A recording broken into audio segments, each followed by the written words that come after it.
Remain standing while the colors are retired. Delegate, peace. Forward, hold. Hold it, right. Left, right. All left, hold left, right, left. Left, right. Left.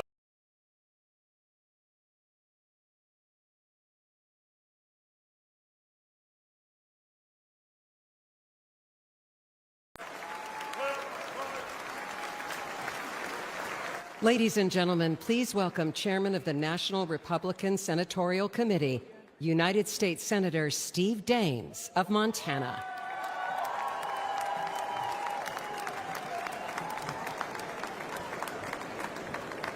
Wow, how about that national anthem sung by Mary Milburn?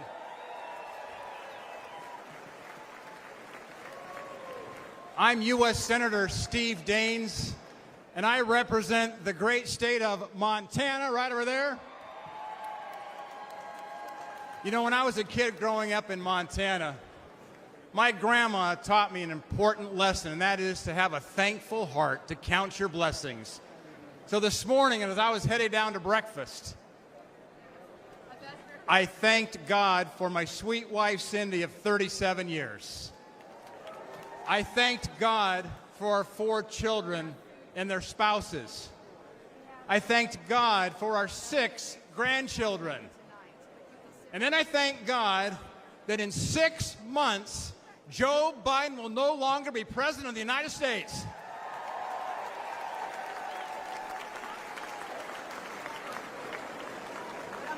Now think about this moment we're in here this evening.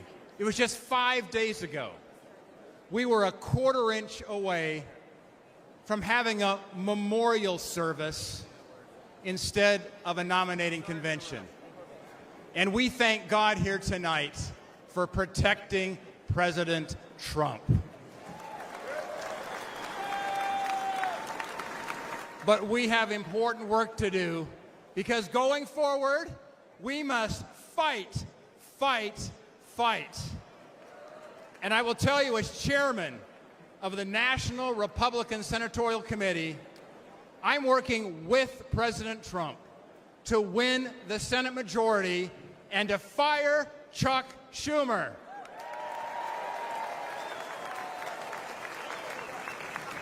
Back in early 2023, President Trump and I met at Mar-a-Lago. We agreed our highest priority is electing an America First Senate majority that has his back. Senators that will stand with President Trump.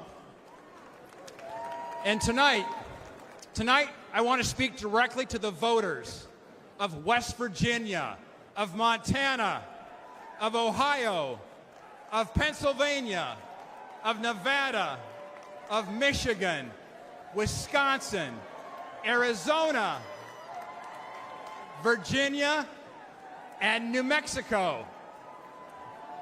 And here's why. Because your Democrat senators are lying to you. Look, they talk like moderates, but they vote like radicals. You know, they say they're with you, but they vote with Joe Biden. Never forget, these liberal senators voted to impeach President Trump twice. And I will tell you, an America First majority will stand with President Trump. These liberal senators allowed millions of illegal immigrants into our country. An America First majority will secure the border, and we're going to build the wall.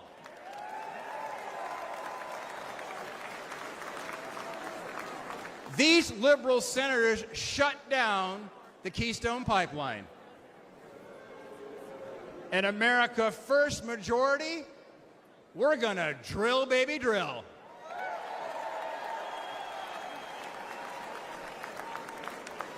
These liberal senators want to take away your Second Amendment rights.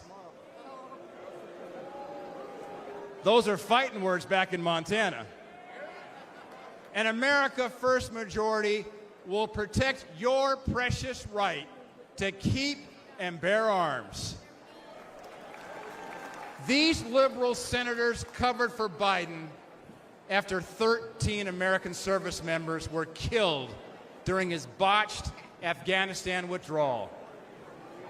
An America First majority, by the way, I'm the son of a U.S. Marine, an America First majority is going to stand with our military. These liberal senators stood with anti-Semitic mobs. An America First majority is going to stand with Israel. And look, these liberal senators want boys in girls' sports. I'm the father of 2 daughters. They want men in your daughter's and my daughter's locker room. And you know, they can't even define what a woman is. But let me tell you something. Back in Montana, we know the difference between a bull and a cow.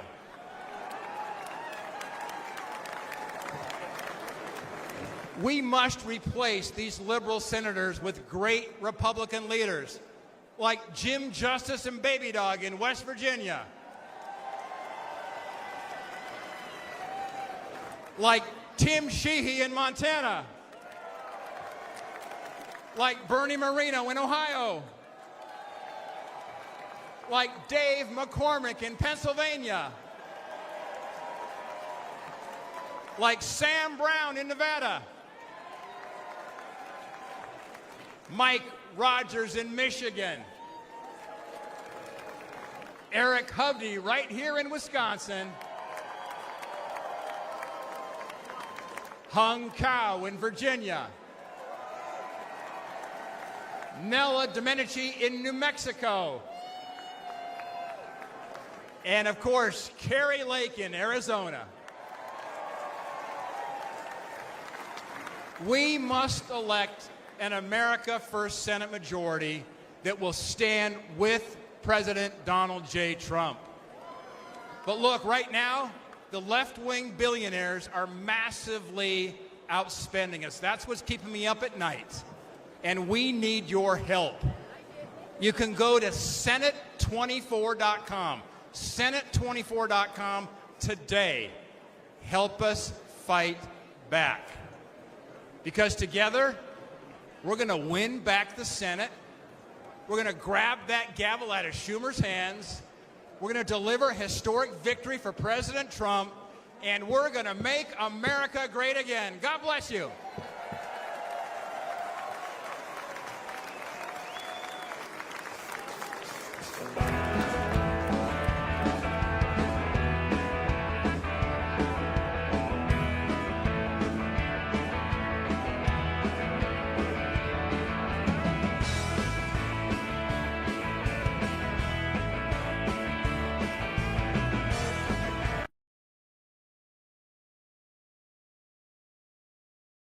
Tonight we gather here in Milwaukee at one of the most crucial moments in American history.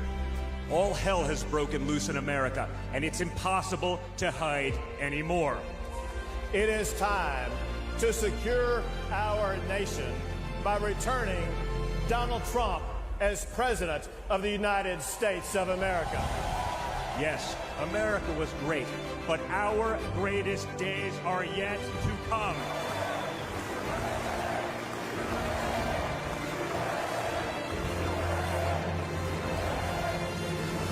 President Trump showed with the elimination of ISIS and so much more, when we punch, we're going to punch hard. And just imagine what he's going to do when we give him 4 more years.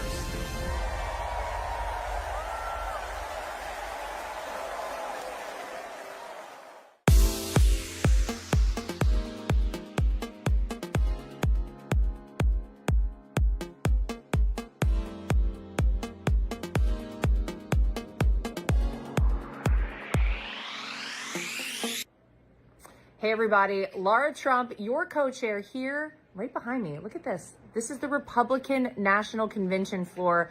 We have unity in our party. You have seen it here at this convention, and we need to keep that going all the way up until Election Day on November 5th. Anything you can donate right now to help President Donald Trump get back in that White House alongside his running mate, J.D. Vance. Please donate now. We appreciate you so much.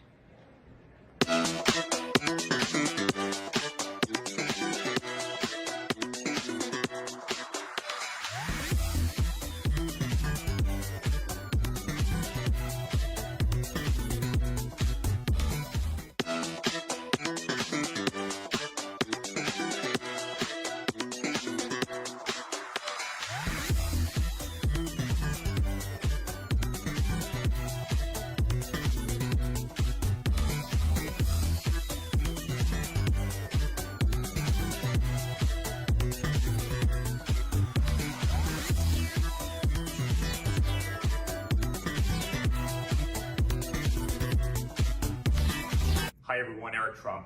I'm so honored to be here. I'm so honored to be a delegate. I am so honored to be speaking at this convention for a third time. We are going to send my father back to the White House. We are going to win on November 5th. But I ask one thing of each and every one of you. Text donate to 88022. Anything helps, even $1 helps tremendously. We're going to win in November. We're going to make America great again. We're going to make our country strong again. And I'm so proud to be here with each and every one of you. Thank you.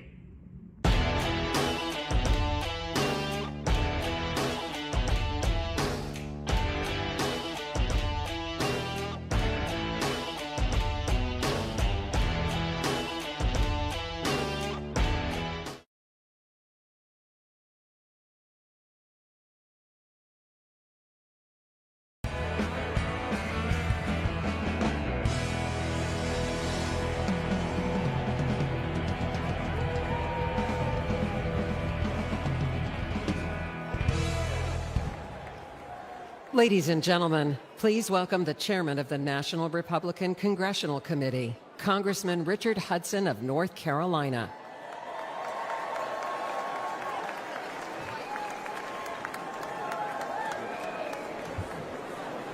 My name is Richard Hudson, and I'm a congressman from North Carolina.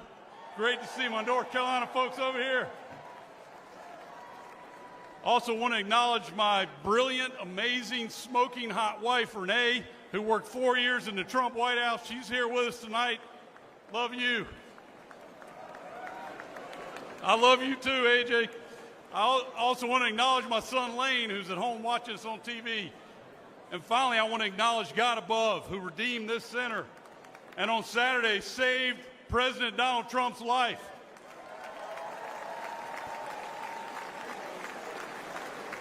Now, my job as NRCC chairman is to grow the House majority. But in my district of North Carolina, we have the largest military base in the world, Fort Bragg, home of the Airborne and Special Forces. The men and women there, the men and women at Fort Bragg are willing to give their lives for the flag. And if they make that ultimate sacrifice, that same flag accompanies them home on that final journey. They deserve a commander-in-chief who respects them and who honors their service. Ladies and gentlemen, Donald Trump is that commander-in-chief.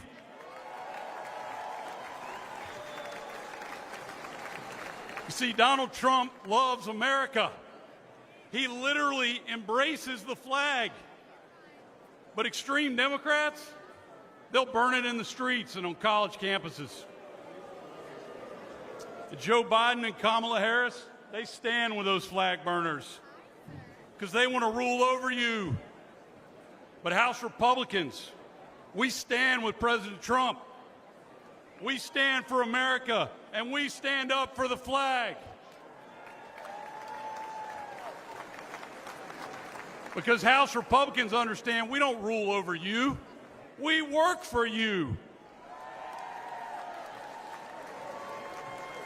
In just the last 2 years, House Republicans have passed an historic border security bill that would lock down Biden's open border. We passed legislation to unleash energy production and lower cost. We passed legislation to remove woke indoctrination from our military. We passed the Parents' Bill of Rights because we think parents ought to make decisions about how their children are educated. And we impeached Biden's failed border chief, Alejandro Mayorkas. But Joe Biden and Chuck Schumer killed those bills and blocked any progress for the American people. For the last 2 years, House Republicans have fought alone. Ladies and gentlemen, we need backup. To save America, we need to grow our majority. And we need President Donald Trump back in the White House.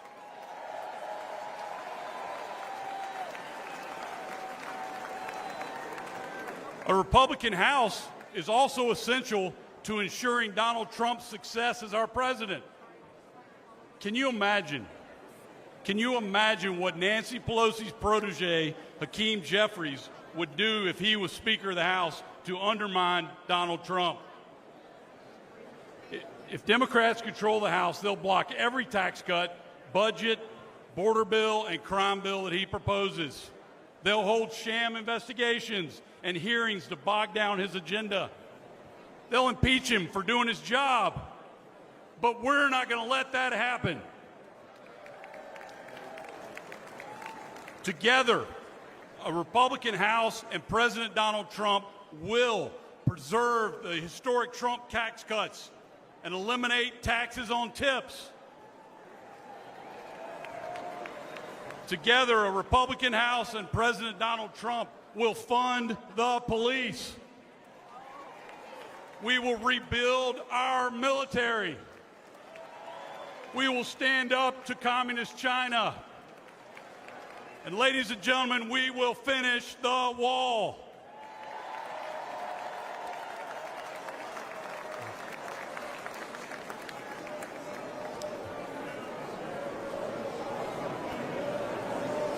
A House majority will make Donald Trump's second term even more successful than his first.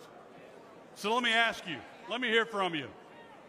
Who can we count on? Who can we count on to return us to unprecedented American prosperity? Who can we count on to stand up to our enemies? Who can we count on for a secure border and safer neighborhoods? Absolutely right. We can count on President Donald Trump. So let's work together. Let's elect President Donald Trump. Let's grow our House Republican majority. Together we can make it happen. Thank you. God bless you. God bless Donald Trump. And God bless America. Thank you.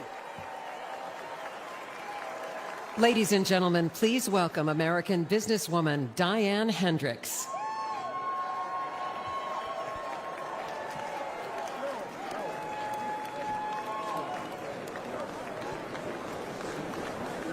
Good evening. My name is Diane Hendricks. And I'm living proof that the American dream is possible with hard work and determination. I grew up on a dairy farm in Wisconsin. I was one of 9 girls, no boys. I dreamed of moving to the city and wearing a blue suit. But at the age of 17, I became pregnant. That was not part of my plan. But I truly believe that every life is a sacred gift from God.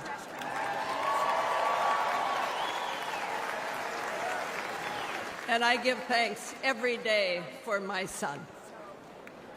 As a single mom, I worked 2 jobs to pay the bills. I found my passion in the field of real estate, which is still my passion. When I met my husband, Ken, he was a roofing contractor, and together we saw an opportunity and a need to develop a distribution chain. And we risked everything we had to start that company. Today, ABC Supply employs over 22,000 Americans. We are the largest roofing distributor in the country. But what's even more important is we are creating these jobs right here in the United States of America.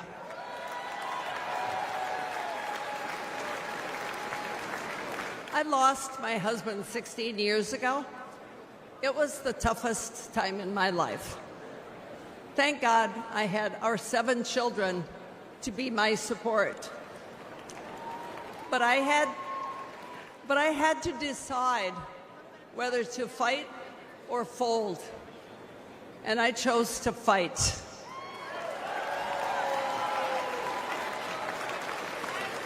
Since then, I've quadrupled the size of our companies. And to my surprise, I was recently just recognized as the most successful self-made woman in American history.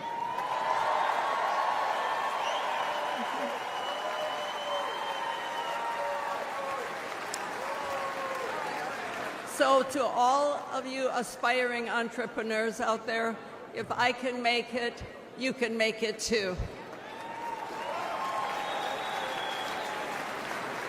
My success story as a teenage mom without a college degree was only possible because I was so blessed to be born in the United States of America. But today, the American dream is under threat. Since Joe Biden and Kamala Harris took over the offices, prices have risen over 20%. Aspiring entrepreneurs can't afford to take out a loan at 7, 10, 15% interest. Regulations have surged, and the administration has proposed $7 trillion in tax increases. I know how hard it is to build a company from nothing. And we need a president who understands that too. We need a builder back in the White House.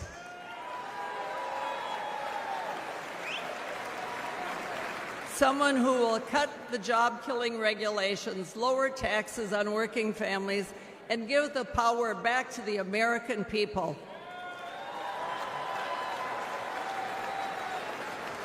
In life, it's easy to quit, and it's very hard to win. President Trump is not a quitter. He's a fighter, and I am confident that if we do all of our part, we can and we will win right here in Wisconsin, and he will win for America over the next 4 years. Thank you. God bless you. God bless America. Ladies and gentlemen, please welcome Ms. Diane Evans, volunteer and Republican Executive Committee woman from Palm Beach, Florida.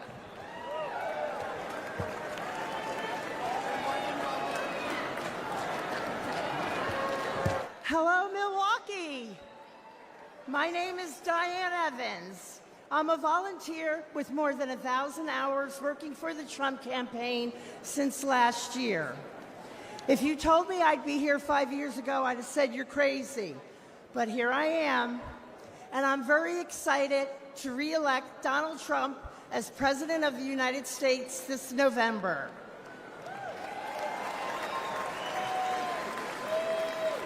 I've never spoken at a convention before.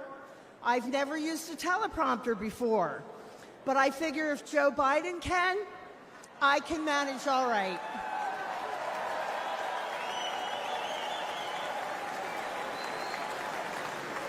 I'm pretty new to politics.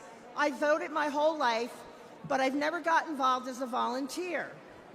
I was busy raising my family, spending time with my husband, starting a small business, and walking the dog. Moms are busy people. When it came to politics, I always figured let everybody else take care of it. But then the 2020 election happened. After that, you better believe I got involved.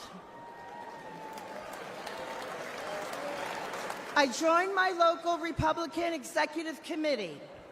And when Trump headquarters asked for a volunteer to help with office staff, I started showing up whenever they needed me, or if they didn't need me, I showed up anyway. I showed up once a week and did little things like refilling coffee creamers, anything that they needed, even taking out the garbage. And now I'm helping to take out the garbage at 1600 Pennsylvania Avenue.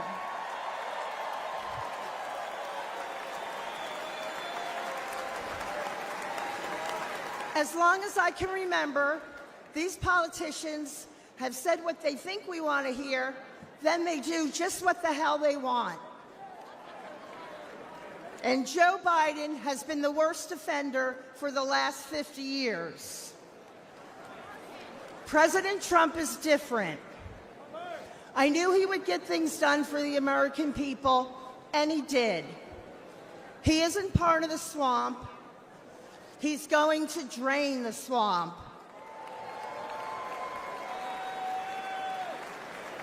The Democrats are going to do everything in their power to stop him. We can't rest for a minute. If you're not sure how to get involved, reach out to your local Republican Party. And most important, get out and vote Republican on November 5th. Tell 20 people to tell 20 people to vote. That's how we can get our landslide. And they can't cheat or rig their way out of a landslide. I know that together we can win. We can all take out the garbage in Washington, D.C. And we can make America great again. God bless President Trump, and God bless Team Trump, and thank you so much. I'll see you all out there.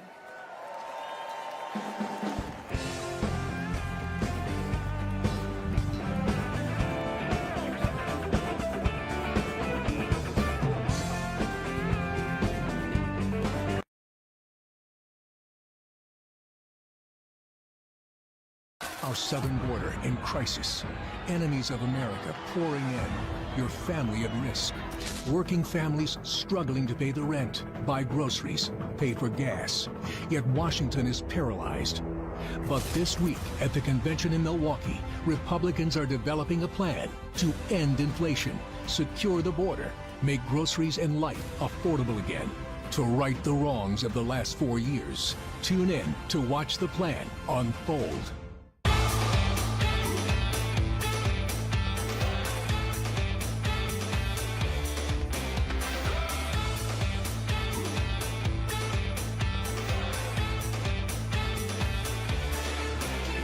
Today I'm joining RNC co-chair Laura Trump to humbly ask if you could chip in $5, $10, or $25. Grassroots supporters like you keep this campaign alive. A gift of just $5 could make the difference between victory and defeat in November. Please chip in any amount. I know with your support right now, we will make America great again.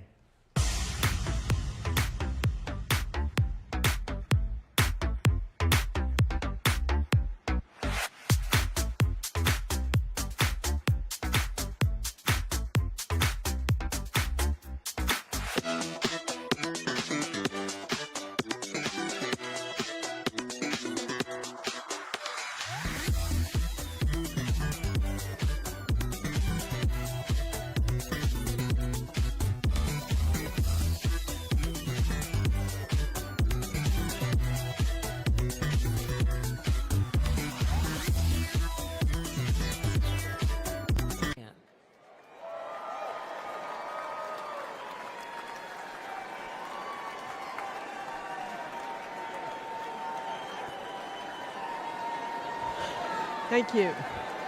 Well, hello, Milwaukee, and good evening, America. Let me take 1 second to say hello to my fellow delegates from Connecticut. My name is Linda McMahon, and I am the chair of the America First Policy Institute. I'm perhaps one of the few people who's been privileged to call Donald Trump a colleague and a boss, but he's also a friend.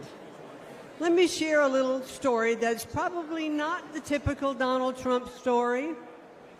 I had a meeting scheduled with him at Mar-a-Lago, and as he welcomed me, his little 4-year-old granddaughter ran up to him. He scooped her up with delight and asked her, "Who's the most beautiful girl in the world?" And she said, "Me." Then he asked, "And who do you love the most in the world?" And she said, "You, Grandpa."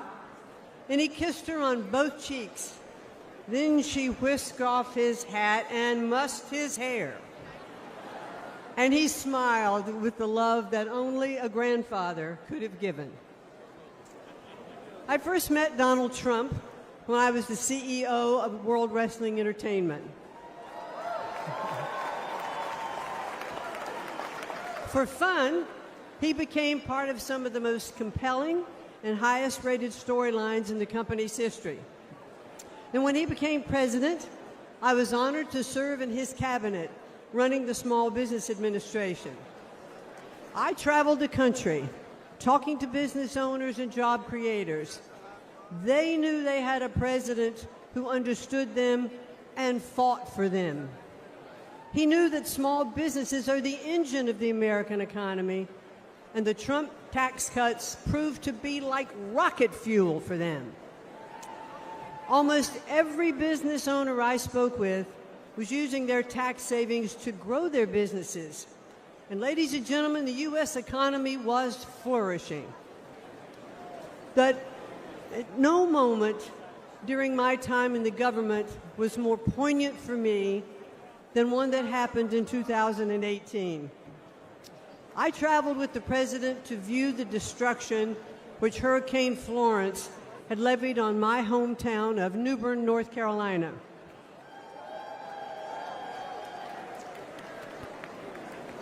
I stepped off of Air Force One and walked side by side with the President of the United States through the hangar where my father had been a shop foreman and my mom had been a budget analyst. I watched Donald Trump walk through neighborhoods of my childhood, comforting those who had suffered such great damages. Because he was a builder, he talked to them about what it would take to rebuild, what kind of materials they should use. And he didn't just show a personal interest, he was one of them. But now Joe Biden and the Democrats want to penalize small businesses again by hiking their taxes.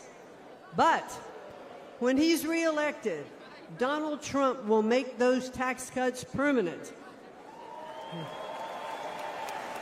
And he will also offer new tax cuts like no taxes on tips. Instead of taxing American companies, Donald Trump put tariffs on China that raised billions of dollars and protected American industries. And if reelected, he'll do it again. President Trump is a job creator and the best friend American workers have ever had in the White House. He is a champion of the forgotten men and women, as I have experienced firsthand. But the media doesn't like to acknowledge that very often. Donald Trump is not only a fighter, ladies and gentlemen, he is a good man.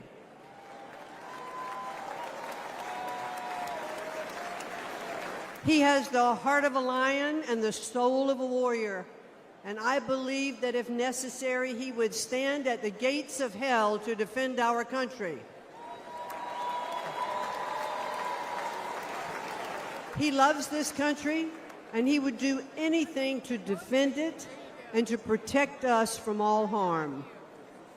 I am confident that he will make America great again. And why?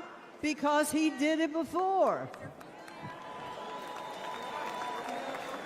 So I ask all of you here tonight, and those of you who are watching from home, to re-elect Donald J. Trump as the 47th President of the United States. Thank you, and good night. Everywhere you look, the Trump economy crushes the Biden economy. Gas prices? They were low under President Trump, then skyrocketed under Biden. And credit card fees have increased 50% under Biden. Grocery store prices? Everything from meats and vegetables to apples, now astronomical under Biden. Take-home pay? Up $6,000 under President Trump. Under Biden, Americans' income has gone down 3 straight years. Mortgage rates? They were low under President Trump. Now they're punishing under Biden. And personal and retirement investments? Up 40% under Trump. Under Biden, your investments fell, along with other things. President Trump, he'll make America's economy strong again.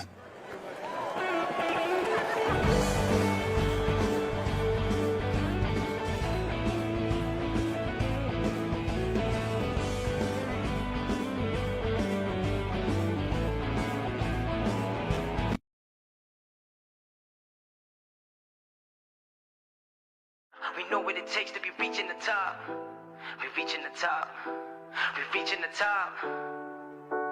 We know what it takes to be reaching the top. Lower the lights down. Hand over my crown. Hand over my heart. I do this for my town. I do this for my crowd. So turn me up real loud. My time, my time. None of you people can tell me to stop. Turning the track up. I'll never go back down. Hand over my heart. I do this for my town. I do this for my crowd. So turn me up real loud. My time, my time. None of you people can tell me to stop.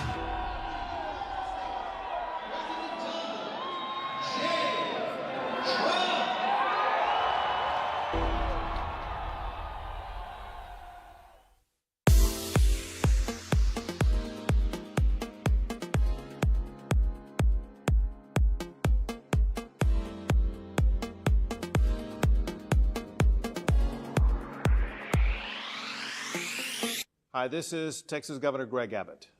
President Trump has proven time and again that he is the leader America needs. Our country will not survive another 4 years of Biden in the White House. America needs strong leadership that enforces our laws, protects our national security, and puts our people first. President Trump has delivered for the American people. Now it's our turn to deliver for him. That's why I'm asking every patriotic American to text DONATE to 88022. That's DONATE to 88022. And chip in whatever you can to get President Trump across the finish line this November. Whatever you can give will be a massive boost in our fight to save America from total destruction.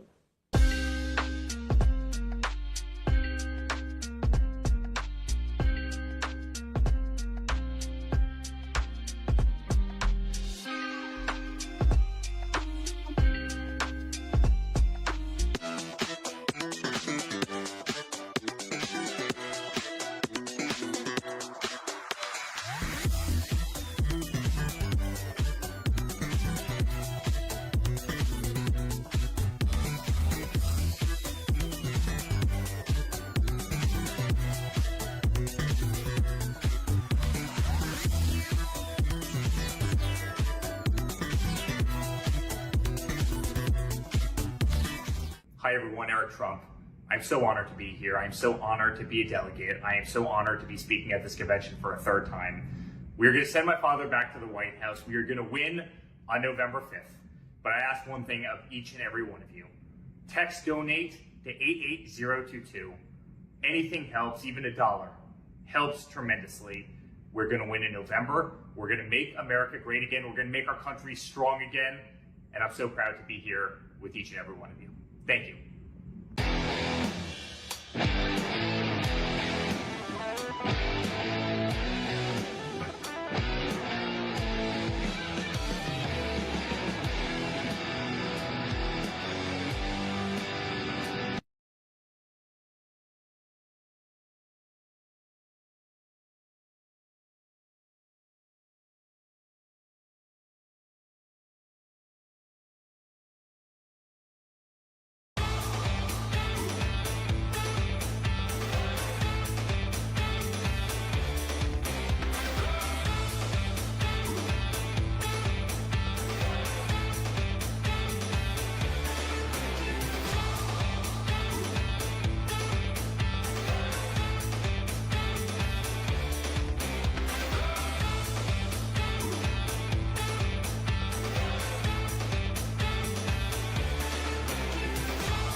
Ladies and gentlemen, please welcome the 70th United States Secretary of State, Mike Pompeo.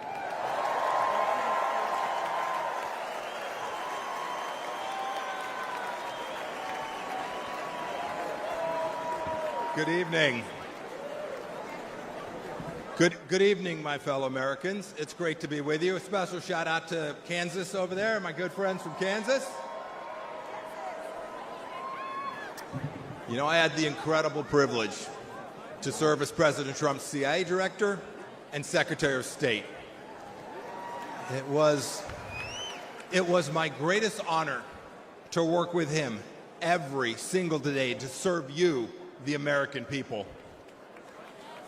Now you all are paying attention, so you know what the Trump administration achieved, but it's worth going through a few of these accomplishments. Let's start with this. There were no new American wars.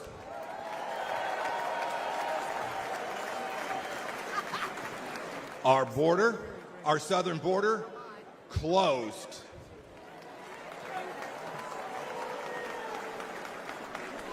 It may seem like a long time ago, but when we took office, there were people's heads being cut off at the beaches. We destroyed ISIS and its caliphate. And you know, here's another fun fact. We never lost our Secretary of Defense for 2 weeks either.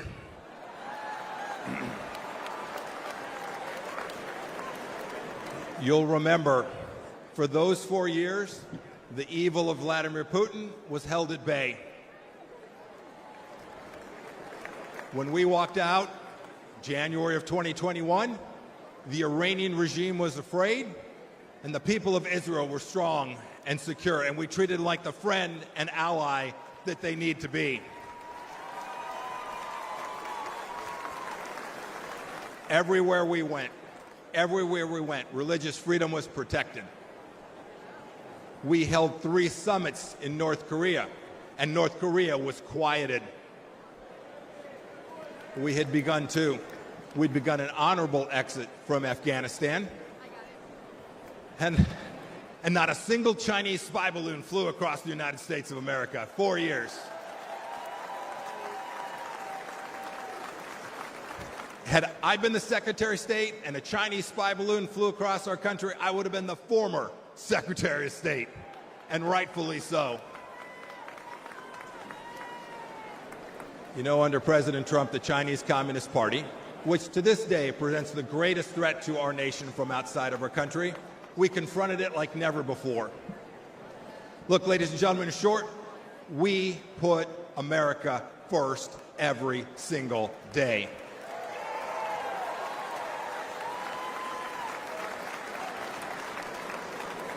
"42 months on, what has Joe Biden and Kamala Harris done? And their leftist handlers, what have they delivered to us for security and prosperity? Almost nothing. Let's start with this. You saw some of them last night. 13 new Gold Star families from Afghanistan. As an Army veteran, I want to speak to everybody who served in Afghanistan. I'm disgusted by the Biden administration's incompetent pullout from that country.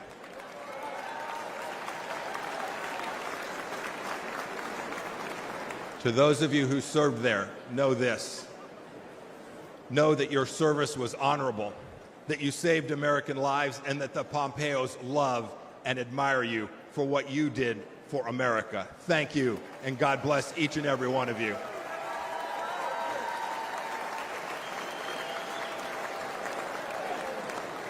Every one of you has served in uniform, and the families of those, you deserve a president who will not check his watch while he is honoring our fallen brothers and sisters.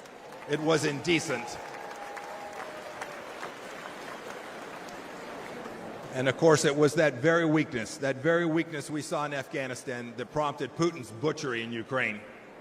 Last week, we saw what it meant. A children's hospital bombed, innocents killed. It did not have to be. And now, of course, a second war in Gaza. President Biden won't even talk about the fact that Americans are still being held there by the Iranian regime. Contrast that with what we did when Americans were wrongfully held. President Trump sent me to North Korea to bring home 3 American pastors. We brought them home.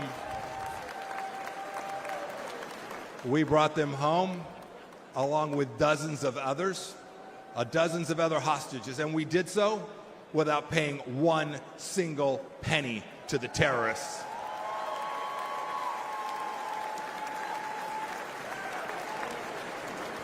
And what about Iran today? When Joe Biden eased up on President Trump's maximum pressure campaign, we gave money to the Ayatollah so he could cut more checks to the genocidal maniacs who conducted barbaric attacks in Israel. And now, of course, closer to home, a massive national security challenge. Our southern border is a welcome mat. It's a welcome mat for Islamist terrorists, drug dealers, Chinese spies, and violent criminals. Ladies and gentlemen, President Biden sold out our citizens and our security and our sovereignty, and we need to get it back, and I am confident that we will get it back. I had this incredible privilege to serve as your top diplomat. I saw how the world always looks to our nation as the unrivaled example of what a free society should look like. But unfortunately, President Biden struts the global stage. Maybe I should say he shuffles the global stage. He talks a big game about American values. But what's he done at home? What's he shown the world? What have he and his leftist base actually shown other nations? He's censored free speech here at home. He's put woke into the military that I and you so desperately love. We must reclaim it. He put it in our schools as well. He's weaponized the justice system against our political opponents. And even to this day, as we sit here today, he and Vice President Harris are providing appeasement to the pro-Hamas radicals on our streets here inside the United States. And even worse, today this administration treats illegals better than our own citizens. That is indecent. And the entire administration has failed to tell us the truth that we all know and is so dangerous to our nation. The truth that Joe Biden can't handle that 3 a.m. phone call. Indeed, he won't take a phone call after about 4 p.m. My call to you tonight is really straightforward. It's really simple. We can't trust the Biden administration, and that means we have work to do to uphold American values. It is up to those of us in the room tonight and those of you watching tonight. Donald Trump will every day, I saw it firsthand, he will put America first. So let's do what's right and what's important. Let's elect a president who isn't ashamed of our nation and will never apologize for our country. And when we do,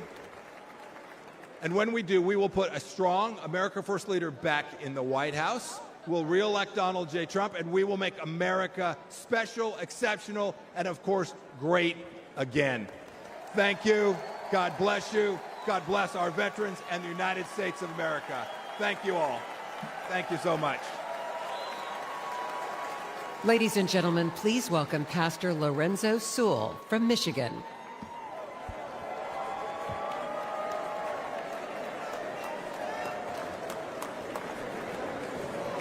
My name is Pastor Lorenzo Sewell. I have the honor and the privilege of being the senior pastor at 180 Church.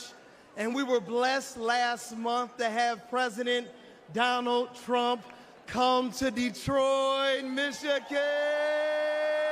Let's go!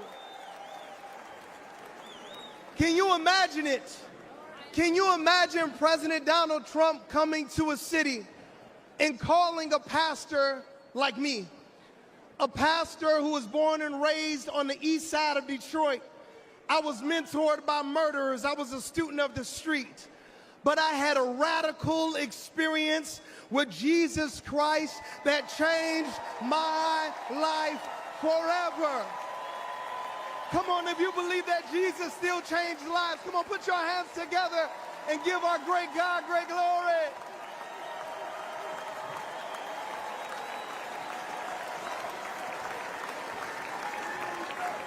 President Trump came to a church that is in a Democratic stronghold. He came to a church to listen to average, everyday Americans like you and like me. He came to a church not to speak to us, but to listen to us. He came into a church, and a lot of people, they were upset. A lot of people, they would ask me questions. Why would you allow Donald Trump to come into your church? How many know that the Bible says we are all sinners and we all need the grace of God? How many know that the Bible says, he who has not sinned, let him cast the first stone?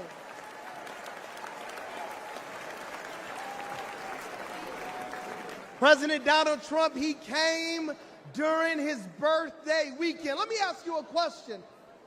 Grand old party, what would you do for your birthday if you were worth $6.7 billion? What would you do for your birthday? Would you come to Detroit? Would you come into the hood? He came to the hood because he cares about average, everyday Americans.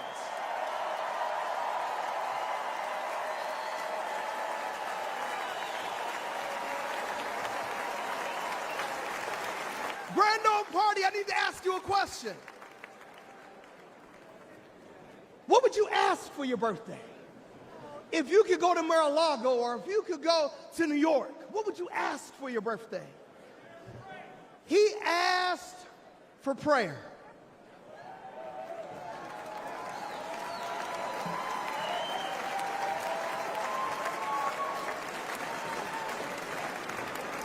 I believe that prayer is preventative and prayer is proactive. I believe that praying in the name of Jesus changes everything.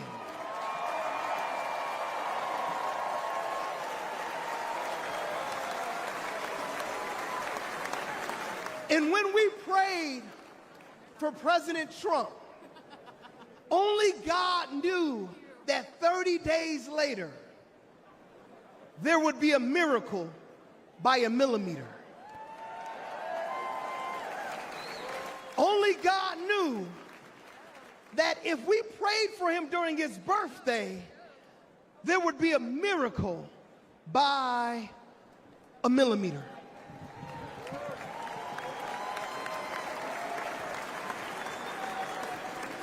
If President Trump had moved 1 millimeter, he wouldn't have been here on Monday to talk to us about how America was going to be made wealthy again. If President Donald Trump would have moved just a millimeter, he wouldn't have been here on Tuesday to talk about how he was going to make America secure again. If President Donald Trump would have moved just a millimeter, he wouldn't have been here on Wednesday to tell us how he was going to make America strong again. And if President Trump would have moved just a millimeter, we would not be hearing tonight how he was going to make America great again.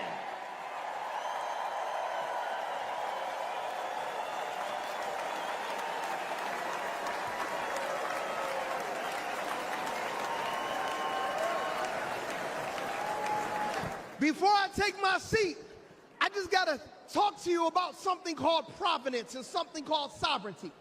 God's sovereignty is his ability to be able to do what he wants when he wants because he's God.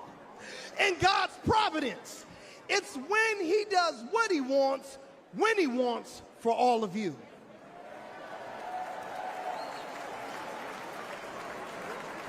Did you know that President Trump was shot on 6/11?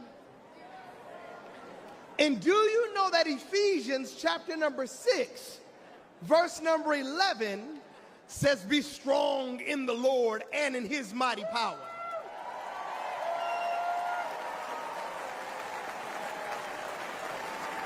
So all my Democrat friends, I want to ask you one question. Do you know anybody that was the 45th president? He was convicted of 34 accounts.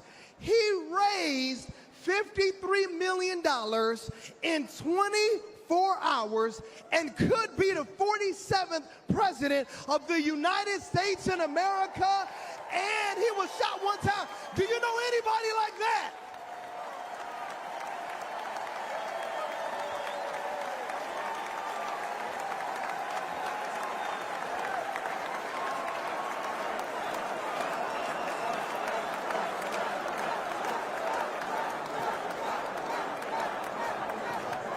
So all my friends back in Detroit who are Democrats, I want to ask you just one simple question. You can't deny the power of God on this man's life. You can't deny that God protected him. You cannot deny that it was a millimeter miracle that was able to save this man's life. Could it be that Jesus Christ preserved him for such a time as this? Could it be?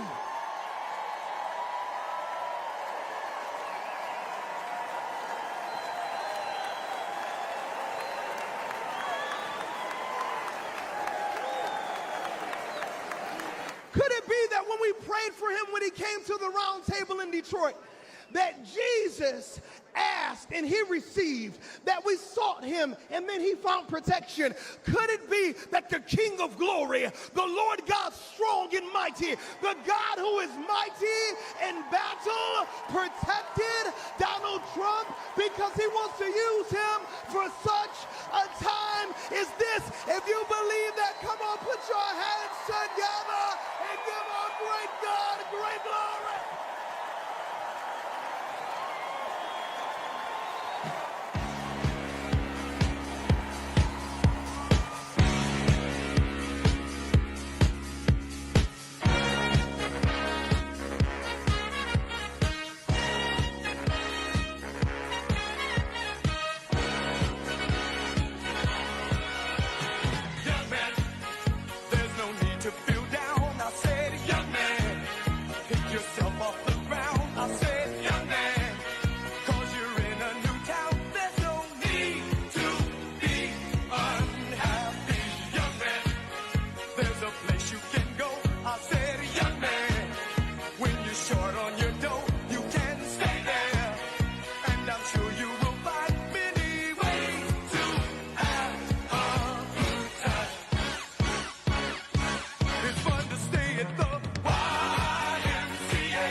And now, ladies and gentlemen, please welcome the next President of the United States, President Donald J. Trump.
Ladies and gentlemen, please welcome John Neaporte from Florida.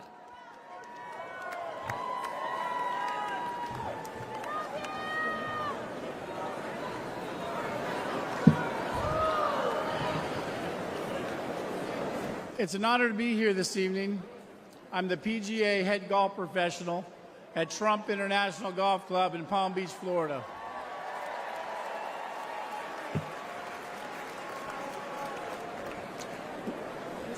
We all know that President Trump loves his family because we see that. And we all know that President Trump is willing to die for our country because we just witnessed that. But what I'm here to tell you tonight is that Donald Trump is a great boss and one hell of a golfer. At our club championship in March, I watched President Trump hit a perfect 210-yard 4-iron to within 10 feet of the hole. Yep. He needed to sink that putt to win. Do you think he sank it? You better believe you sunk that putt. Donald Trump, 21 club championships. Joe Biden, 0.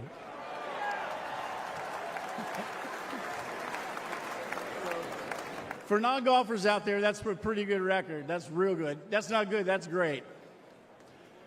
25 years ago, I was working multiple jobs, and one of those jobs was caddying at Trump International, and that's where I met Mr. Trump.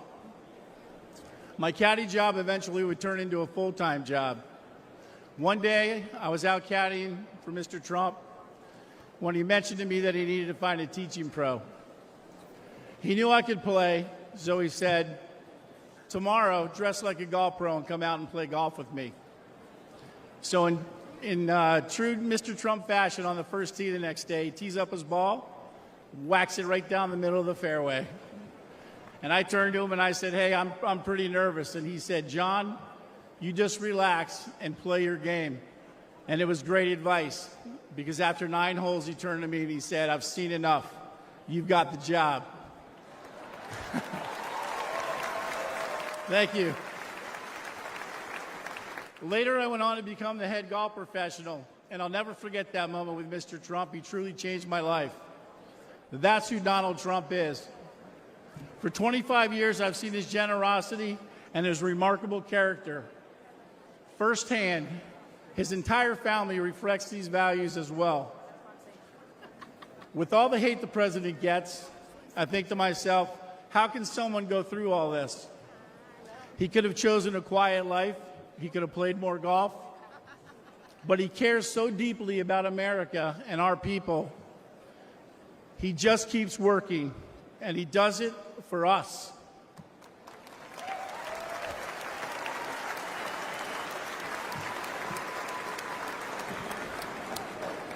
Now it's our turn to support him.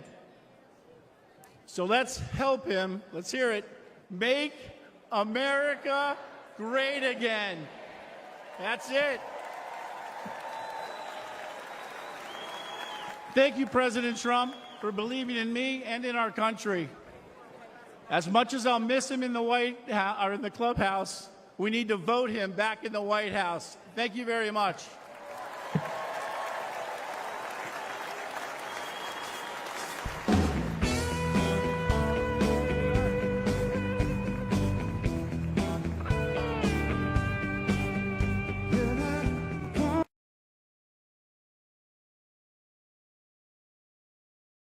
Hey, it's JD Vance, and I'm so pumped to be the vice presidential nominee along with President Trump. To make America great again, we need your help. So if you're able, chip in $1, $5, anything you can. Helps us get the message out and win this race for the American people. Thank you.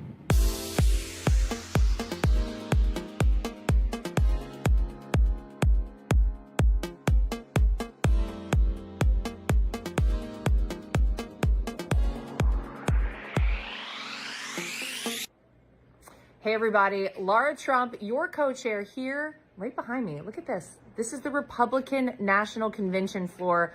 We have unity in our party. You have seen it here at this convention, and we need to keep that going all the way up until Election Day on November 5th. Anything you can donate right now to help President Donald Trump get back in that White House alongside his running mate, J.D. Vance. Please donate now. We appreciate you so much. Hey everyone, it's Congressman Mike Lawler. With so much at stake this November, we need your help. Please remember to get out and vote for President Trump and all of our Republicans up and down ballot. Your vote will make the difference. And if you can chip in $1 to help get us over the finish line, text RNC to 88022. Thanks for your support.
Ladies and gentlemen, please welcome Zach Witkoff from New York.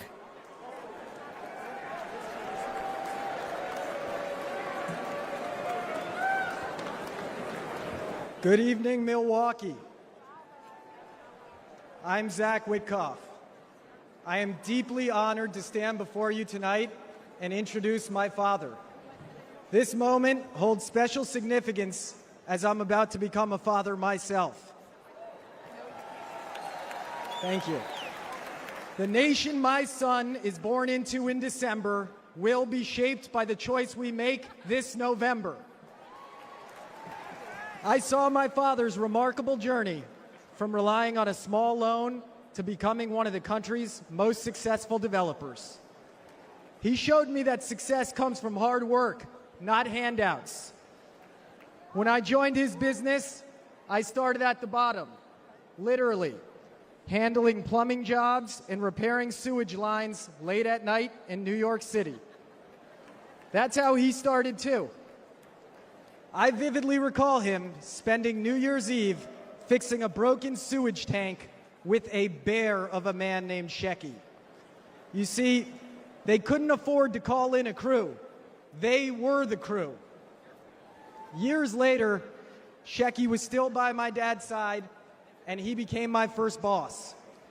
He once told me he would run through a wall for my dad because my dad never asked him to do anything that he wouldn't do himself.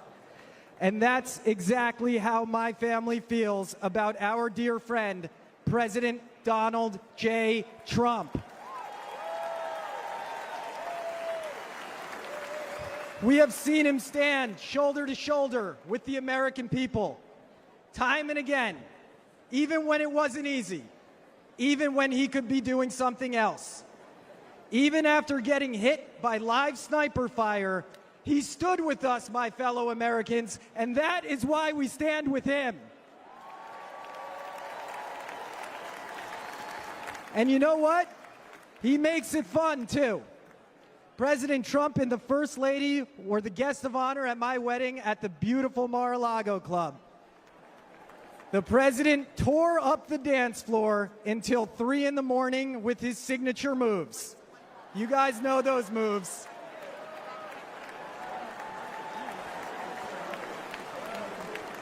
the essence of what my dad taught me.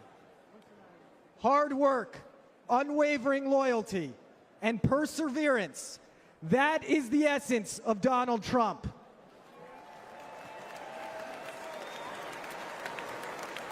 As long as we stand united with President Trump, it will remain the essence of the nation that my son and all of our children grow up in.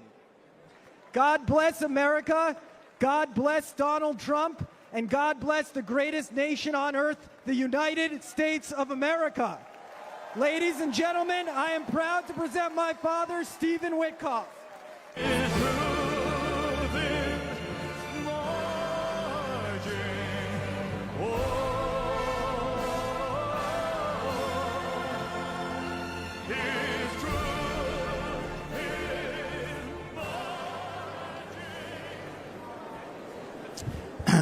Good evening, everybody. That song that you just heard was American Trilogy by Elvis. It was playing for a reason. A lot of people don't know this about my dear friend, President Trump, but he's a big music guy. And he's got a playlist, and he's the DJ wherever he goes. See, I stand before you tonight not just as a speaker, not just as someone who came up as a builder with the president in the world of real estate, but as someone who has had the profound privilege of calling President Donald J. Trump a true and dear friend for many, many years in good times and bad times. And of all the songs he has shared with me over the years, that is the song that best captures him, especially those words, "His truth is marching on."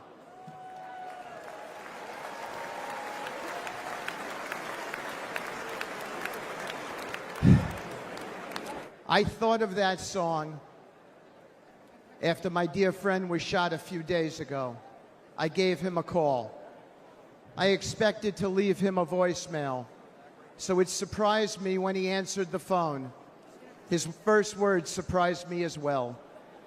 He'd just come within an inch of his own life ending. But he picked up the phone and said, "Hi, Steve. I'm really glad you called. How are you? How are your kids?" It surprised me, but it shouldn't have. I know this man very well. President Trump is as kind and compassionate a man as I've ever met in my lifetime.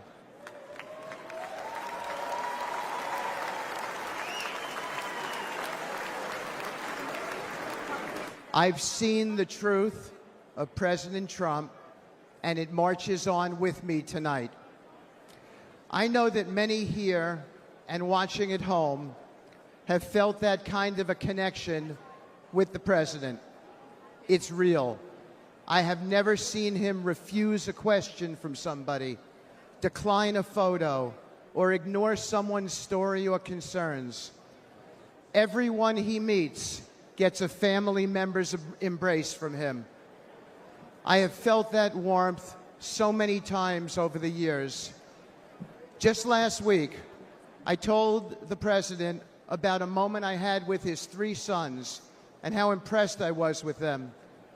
He looked at me with a wistful smile, blowing a kiss, and it was a special moment between us as fathers. When my dad fell gravely ill, President Trump didn't just send a note. He didn't just offer words of comfort. He showed up as he always does. He was there, treating my parents with kindness and respect.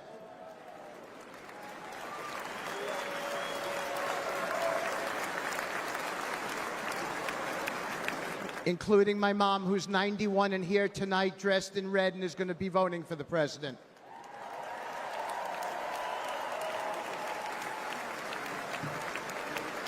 Many Americans have only witnessed his leadership on TV, but I have seen his humanity in the quiet moments, away from the spotlight, in hospital rooms he didn't have to be in, where his presence brought real solace in a dark hour for my family and many other families. That's who he is. When times are really tough, when he's got everything to lose and nothing to gain, Donald Trump shows up and he's there for you. Thank you.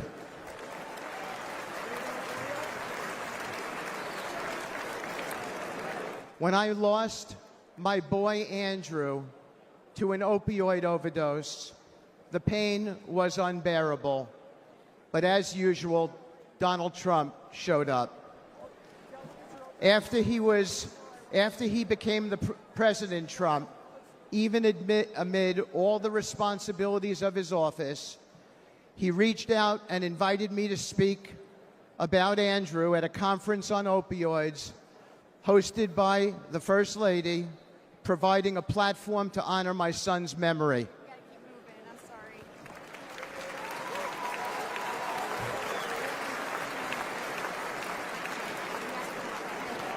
And when the day of the conference came, he went out of his way that day to come and put his hand on my shoulder and say, "Steve," as he led me up to the lectern, "tell the world about your boy." My boy was the best of us. Where we lived in New York City, a Trump building, 502 Park Avenue, there were 12 homeless people who stayed outside by the church next to the property. My son got to know them all. He fed them every evening. He became their friend. When he passed away, all 12 came to his funeral. He and President Trump shared something in common. My boy stood up for people, no matter which side of the train tracks they came from, exactly as the president does for everybody.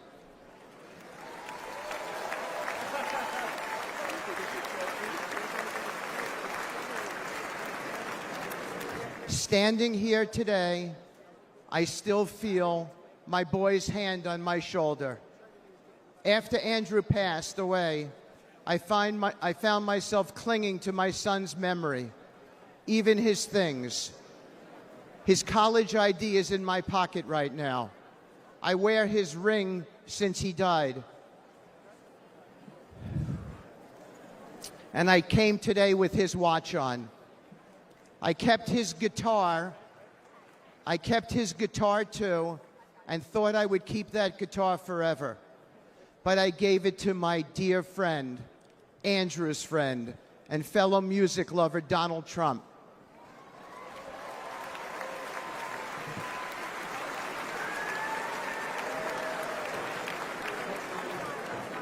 I wanted President Trump to have something with which to remember my son. President Trump didn't say something nice to me and put it in a closet somewhere. He put it right out front at his Trump International West Palm Beach property, where he and I both see it whenever we walk in and play, and where everyone who walks into that beautiful building sees it as well, as an acknowledgement to my boy. A sacred tribute to a true friend who's gone, and a cause that remains, opioid abuse.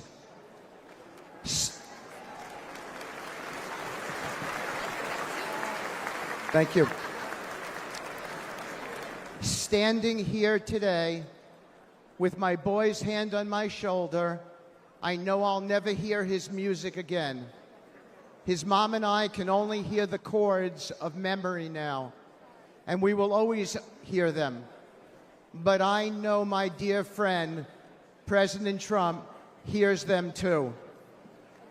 You don't see this man's reverence, his steady loyalty, his true empathy in the TV coverage. But this is the truth about President Trump, the man I have come to know and admire and love, a man whose truth is marching on. It is a dark hour for America, but there's nobody I trust more in this moment than this man. A man who in the darkest hours shows up, listens, cares, and always acts. The kind of man we need now to be the 47th President of the United States.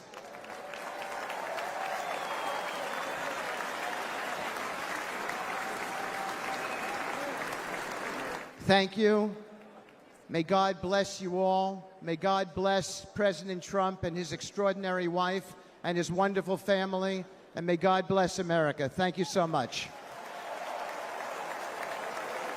From the very first day that we take back the White House from crooked Joe Biden, the worst president in the history of our country, I believe that we're going to have 4 of the greatest years in the history of our country. I will once and for all secure our elections. We're going to go to paper ballots. We're going to have same-day voting, voter ID. We're going to do it properly. We're going to have good, secure, beautiful elections. We never want what happened in 2020 to happen again. But until then, Republicans must win. And we must use every appropriate tool available to beat the Democrats. They are destroying our country. Whether you vote early, absentee, by mail, or in person, we are going to protect the vote. That's the most important thing we have to do, is protect the vote. Keep your eyes open, because these people want to cheat, and they do cheat. And frankly, it's the only thing they do well. We will make sure your ballot is secure and your voice is heard. Many Republicans like to vote on Election Day, and we must swamp the radical Democrats with massive turnout on Tuesday, November 5th. The way you win is to swamp them. If we swamp them, they can't cheat. It just doesn't work out. But if you can't make it, you need to make a plan, register, and vote any way possible. We got to get your vote. So with your vote, we will win a victory the likes of which no one has ever seen before. We will evict crooked Joe Biden from the White House, and we will take back our country on November 5th, 2024, the most important day in the history of our country. That's what it's going to go down as. Thank you. Ladies and gentlemen, please welcome attorney and senior advisor for President Donald J. Trump, Alina Habba.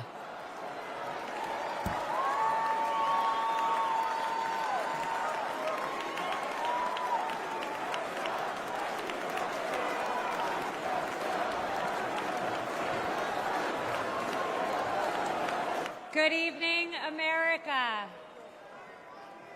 My name is Alina Habba, and I have had the great privilege of representing President Donald J. Trump.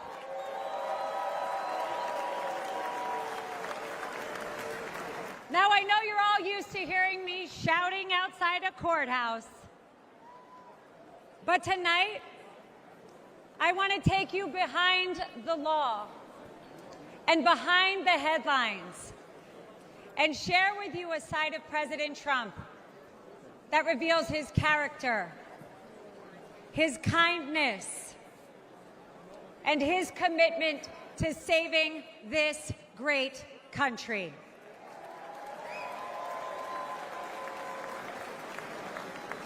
As a devout Catholic,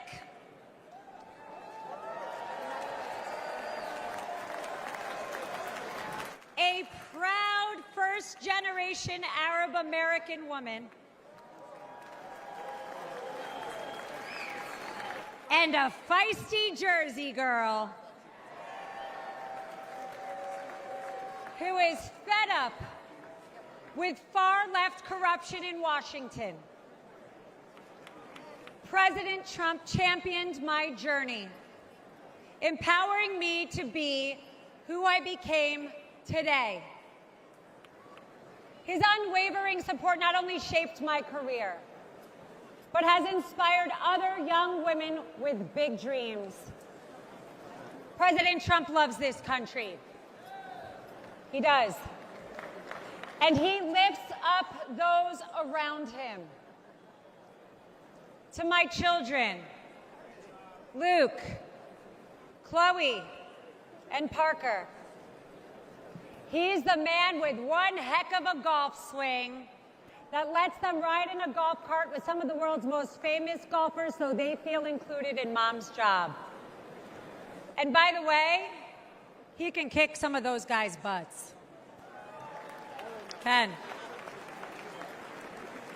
To my husband, whose family members have survived the Holocaust, he is a champion of the Jewish faith.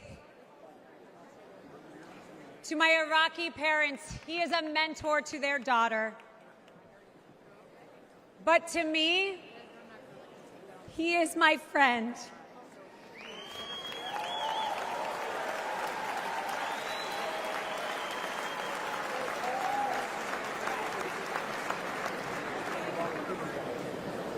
Not too long ago, a supporter shouted, "God bless you and President Trump," in the middle of Manhattan after one of our trials. Little did that man know that I was on the phone with the president himself.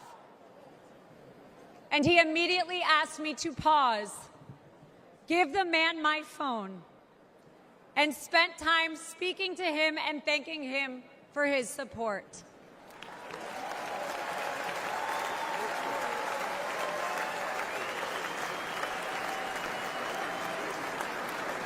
Despite the lawfare and the politics, President Trump loves the American people and he loves this country.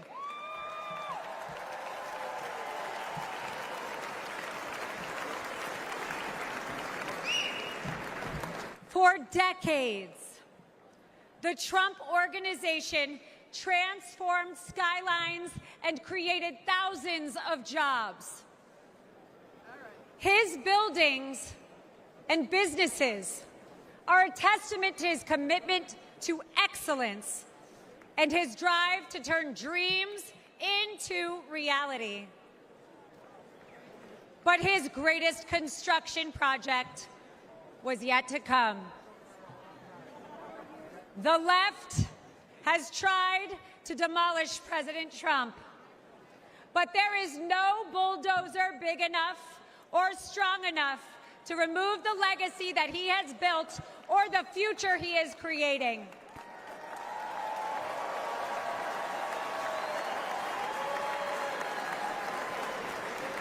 As the 45th President of the United States, Donald Trump built a legacy of putting America first. And as the 47th president, he will build America stronger than ever for we, the people.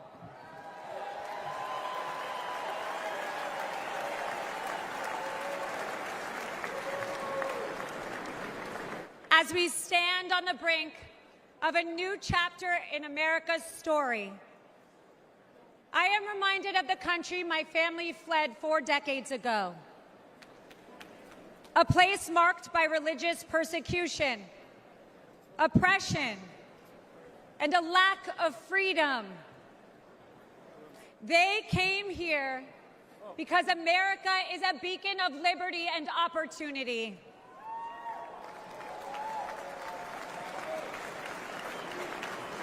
It is now our duty to protect the values that define us and keep this the greatest nation on earth. Amen.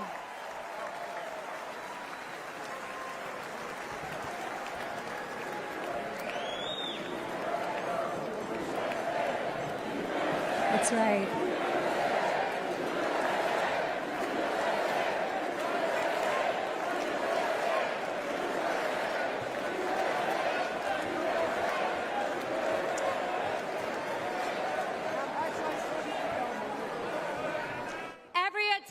President Trump only strengthens our movement. The left's madness is only a sign of desperation. Sham indictments and baseless allegations will not deter us, because the only crime President Trump has committed is loving America.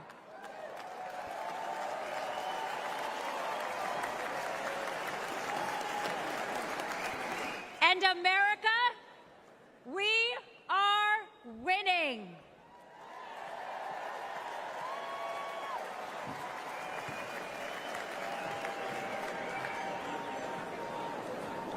Outside of his family and our country, President Trump also has another love: music.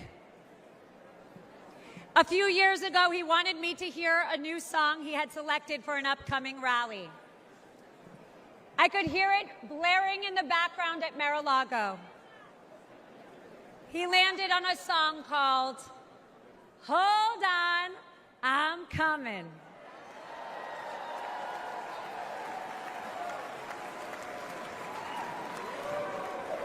America, we no longer have to hold on. We just have to show up.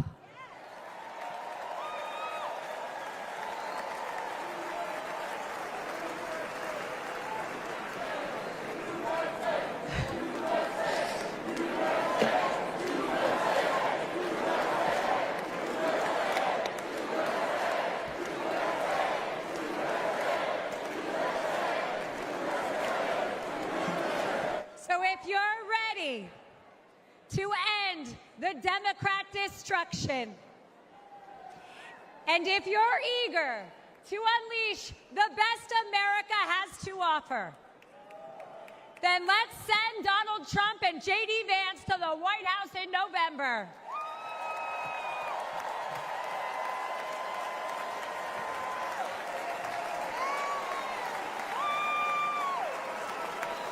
The future of America and the world is bright, and it begins with the unwavering spirit of each and every one of us. Because of the resilience and the leadership of my friend, President Donald J. Trump.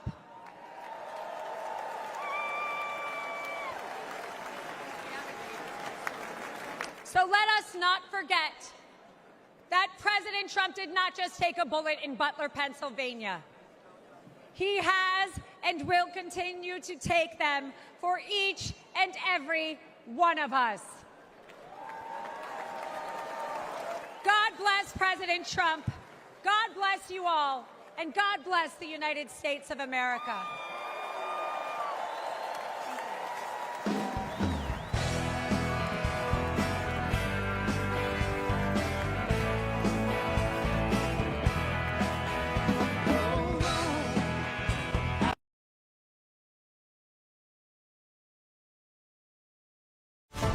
Together we will make America powerful again. We will make America wealthy again. We will make America strong again. We will make America proud again. We will make America safe again. And we will make America great again.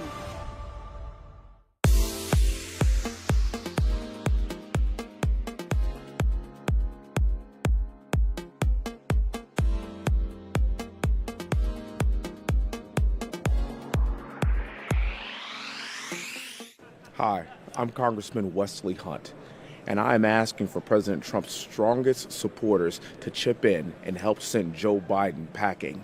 Even if it's just $5 or $47 for our 47th president, please, I'm asking you to support President Trump and his America First agenda so we can take our country back and send Kamala Harris and Joe Biden packing and put President Trump right back in the White House where he belongs. Thank you so much for your support.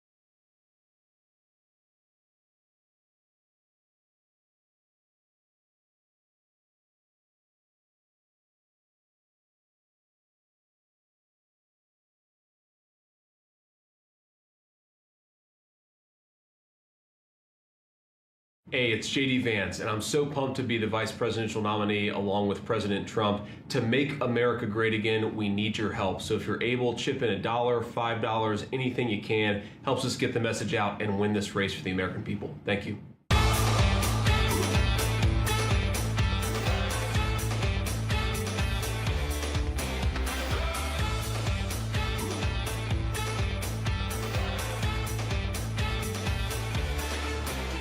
Today I'm joining RNC co-chair Laura Trump to humbly ask if you could chip in $5, $10, or $25. Grassroots supporters like you keep this campaign alive. A gift of just $5 could make the difference between victory and defeat in November. Please chip in any amount. I know with your support right now, we will make America great again.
Decision, it might be well if you would ask yourself, are you better off than you were 4 years ago?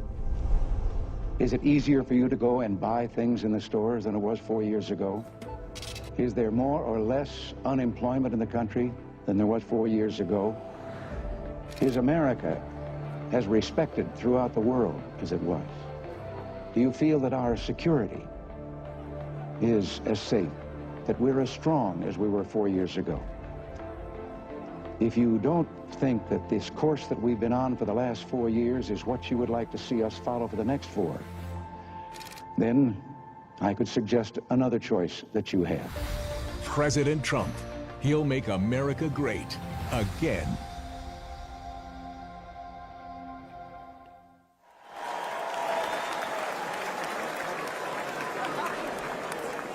Ladies and gentlemen, please welcome journalist, author, and American citizen, Tucker Carlson.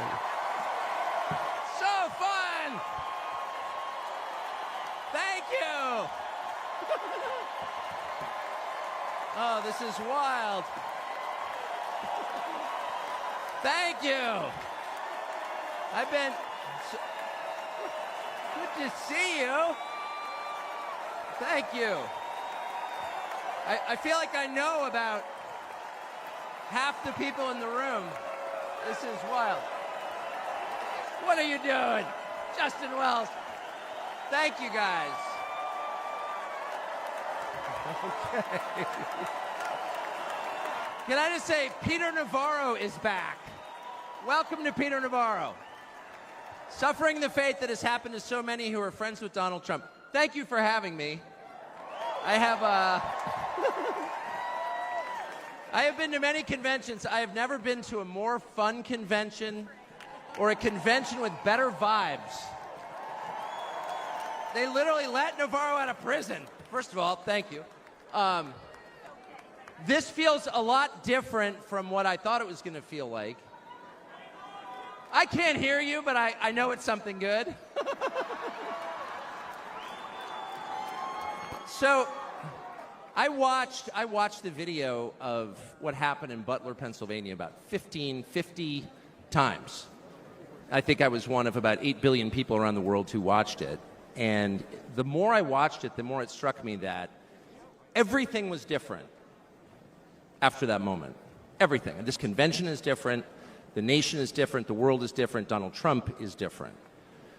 When he stood up after being shot in the face, bloodied, and put his hand up, I thought at that moment, that was a transformation. This was no longer a man. Well, I think it was divine intervention. But the effect that it had on Donald Trump, he was no longer just a political party's nominee or a former president or a future president. This was the leader of a nation. And I think there's a difference. I've spent most of my life in Washington, where the president is at the top of the pyramid. Everyone wants to be the president. But if you think about it, the presidency comes with great power, obviously. But if you think about it, that is a title that is bestowed by a process of some sort that can be subverted.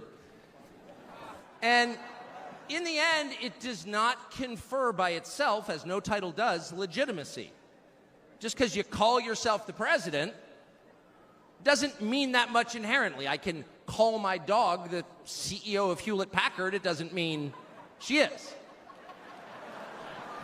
It's true. And you hate to say it, but it is also true, as a fact, that you could take, a mannequin, a dead person, and make him president. No, you could. You could. I'm just saying theoretically possible. With enough cheating, that could happen. But being a leader is very different. It's not a title. It's organic. You can't name someone a leader. A leader is the bravest man. That's who the leader is. That is true in all human organizations. This is a law of nature. And in that moment, Donald Trump, months before the presidential election, became the leader of this nation. That was the most obvious to me. And I have to say, I think it changed him. He reached out to Trump within hours of it that night. And what he said to me that night, having just been shot in the face, he said not a single word about himself. He said only how amazed he was and how proud he was of the crowd, which didn't run. And I thought two things. The first thing I thought was, well, of course they didn't run. His courage gave them heart. A leader's courage gives courage to his people. And the second thing I thought was, this is the selfish guy I've been hearing about for 9 years? Really? Not a word about himself? about his people, period. And the second thing I noticed, which I don't think anyone has remarked upon in public, but I'm just going to since I don't have a script, like why not, is that he turned down the most obvious opportunity in politics to inflame the nation after being shot. To inflame the nation, which is an opportunity that almost every other politician I've ever met, and certainly his opponents, would have taken instantly. And they would have said, well, what is this? How did he get shot? Like, how did this happen? And those are real questions that we have to get to the bottom of. But in the moments, the days, the week after the shooting, he did not say that. He did his best to bring the country together. And I thought, this is the divisive figure? This is the irresponsible person? No. This is the most responsible, unifying behavior of a leader I think I've ever seen. So the question is, where is he leading us? And I could go on for hours, but let me just sum it up. I do think the entire point from the famous escalator ride 9 years ago until today of Donald Trump's public life has been to remind us of one fact, which is a leader's duty is to his people, to his country, and to no other. That's the point. That's the only point. And another word for this is democracy. Democracy, in case you're a little sick of being beaten in the face with democracy on television, actual democracy is the proposition that the citizens of a country own that country. They're not renters, they're not serfs, they're not slaves, they are the owners of the country. And for that to be true, their leaders have to represent them, which is another way of saying they have to do what the people want them to do, or a close approximation thereof. But if they completely ignore what people want, not just 1 year, but generationally, say for 50 years, then it may be, I don't know what, it's not a democracy. And so I think the entire Trump project, paradoxically, is attacked as an enemy of democracy, is to return democracy to the United States. Hey, let's pay attention to what people actually want. And the lack of interest in that question in Washington is something that ultimately drove me out of the city after 35 years. Lawmakers stepping over the prostrate bodies of their fellow citizens ODing on drugs to go cast votes to send money to some foreign country. Yeah, actually, we've lost more Americans from drugs in the past 4 years than we lost in World War II. Yeah. Our bloodiest war, more than we lost in World War II. Does anybody care? It is pathetic. It is pathetic. And do you hear a single word from Washington about doing anything about it? We know where the drugs are coming from. We know the supply routes. The U.S. military spent billions bombing the Ho Chi Minh Trail. You don't see our commander-in-chief suggesting that we use our military to protect our country or the lives of its citizens. No. That's for Ukraine. And it's too much, actually. It's too insulting. It's too insulting. It's a middle finger in the face of every American. It's a very clear statement, which is unmistakable. And that is, we don't care about you. And Donald Trump, whatever you say about him, and I think he's a wonderful person. I know him well. By the way, the funniest person I've ever met in my life, actually. You can't be funny without perspective. Or without empathy, which is true. But everything else about Trump aside, he actually cares. Because he's interested in the people who live here, because that's his job. A father's job, his duty is to his family. An officer's duty is to his men. A president's duty is to his citizens. And he seems to be the only one who thinks that. And in his choice for vice president, J.D. Vance, he's made that really clear. J.D. Vance, I'll say this about him, is a thoroughly decent man, and I'll just admit it, a friend of mine, one of the very few politicians in Washington who actually is very close to his own wife, which is wonderful to see. And she's wonderful, actually. But J.D. Vance has views that are closer to Trump's voters than anyone else in Washington in office.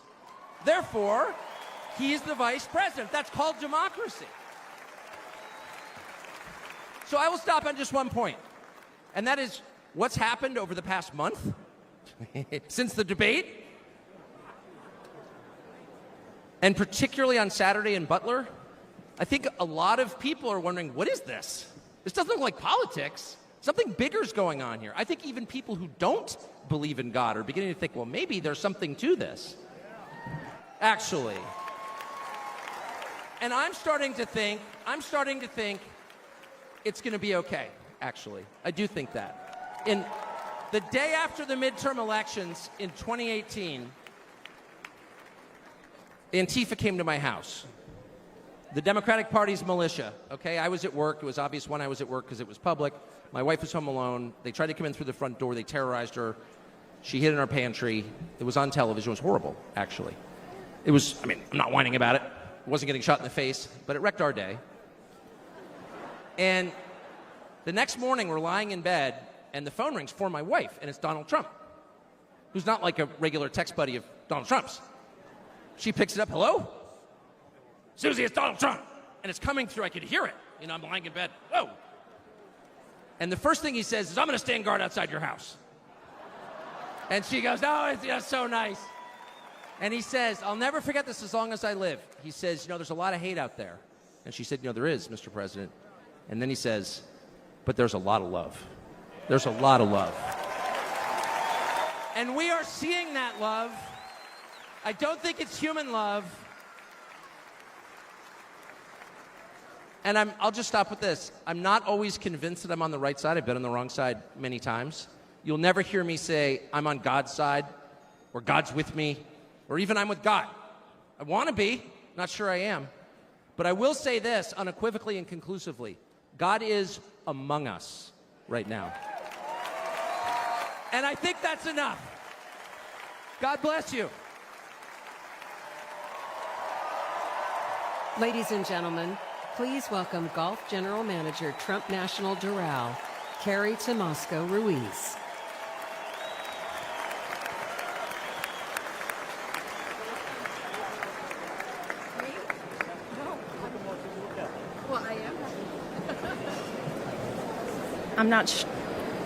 I'm not sure how I follow Tucker,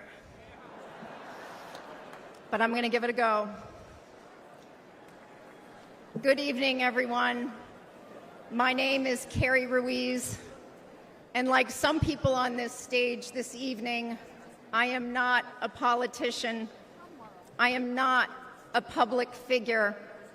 I'm a mom of 3 and a woman of faith who's been fortunate to work side by side with Donald Trump and his amazing family.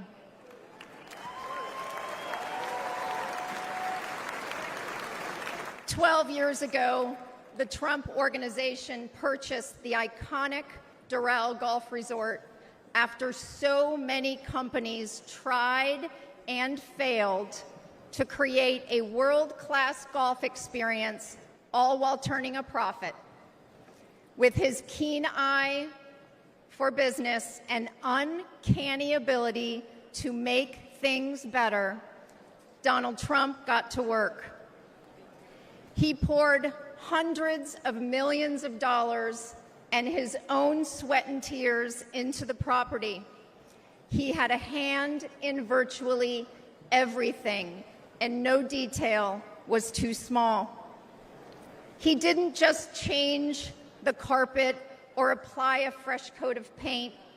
He stripped this legendary resort to its core and rebuilt it the right way.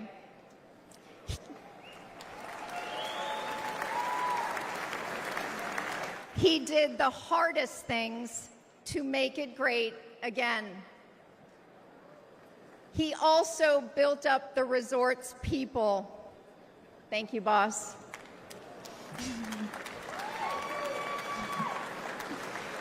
He empowered us. He listened to us, all of us, and he still does.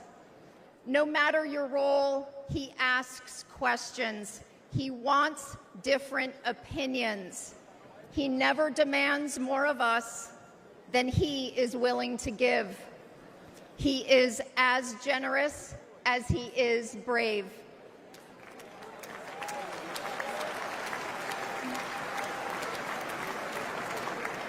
And to those who work for him, he provides unwavering support.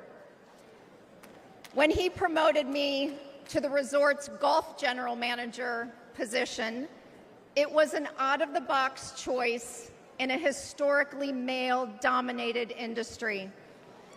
I am not a golf professional. I cannot break 90 yet. But none of that mattered to President Trump. He looks at things differently. He welcomes the unconventional.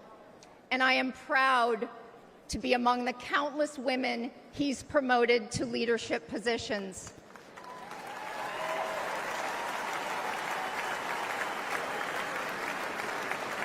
I might add, he did it all while no one was looking. The simple truth is, no one can match President Trump's vision and unrelenting drive to make things better.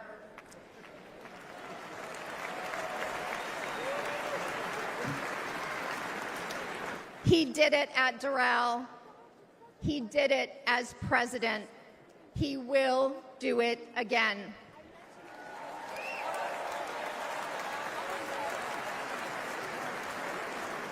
May God continue to bless President Trump, and may God bless the United States of America. Thank you.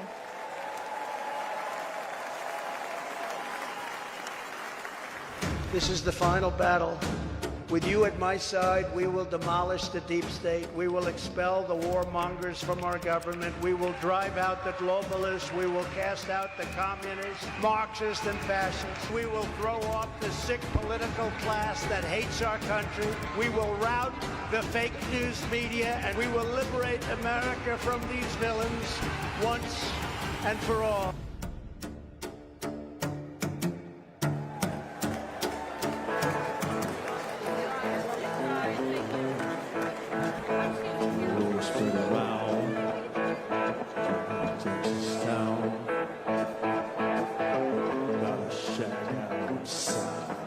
You know what I'm talking about? Just let me know if you won't go. That whole out. They got a lot of nice girls out there.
Ladies and gentlemen, please welcome Advocate for Safe Schools, Annette Albright from North Carolina.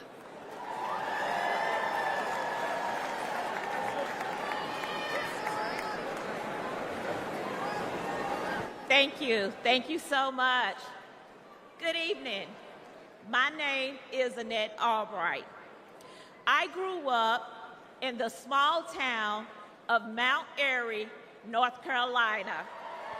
North Carolina. Like my parents and my grandparents, I was a lifelong member of the Democrat Party. Don't worry, the story gets better from here.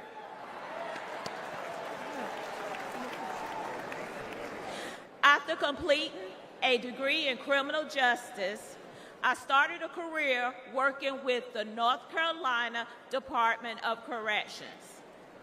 I left my job in the criminal justice system to work for Charlotte-Mecklenburg School District to engage our youth before they got stuck in the system. It didn't take long for me to realize that public schools are a part of the problem.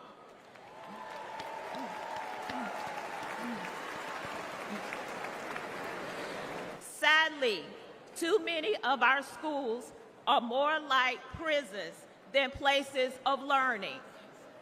That must change.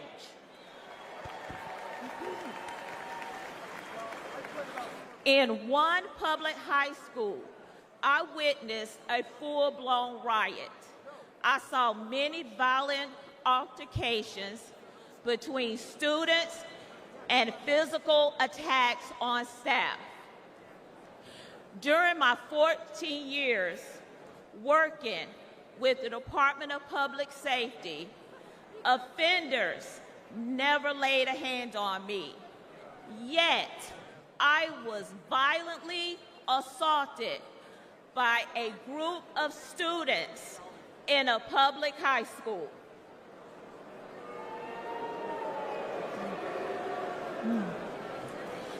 The uptick in school violence was related to an Obama-Biden policy that directed schools to reduce suspension rates and keep dangerous students in the classroom.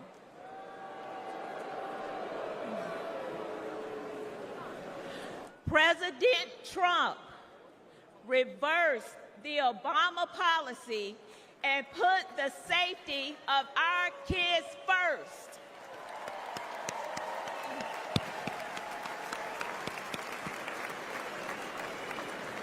Violence on public school campuses should not be a Democrat issue. It should not be a Republican issue. It is an American people issue.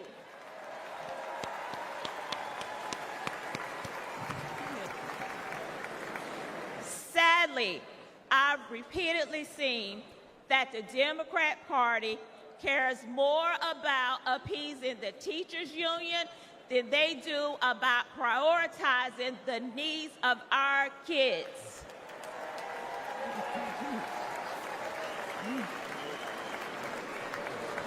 They champion safe spaces instead of safe schools.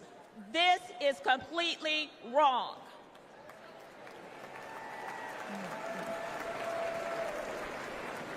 Little by little, I began to see the truth. While Democrats spend more money on a broken system, Republicans are empowering parents and fighting for school choice.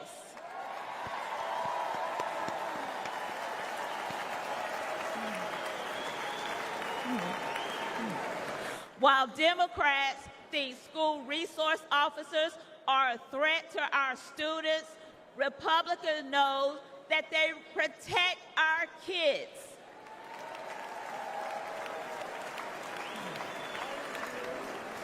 While Democrats won't admit that our schools are failing, Republicans will fix the system and make our schools safe.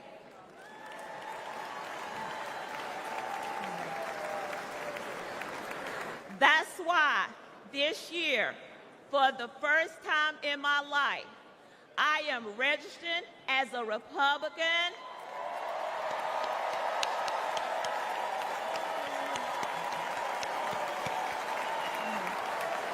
Thank you.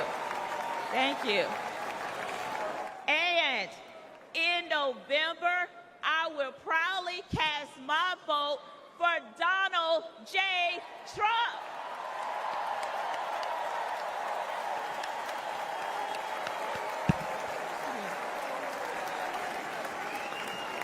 Only together we can make America's schools great again. Thank you, and God bless America.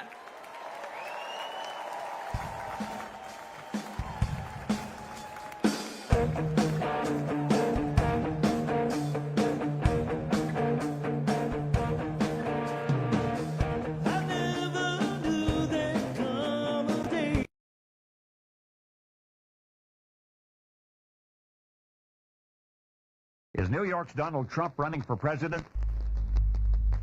He bought full-page ads in 3 East Coast newspapers today stating his views on foreign policy, and these ads will win him a following. In the ads, he says, there's nothing wrong with American foreign policy that little backbone won't cure. And he says, we have no business spending ourselves broke in the Middle East, protecting ships that are not ours, and oil that we don't need. Rumblings in the Trump camp point as far as the presidency. Somebody has to help this country, and if they don't, the country and the world are in big trouble. Because within a short period of time, as sure as we're sitting here, there's not going to be a country and there's not going to be a world. I have no intention of running for president, and if it got so bad, I would never want to rule it out totally.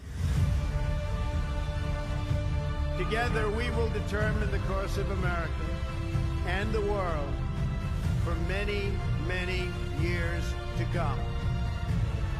For too long, a small group in our nation's capital has reaped the rewards of government, while the people have borne the cost. That all changes, starting right here and right now, because this moment is your moment. It belongs to you. The forgotten men and women of our country will be forgotten no longer. The Republican primary is over. Donald Trump basically has this nomination locked up.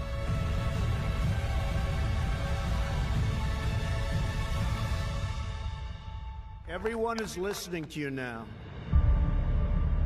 I will fight for you with every breath in my body, and I will never, ever let you down. My fellow Americans, our movement is far from over. In fact, our fight has only just begun.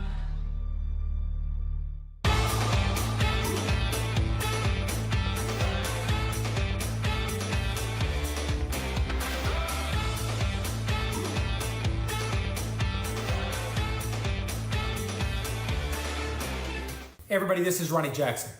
I was a White House physician for 3 presidents. I know better than anyone what it takes physically and mentally to be president. While Biden's cognitive abilities continue to decline, President Trump is doing everything he can to save America, but he needs your help. Patriots like you are the reason President Trump is still in this fight. So I have one ask. Can you chip in any amount right now to President Trump's campaign to make America great again? It's not about how much you donate. It can be $5, $10, or any amount you can give. What's important is that me, you, and the entire MAGA movement join together before he accepts his nomination. Please chip in now by texting DONATE to 88022. Thank you.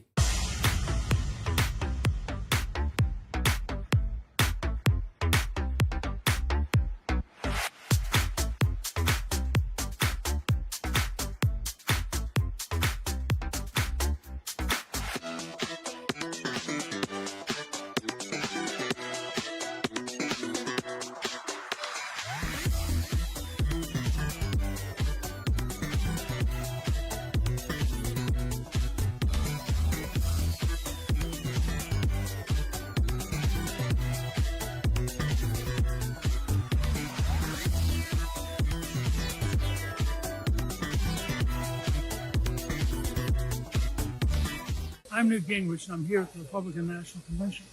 And I'm asking you to help President Donald Trump win the White House and kick Joe Biden out of there.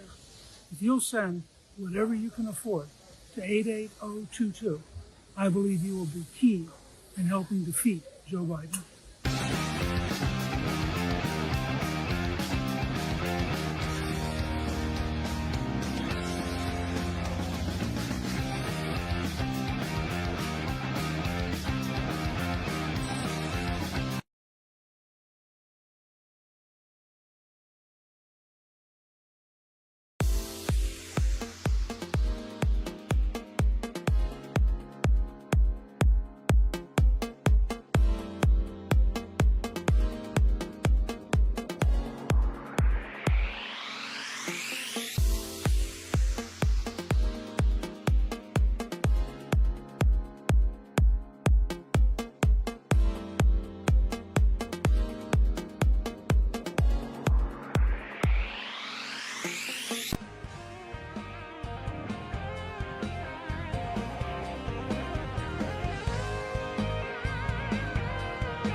Well, let me tell you something, brother. You know something? When I came here tonight, there was so much energy in this room. I felt maybe I was in Madison Square Garden getting ready to win another world title. Or maybe I thought the vibe was so intense, the energy was so crazy, it felt like maybe I was going to press that no-good, stinky giant over my head and slam him through the mat, brother. But what I found out was I was in a room full of real Americans, brother. And at the end of the day, with our leader up there, my hero, that gladiator, we're gonna bring America back together. One real American at a time, brother.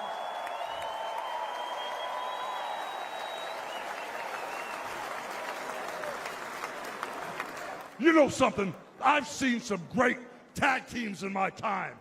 Hulk Hogan and, ooh yeah, the Macho Man Randy Savage. But you know something? I see the greatest tag team of my life standing upon us, getting ready to straighten this country out for all the real Americans.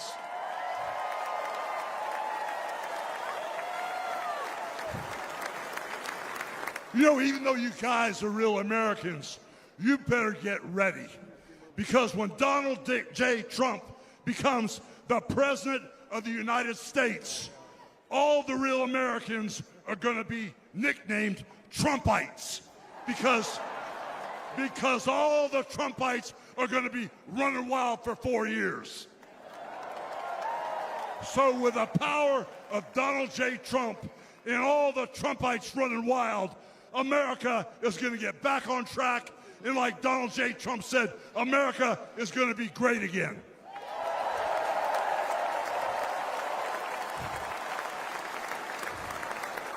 You know, when I look out and I see all the real Americans, I think about how Donald Trump, his family was compromised. When I look out there and I see Donald Trump, I think about how his business was compromised. But what happened last week when they took a shot at my hero and they tried to kill the next President of the United States? Enough was enough. And I said, let Trumpomania run wild, brother. Let Trumpomania rule again. Let Trumpomania make America great again.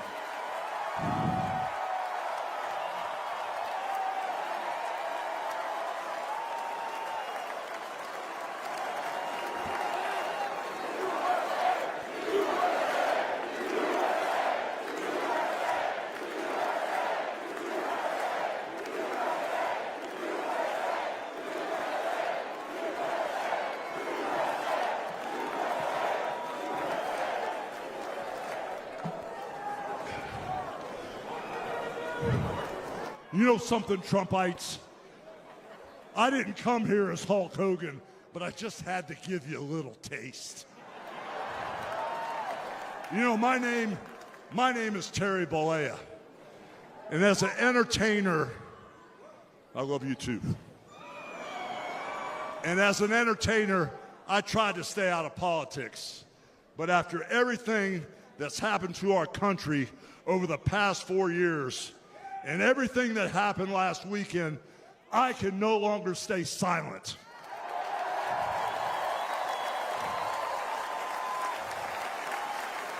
I'm here tonight because I want the world to know that Donald Trump is a real American hero.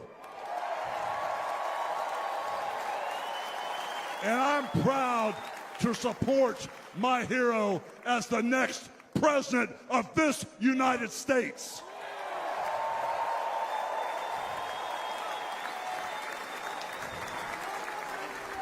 You know, guys, I've known Donald Trump for over 35 years. You know, hold on a second, hold on. I just had a flashback. I just had a flashback, man. This is really tripping. You know, the last time I was up on stage, Donald Trump was sitting at ringside at the Trump Plaza. I was bleeding like a pig, and I won the world title right in front of Donald J. Trump. And you know something? He's going to win in November, and we're all going to be champions again when he wins.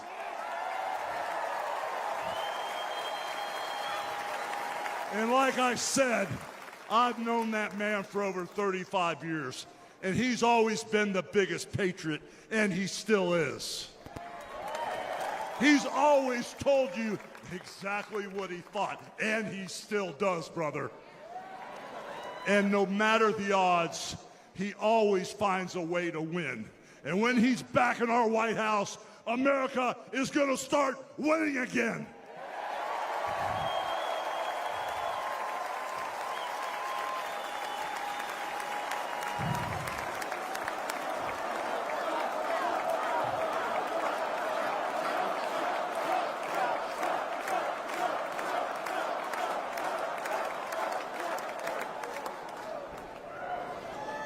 You know, guys, over my career, I've been in the ring with some of the biggest, some of the baddest dudes on the planet. And I've squared off against warriors, ooh yeah, savages.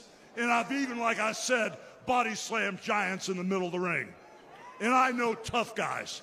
But let me tell you something, brother. Donald Trump is the toughest of them all.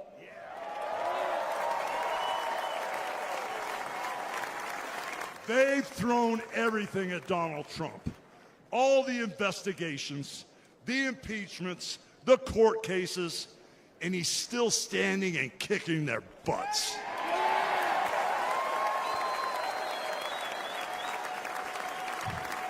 You know, we never had it better than the Trump years. Back then, we had a thriving economy. We had strong borders. We had safe streets. We had peace and respect around the world. But then we lost it all in a blink of an eye. Crime is out of control. The border is out of control.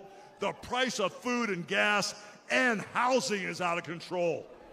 And the only person who can clean this up is Donald Trump.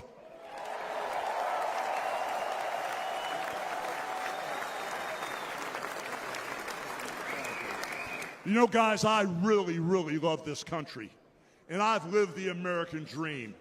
And I want my kids, your kids, and all those little teeny Hulkamaniacs out there to live the American dream too.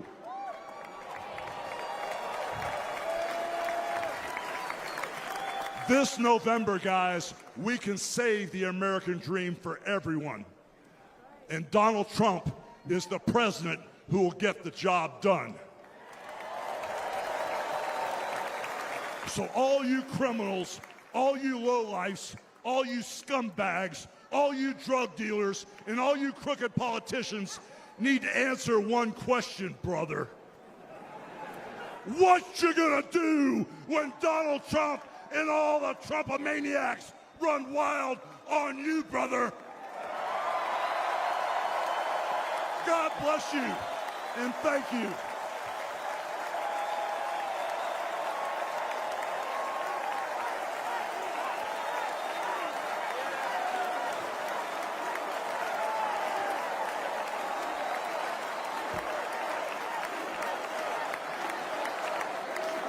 Ladies and gentlemen, please welcome the President and CEO of the Billy Graham Evangelistic Association and President of Samaritan's Purse, the Reverend Franklin Graham.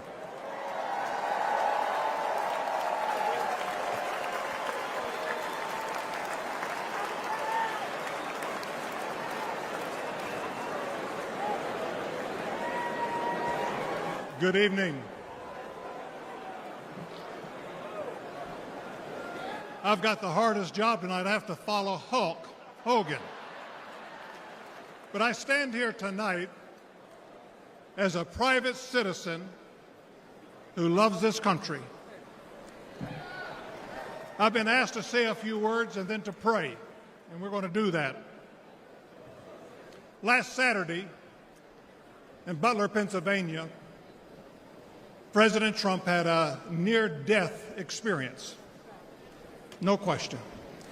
But God spared his life. And when we go through those experiences, it changes us. It can cause us to examine our lives and to reevaluate our priorities, as you should. When President Trump rose from that platform, he rose with his fist raised in strength, showing America his unshakable resolve to fight for them in this nation.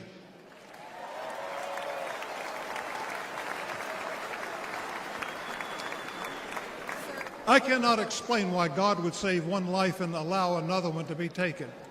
I don't have the answer for that. But one thing I do know is that God loves us, and he wants us to be with him in heaven one day. And that's through faith in his Son, Jesus Christ. You see, the Bible says that God so loved the world that he gave his only begotten Son, that whosoever believeth in him shouldn't perish but should have everlasting life. For as long as I've known President Trump, I've found him to be a man of his word. Things that he said he'll do, he did. When he told me and our country in 2016 that he was going to appoint conservative justices, guess what? He did. In 2016, he said he would defend religious liberty, and guess what? He did. In 2019, I was with him at the United Nations when the first president of history of this country stood there to advocate for religious liberty worldwide.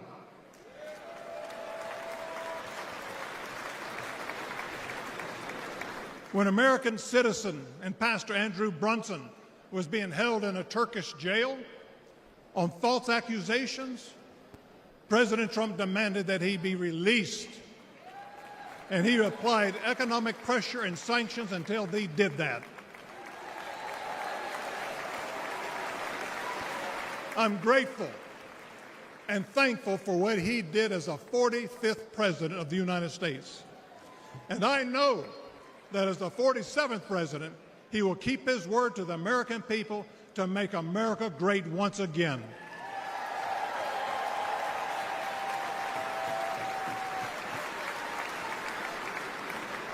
It's an honor for me to be asked to pray for Donald Trump this evening.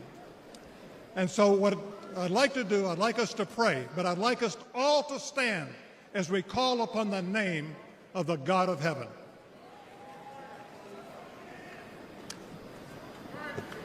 Our Heavenly Father, we come before you this evening with grateful hearts. Thank you for saving the life of President Donald J. Trump. In his own words, it was you and you alone who saved him. We pray for the others that were injured on Saturday, for the family who lost their loved one. Put your loving arms around them. Comfort them, and may they sense your presence. We stand before you tonight. We say thank you for the provisions you have given to the United States of America. You have blessed this country more than any country in the world. Sadly, as a nation, we have forgotten who is responsible for all the freedoms, the liberties, and the bounty that we enjoy. It has all come for you. Thank you. This evening, our nation is in trouble. We're divided politically, racially, economically, with millions of people seeking refuge and hope in our dry and thirsty land. You're the only one who can fix the complexity of the problems that we face today. We pray for President Trump that you would give him wisdom, strength, and a clear vision for the future of this nation and the task that is at hand. Continue to protect him from his enemies. I pray that you would surround him with men and women who will give him sound counsel and guidance. We pray for Melania, for Barron, and for all the President Trump's children and grandchildren. We pray for Senator J.D. Vance, his wife Usa, along with their young family. We're thankful for his strong stand for defending life. As your word instructs, we also pray for the leaders of our nation, whether they're Republican, Democrat, or Independent. We know that all authority comes from you. You are a great God, and we ask that if it be thy will that you will make America great once again. And we ask that you'll unite our hearts, bring us together, one nation under God, indivisible, with liberty and justice for all. And we pray this in the mighty name of my Lord and Savior, Jesus Christ, the King of Kings and the Lord of Lords. Amen.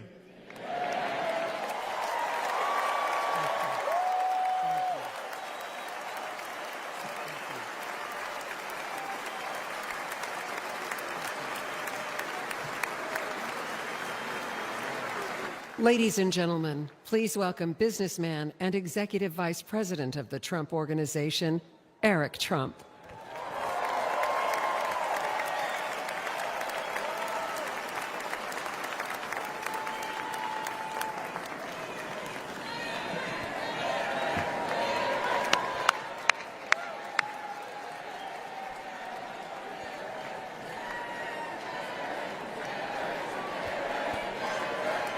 Good evening, America.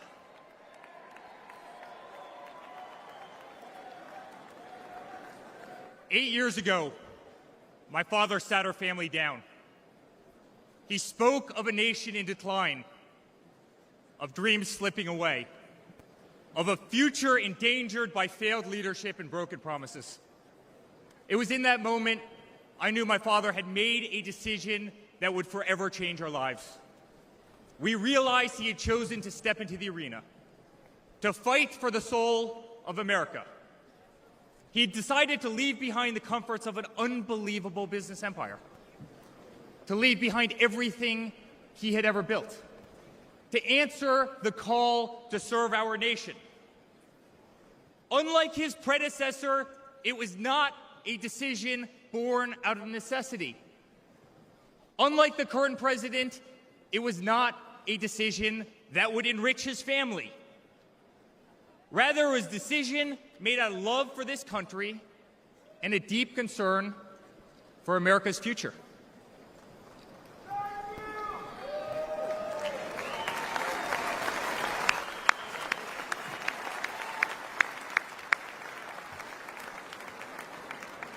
My father was clear it would not be easy, that there would be a huge price to pay, and that the attacks would be vicious. Looking back, that was an understatement. The made-up Russia hoax, the sham impeachments, the efforts to destroy an unbelievable company, a company that I run today, the efforts to cancel us, to silence him, to gag his free speech, and to drag him through every radical left courthouse in America, to take his life. Yet through it all, he's shown unwavering courage and determination, not just in public, but in every private conversation with me and our family.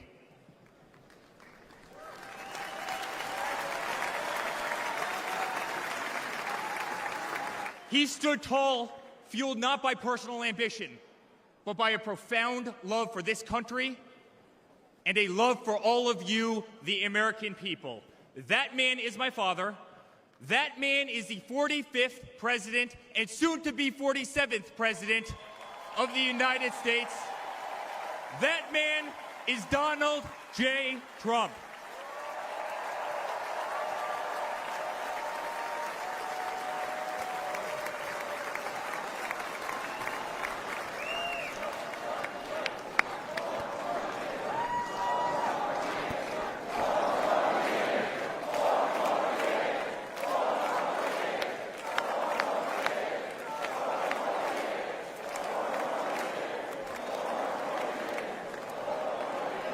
Each time I've stood on this stage, America has been at a dire crossroads. In 2016, many people began to doubt the promise of America. Our economy was struggling. Jobs were scarce.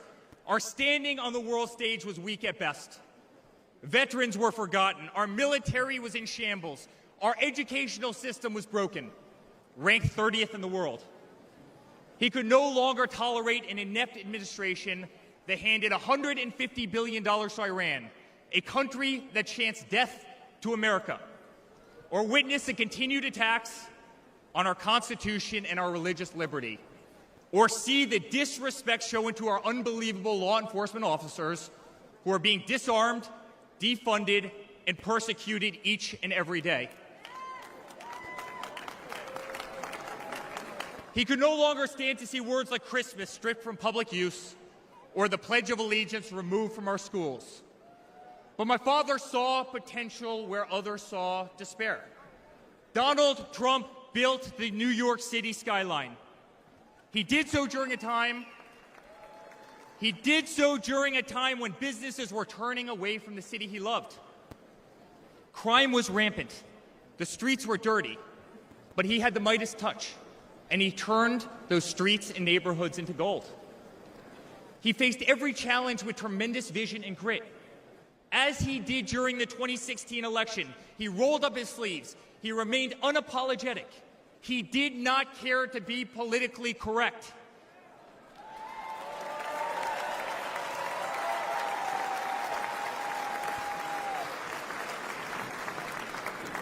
He restored hope. He restored a voice to millions of Americans who had been ignored. He restored the American dream. Under my father's leadership, the economy climbed to record heights. Jobs were created at an unthinkable pace. Unemployment reached historic lows across all demographics. Wage growth soared. He cut taxes for hardworking families and businesses. He slashed regulations. We saw the greatest 401k increase in American history.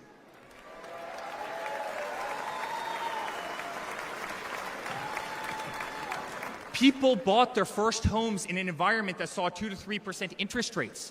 They started their families. My father made the United States energy independent with the lowest gas prices in decades.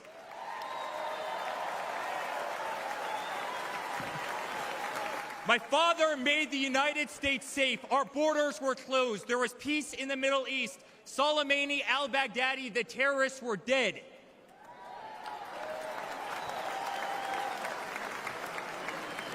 My father made the United States respected again, with the courage to walk into countries like North Korea, with the courage to impose tariffs on China, and with the courage to tear up trade deals that cost Americans their jobs.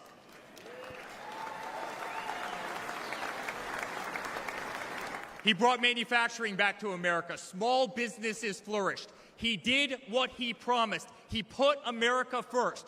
We were winning. Donald Trump made America great again.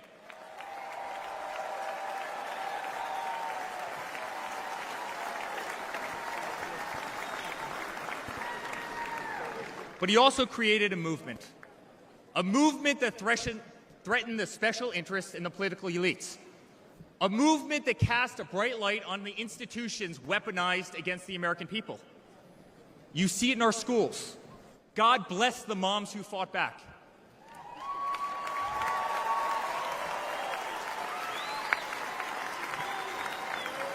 You see it in your workplace. You see it on every news station, in every newspaper. You see it in the military. The most iconic military installations on planet Earth are stripped of their identity and renamed.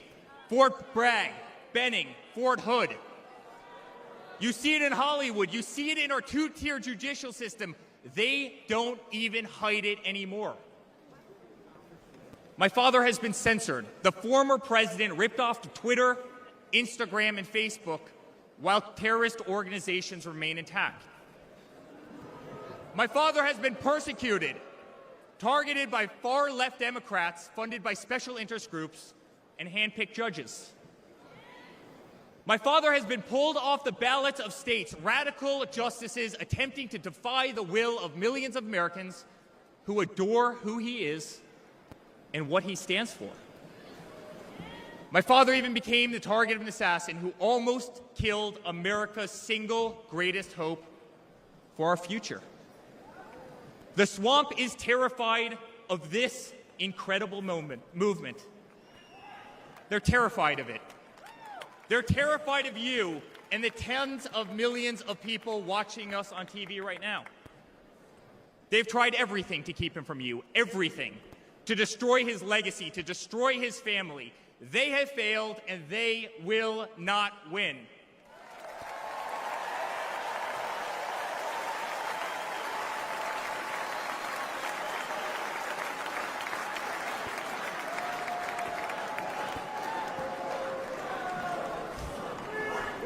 I love my Florida delegation right here.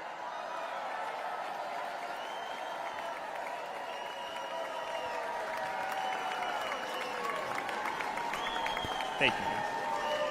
My father stands before you with the most votes of any Republican candidate in the history of our nation.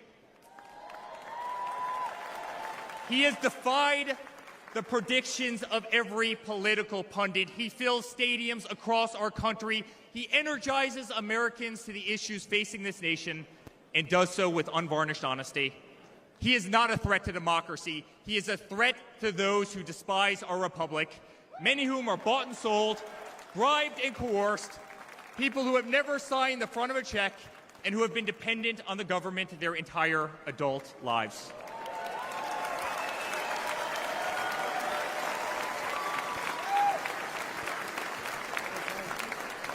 Today, as it was in 2016, America's at that crossroads again.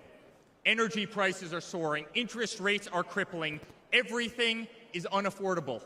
The U.S. dollar has been diminished. Inflation has made it impossible for Americans to live, to save for their future. Our infrastructure is crumbling. Our border is out of control. Millions are dead and displaced in Russia and Ukraine, a war that has no end and a war that we are funding. The Middle East has become a hornet's nest.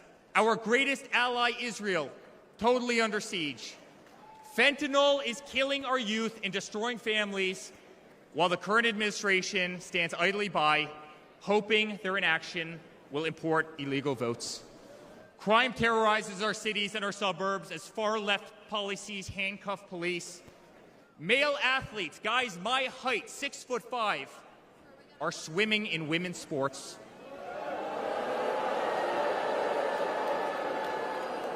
Destroying the dreams of young girls who have trained every minute of their lives. We no longer trust our elections. We no longer trust our judicial system. And we no longer believe that our government is working in our best interest.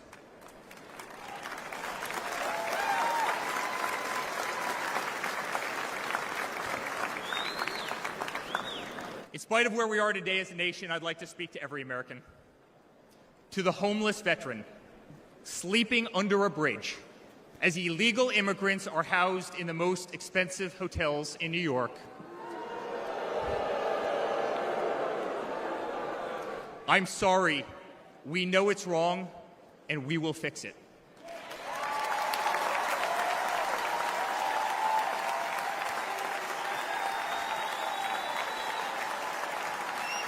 To the single mother who can no longer afford her rent, afford groceries, and has been forced to work 3 jobs, I'm sorry. It does not have to be this way. To the parents who lost a son or daughter to fentanyl, including the incredible woman that spoke the other night, while an administration does absolutely nothing, I'm sorry. Your government can do so much better, and it will.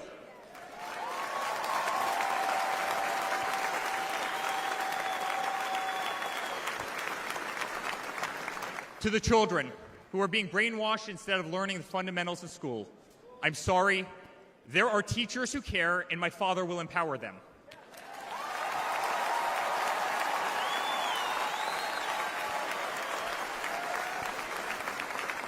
To the law enforcement officers, our brave Border Patrol, Secret Service agents who work every single day to protect our communities, knowing damn well that the system will throw you under the bus, I'm sorry. We will stand behind you.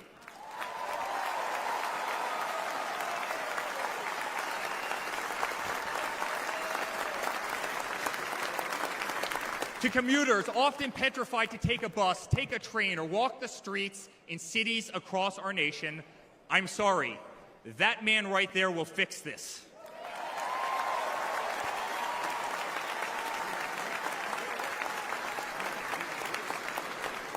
To the construction workers, to the middle-class families, to the families with children with disabilities, families who can no longer afford medical benefits or to take a vacation, I'm sorry. We will make America great again.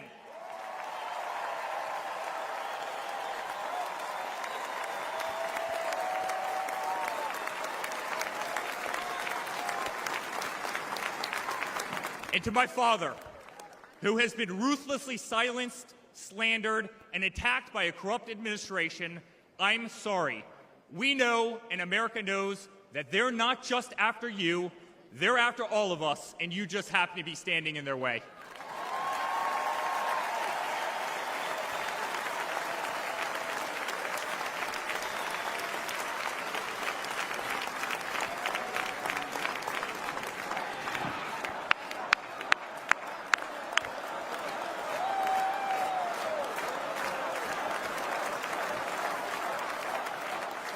To all Americans watching tonight, the greatest retribution will be our success.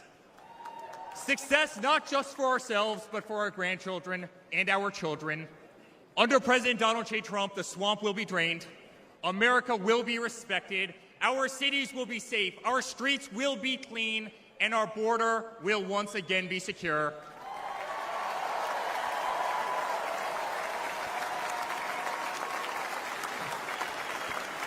We will have peace. We will have prosperity.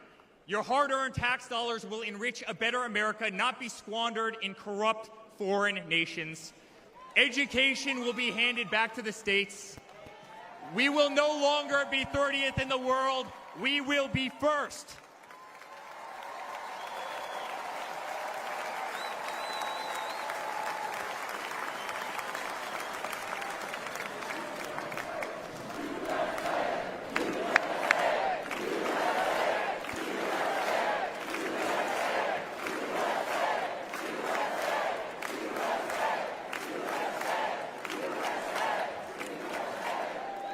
Our children will understand family, our children will have values, and our children will love God.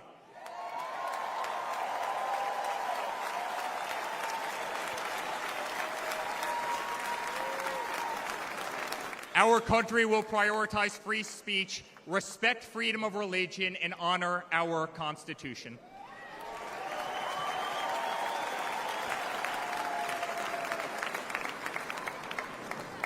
As his son, I've never been more proud of a person in my life.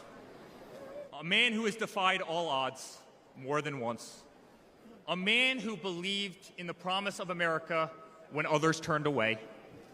A man who saw a nation in need of a champion and answered that call with unwavering determination and courage. A man who survived a bullet that was intended to eliminate him permanently from our future and from our family. Never have I been more proud to be a Trump.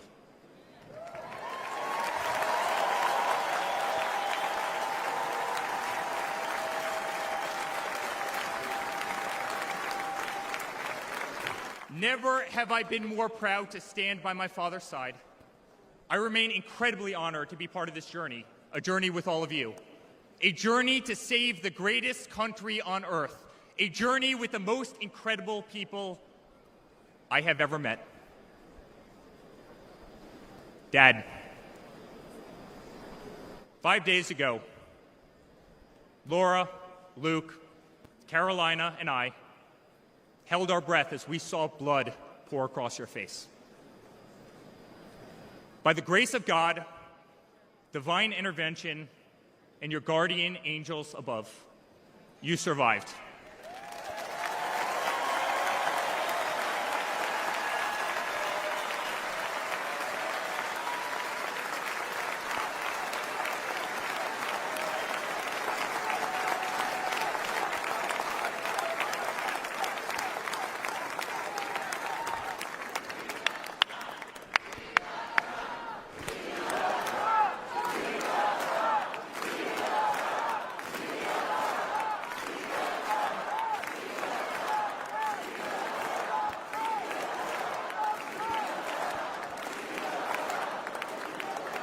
You are the greatest fighter I have ever seen. You are strong, you are full of life, and you are unapologetic. Your optimism is contagious. Your backbone is unbreakable. Your conviction to fight for what is right and against all that is wrong is truly next level.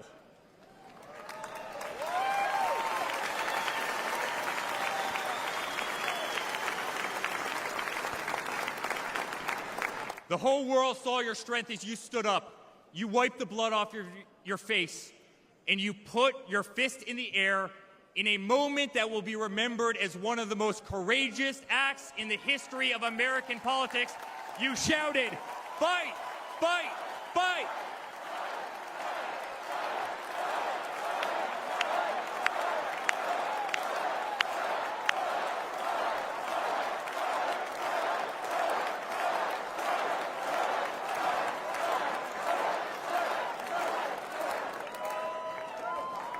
I'm honored to be your son. I'm honored to speak to our great nation tonight.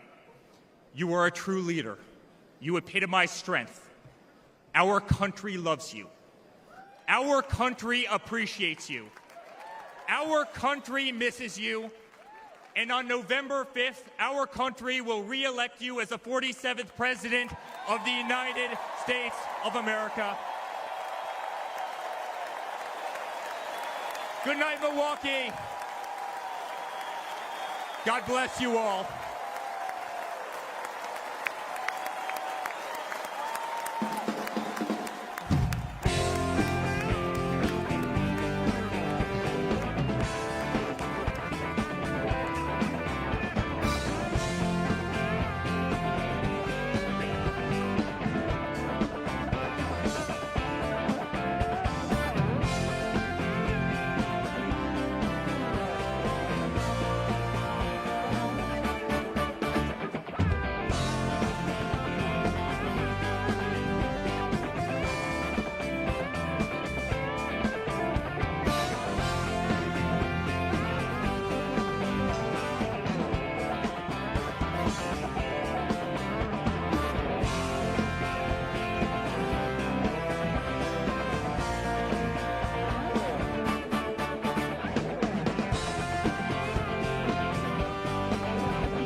Ladies and gentlemen, the next First Lady of the United States, Mrs. Melania Trump.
This is a story as uniquely American as the ideals and freedoms we all cherish.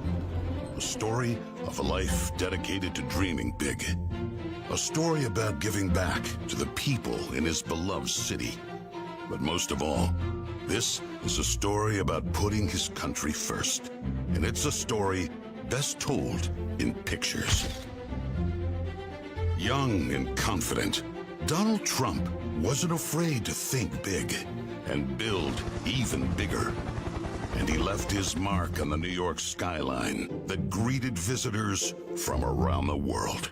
But he wasn't just an American entrepreneur. He became a folk hero. Celebrities and sports stars wanted to be seen with him. Politicians sought his approval. And New Yorkers just loved him. And he loved them back. And he gave back. Just one example, saving the Woolman skating rink. The Woolman skating rink in Central Park is open again. The city spent nearly 6 years and $12 million trying to fix it. And then to the rescue, developer Donald Trump. As Tracy Egan tells us now, he accomplished in 3.5 months what the city couldn't do in 6 years. Donald, you performed a great public service. There was no denying that Donald Trump was the toast of the town. But he was also something even more important, a patriotic American. And like many others, he was becoming increasingly troubled by the direction of our country. Because I really am tired of seeing what's happening with this country, how we're really making other people live like kings, and we're not. You've said, though, that if you did run for president, you believe you'd win. Well, I don't know. I think I'd win. I tell you what, I wouldn't go in to lose. I've never gone in to lose in my life. And if I did decide to do it, I think I'd be inclined. I would say that I would have a hell of a chance of winning, because I think people, I don't know how your audience feels, but I think people are tired of seeing the United States ripped off. But who would ever run for president and leave such a glamorous life? Appearances in movies, best-selling books, a widely popular TV show. But for Donald J. Trump, the calling to save his country was even stronger. The mission, more important. The number of Americans being left behind, too large. And so, in Donald Trump fashion, he announced he was running for president, in it to win. And he did.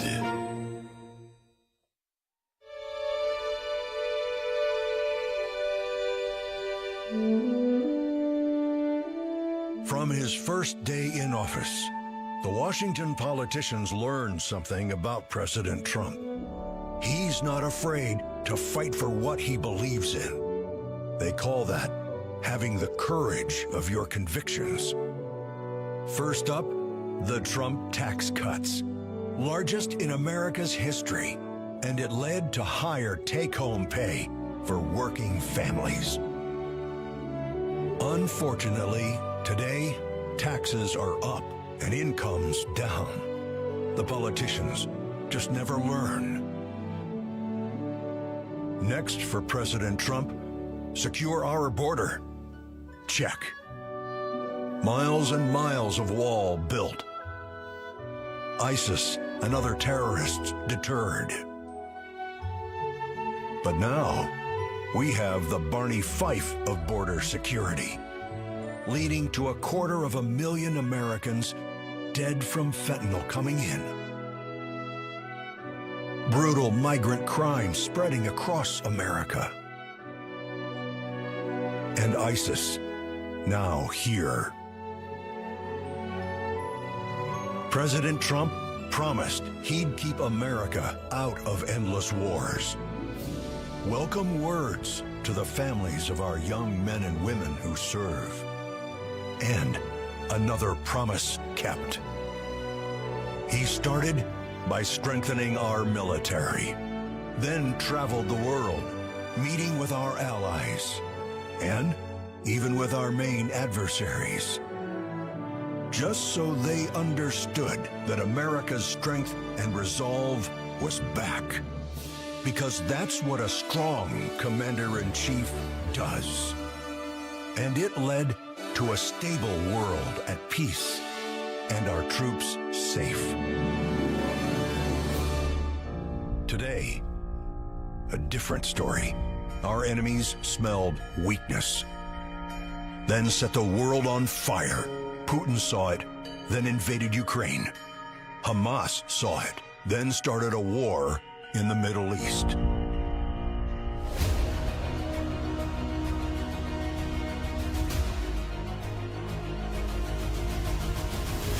There's one more thing we've learned about President Trump.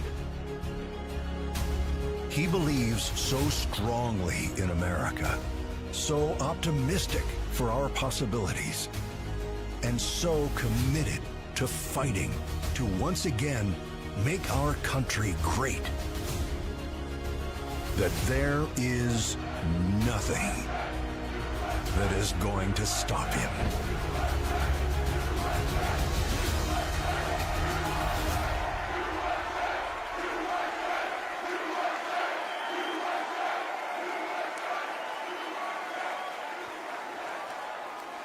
Ladies and gentlemen, please welcome Kid Rock.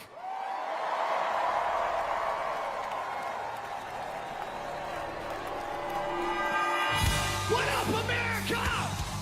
If you're ready for President Trump to take the stage, I need everybody to stand up. I need everybody to put a fist up in the air. Everybody, get a fist up in the air. Now follow me. Say fight, fight. Say fight, fight. Say fight, fight. Say Trump, body scream.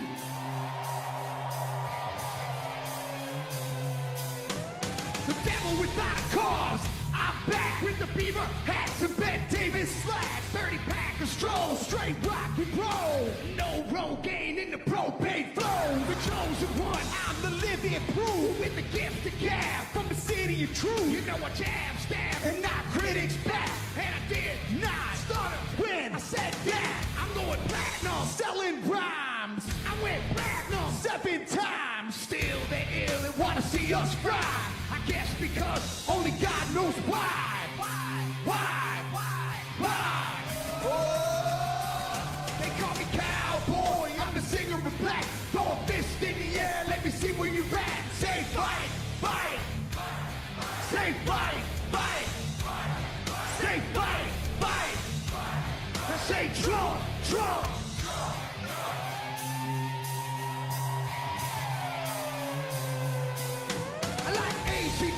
hands easy time. Bocephus beasties and the kings of rock. Skinner, Seeger, lit corn to stone. David Allen and no-show Jones. Yeah, pass that bottle around. Got the rock from Detroit, the soul from Motown. The underground, straight Detroit pimp. With tracks to Mac and slap back to back. Never gain no pay, I don't play with ass. Well, watch me rock with Liberace flash. Punk rock the Clash, boy bands are trash. I like Johnny Cash and Grandmaster Flash. Flash, flash, flash, flash. Oh, they call me cowboy. I'm a singer in black. Throw a fist in the air. Let me see where you're at. Say fight, fight. Say fight, fight. Say fight, fight. I say Trump, Trump.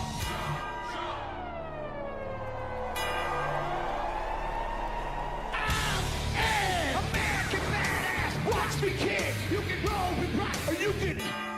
I'm the ultimate. I'm like Amazing Grace. I'm on rock and roll. Like a rock this place. All super fly. Living double wide. Psychon McFly. The big John can ride. Bill Shack to share. Bringing flash to flare. Like a long hair swinging middle finger in the air. Snakeskin boots 65 Chevelle. See me riding sin and hit a rebel yell. I won't live to tell. So if you do, rock for freedom and rock for truth. Who knew I'd blow like Oklahoma, Florida, Georgia, Arizona. Smell the aroma and check my hits. I know it stinks in here, cause Trump's the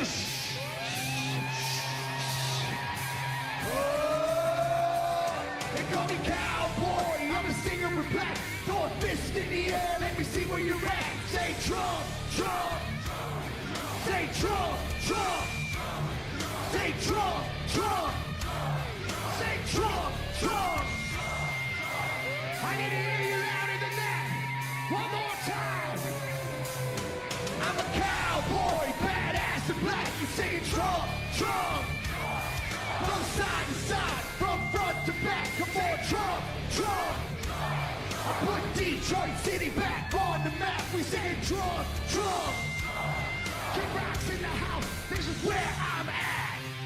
Ladies and gentlemen, get ready for the most patriotic American badass on earth, President Donald J. Trump. But first, another American badass, my brother, Dana White. God bless America.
Good evening, ladies and gentlemen.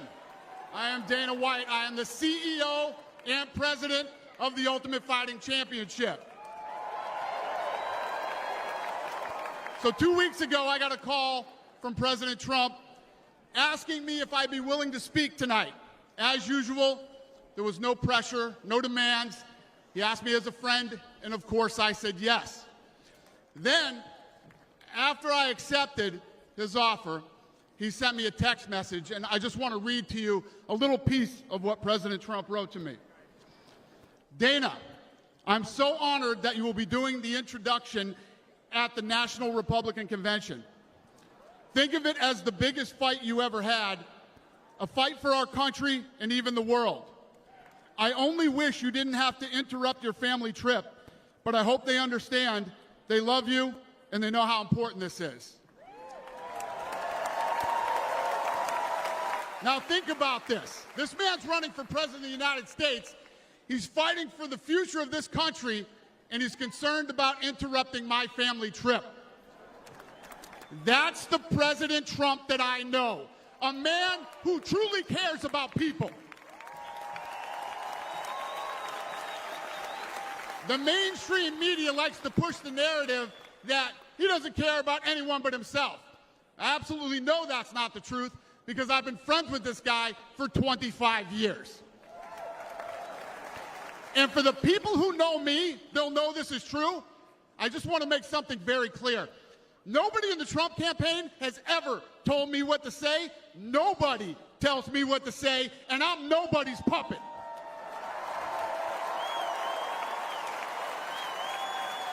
And I'm not telling you what to think. I'm telling you what I know. And I know President Trump. I know President Trump is a fighter. I've been saying this since 2015. Now look at what's happened over the last 10 years. We have all seen it with our own eyes. I'm in the tough guy business, and this man is the toughest, most resilient human being that I've ever met in my life. The higher the stakes, the harder he fights, and this guy never, ever gives up. So what's at stake here? The answer is in President Trump's text, and I quote, "A fight for our country." I know why he's running for president again. Why else would he put himself through everything he's dealt with just to get back here? We all know he doesn't need this. This guy's got a great life. He has a beautiful family, and he has achieved everything that you could possibly achieve in life. I know President Trump is literally putting his life on the line for something bigger than himself, and he's willing to risk it all because he loves this country.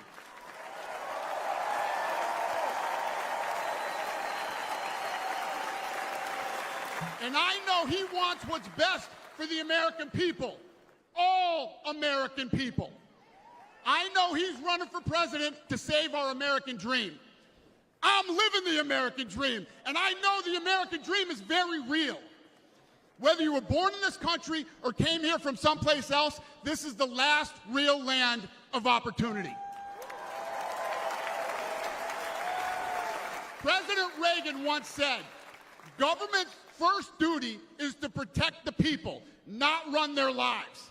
And if you're buried in government red tape, how will you ever start your own business? If you're struggling to pay your bills, how can you ever afford to start a family? And if you don't feel safe in your own town, why would you ever buy a house? I know that President Trump is fighting to save the American dream, and that's what's at stake in this election.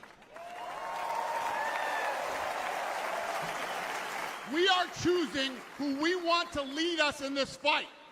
I know President Trump is a proven leader, a fearless leader, and this country was in a much better place when he was in the Oval Office. In my mind, the choice is clear. But this election, we all get to choose. I know I'm going to choose strength and security. I know I'm going to choose opportunity and prosperity. I know I'm going to choose real American leadership and a real American badass.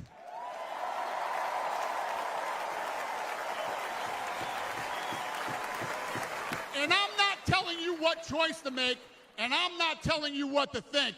I'm telling you what I know. I know America needs a strong leader, and the world needs a strong America. I know Donald J. Trump is the best choice for President of the United States. My fellow Americans, it is my honor to introduce the 45th and soon-to-be 47th President of the United States, Donald J. Trump.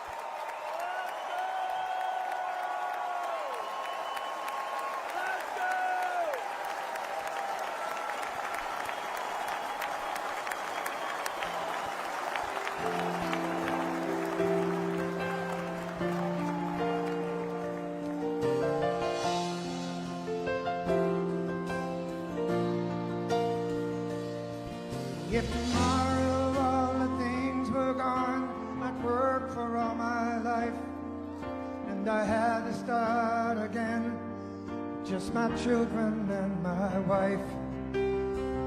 Thank my lucky stars to be living here today, 'cause our flag still stands for freedom, and they can't take that away. And I'm proud to be an American, where at least I know I'm free, and I won't forget the men who died, who gave that right to me, and I gladly stand up next to you and defend her still today, 'cause there ain't no doubt I love this land. Sing it. God bless the USA.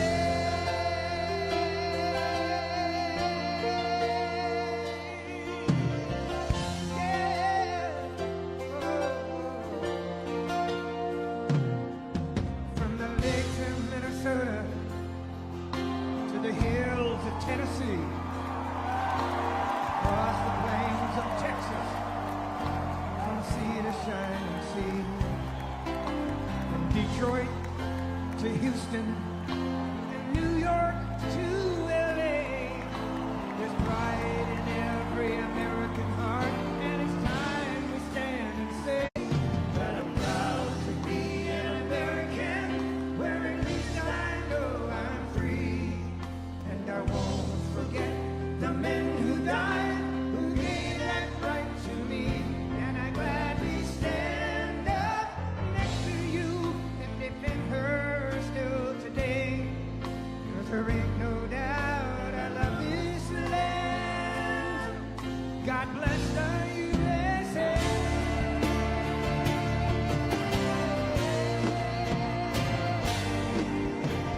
And I'm proud to be an American, where at least I know I'm free, and I won't forget the men who died, who gave that right to me, and I gladly stand up next to you and defend her still today, 'cause there ain't no doubt I love this land. God bless the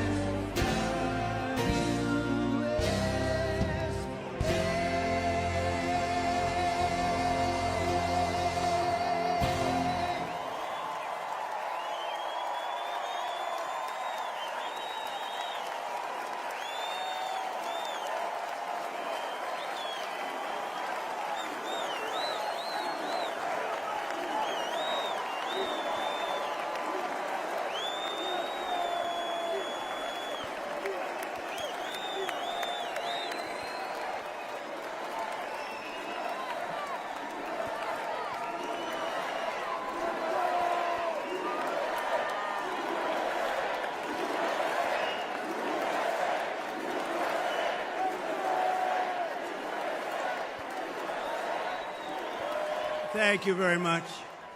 Thank you very, very much. Wow. And thank you, Dana. Thank you, Kid Rock, sometimes referred to as Bob. And thank you, Lee, right from the beginning. Thank you very much. What a talent. What a beautiful, beautiful song. Thank you. Friends, delegates, and fellow citizens, I stand before you this evening with a message of confidence, strength, and hope. 4 months from now, we will have an incredible victory, and we will begin the 4 greatest years in the history of our country. Together, we will launch a new era of safety, prosperity, and freedom for citizens of every race, religion, color, and creed. The discord and division in our society must be healed. We must heal it quickly. As Americans, we are bound together by a single fate and a shared destiny. We rise together or we fall apart. I am running to be president for all of America, not half of America, because there is no victory in winning for half of America. So tonight, with faith and devotion, I proudly accept your nomination for President of the United States. Thank you.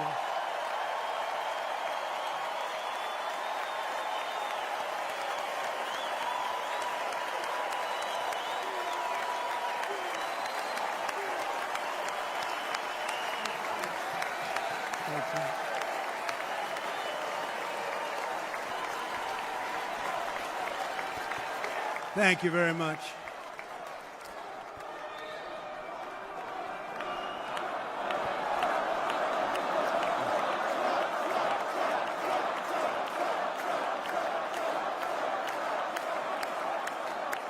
Thank you very much. And we will do it right. We're going to do it right. Let me begin this evening by expressing my gratitude to the American people for your outpouring of love and support following the assassination attempt at my rally on Saturday.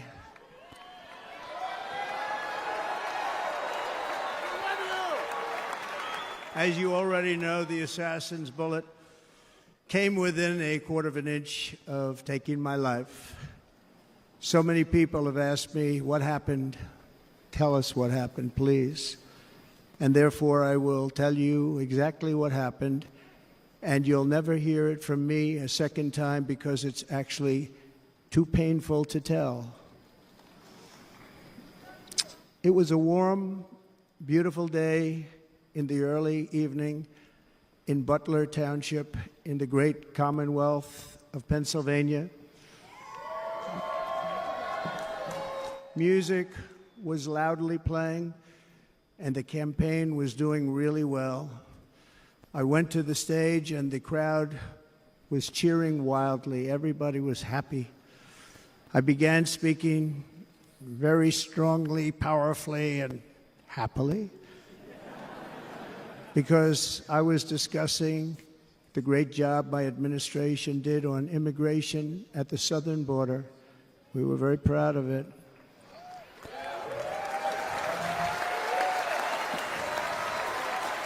Behind me and to the right was a large screen that was displaying a chart of border crossings under my leadership. The numbers were absolutely amazing. In order to see the chart, I started to, like this, turn to my right and was ready to begin a little bit further turn, which I'm very lucky I didn't do, when I heard a loud whizzing sound and felt something hit me really, really hard on my right ear. I said to myself, wow, what was that? It can only be a bullet. And moved my right hand to my ear, brought it down. My hand was covered with blood, just absolutely blood all over the place. I immediately knew it was very serious, that we were under attack, and in one movement proceeded to drop to the ground. Bullets were continuing to fly as very brave Secret Service agents rushed to the stage, and they really did. They rushed to the stage.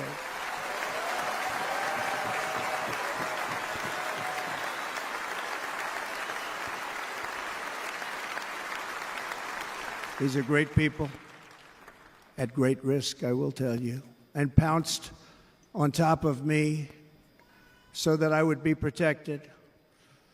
There was blood pouring everywhere, and yet, in a certain way, I felt very safe because I had God on my side. I felt that.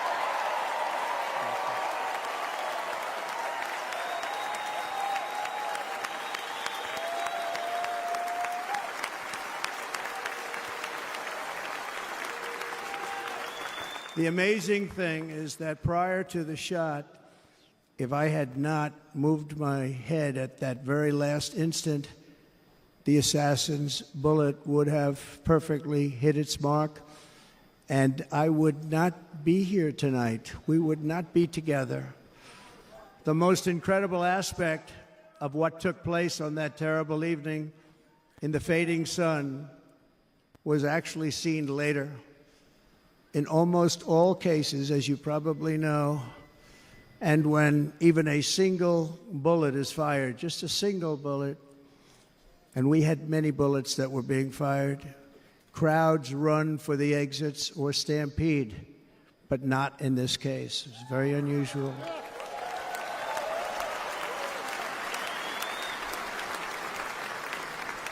This massive crowd of tens of thousands of people stood by and didn't move an inch. In fact, many of them bravely but automatically stood up looking for where the sniper would be. They knew immediately it was a sniper, and then began pointing at him. You can see that if you look at the group behind me. That was just a small group compared to what was in front. Nobody ran, and by not stampeding, many lives were saved. But that isn't the reason that they didn't move. The reason is that they knew I was in very serious trouble. They saw it. They saw me go down. They saw the blood and thought, actually most did, that I was dead. They knew it was a shot to the head. They saw the blood. And there's an interesting statistic. The ears are the bloodiest part. If something happens with the ears, they bleed more than any other part of the body. For whatever reason, the doctors told me that. I said, why is there so much blood? He said, it's the ears. They bleed more. So we learned something, but this beautiful crowd, they didn't want to leave me. They knew I was in trouble. They didn't want to leave me. And you can see that love written all over their faces. Incredible people. They're incredible people. Bullets were flying over us, yet I felt serene. But now the Secret Service agents were putting themselves in peril. They were in very dangerous territory. Bullets were flying right over them, missing them by a very small amount of inches. And then it all stopped. Our Secret Service sniper, from a much greater distance and with only one bullet used, took the assassin's life, took him out.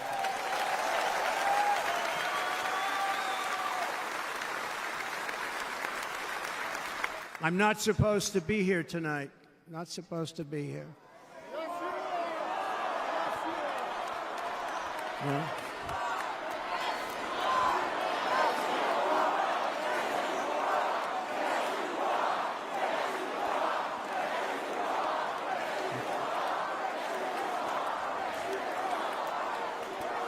Thank you. But I'm not. And I'll tell you, I stand before you in this arena only by the grace of Almighty God.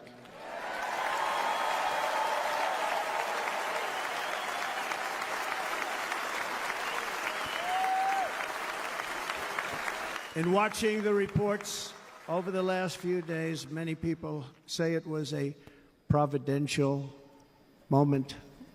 Probably was. When I rose surrounded by Secret Service, the crowd was confused because they thought I was dead, and there was great, great sorrow. I could see that on their faces as I looked out. They didn't know I was looking out. They thought it was over. But I could see it, and I wanted to do something to let them know I was okay. I raised my right arm, looked at the thousands and thousands of people that were breathlessly waiting, and started shouting, "Fight, fight, fight."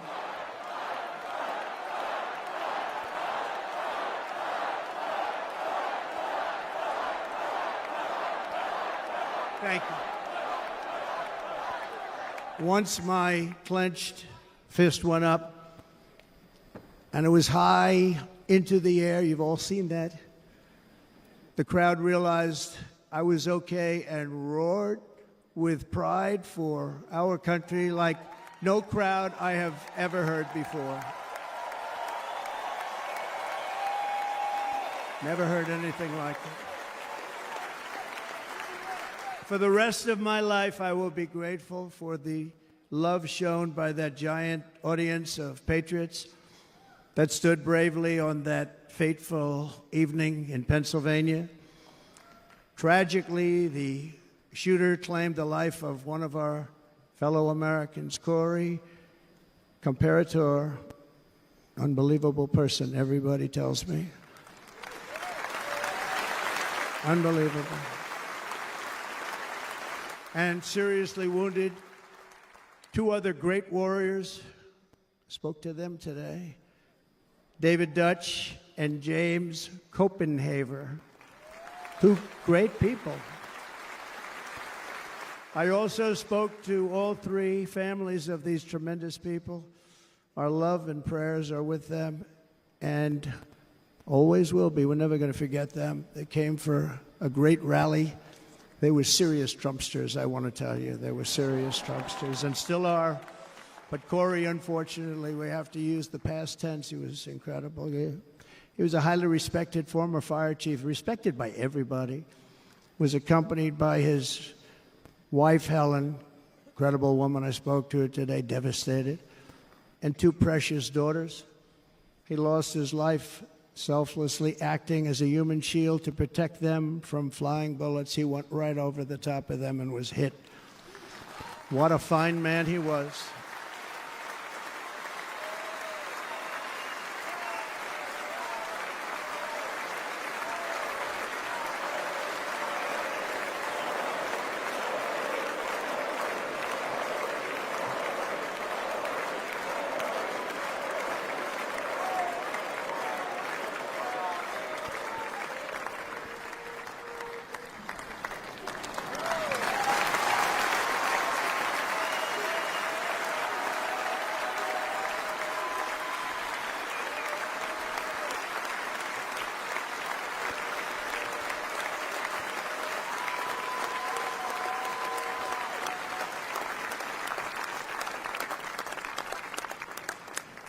I want to thank the fire department and the family for sending his helmet, his outfit, and it was just something, and they're going to do something very special when they get it. But we did something which cannot match what happened, not even close. But I am very proud to say that over the past few days, we've raised $6.3 million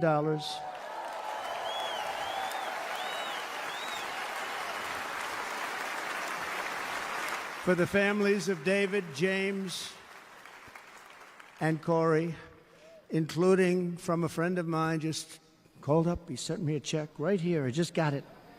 $1 million from Dan Newland. Thank you, Dan. And again, when speaking to the family, I told them, I said, well, I'm going to be sending you a lot of money, but it can't compensate.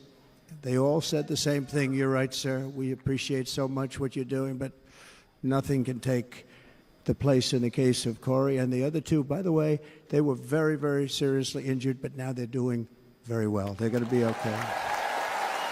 They're going to be doing very well.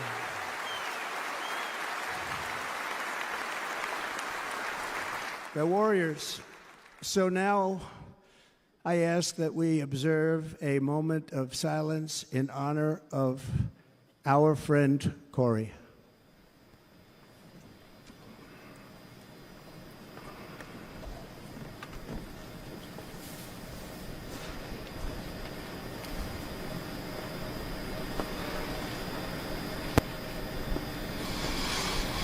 There is no greater love than to lay down one's life for others. This is the spirit that forged America in her darkest hours, and this is the love that will lead America back to the summit of human achievement and greatness. This is what we need. Despite such a heinous attack, we unite this evening more determined than ever. I am more determined than ever, and so are you. So is everybody in this room.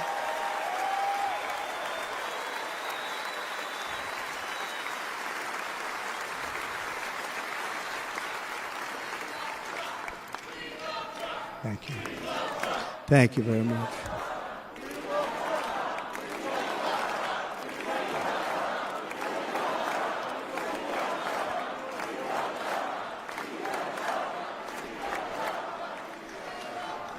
Our resolve is unbroken and our purpose is unchanged to deliver a government that serves the American people better than ever before.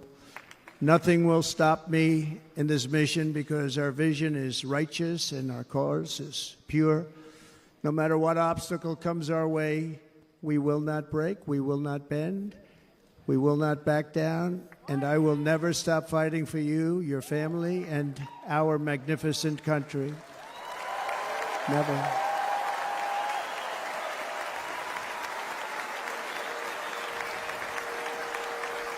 And everything I have to give with all of the energy and fight in my heart and soul, I pledge to our nation tonight. Thank you very much. I pledge that to our nation. I'm going to turn our nation around, and we're going to do it very quickly. Thank you.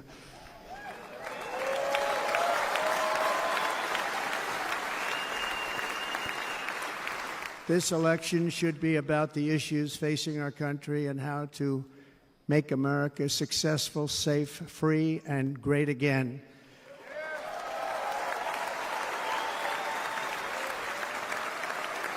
In an age when our politics too often divide us, now is the time to remember that we are all fellow citizens. We are one nation under God, indivisible, with liberty and justice for all.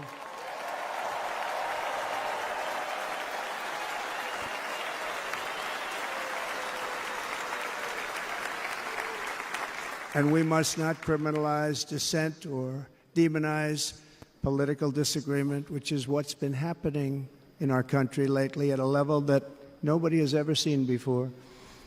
In that spirit, the Democrat Party should immediately stop weaponizing the justice system and labeling their political opponent as an enemy of democracy.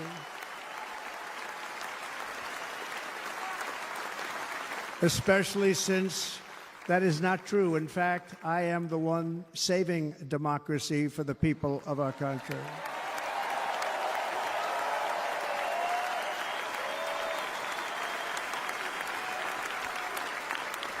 And very big news, as you probably just read. On Monday, a major ruling was handed down from a highly respected federal judge in Florida, Eileen Cannon, finding that the prosecutor and the fake documents case against me were totally unconstitutional, and the entire case was thrown out of court.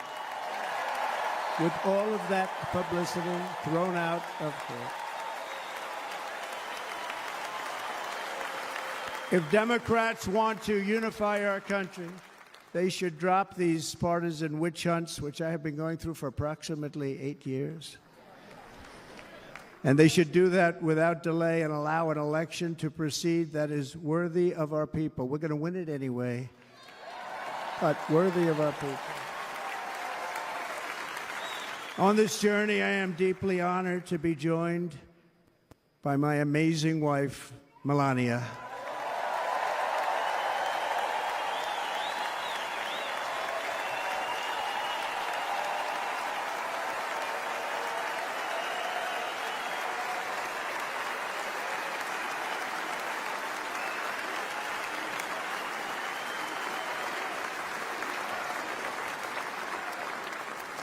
And Melania, thank you very much. You also did something really beautiful, a letter to America calling for national unity, and it really took the Republican Party by surprise. I will tell you, it was beautiful.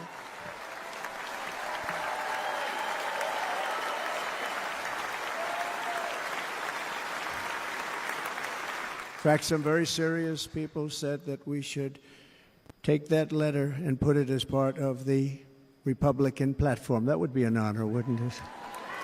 Right, Mr. Congressman? But it captivated so many, so I also want to thank my entire family for being here. Don, Kimberly, Ivanka and Jared, Eric and Lara, Tiffany and Michael, Barron. We love our Barron.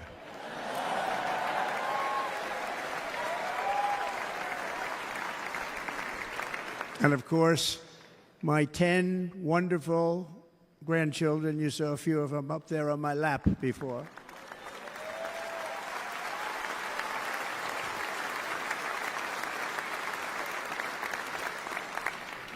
And how good was Dana? Was Dana good? I mean, was he good?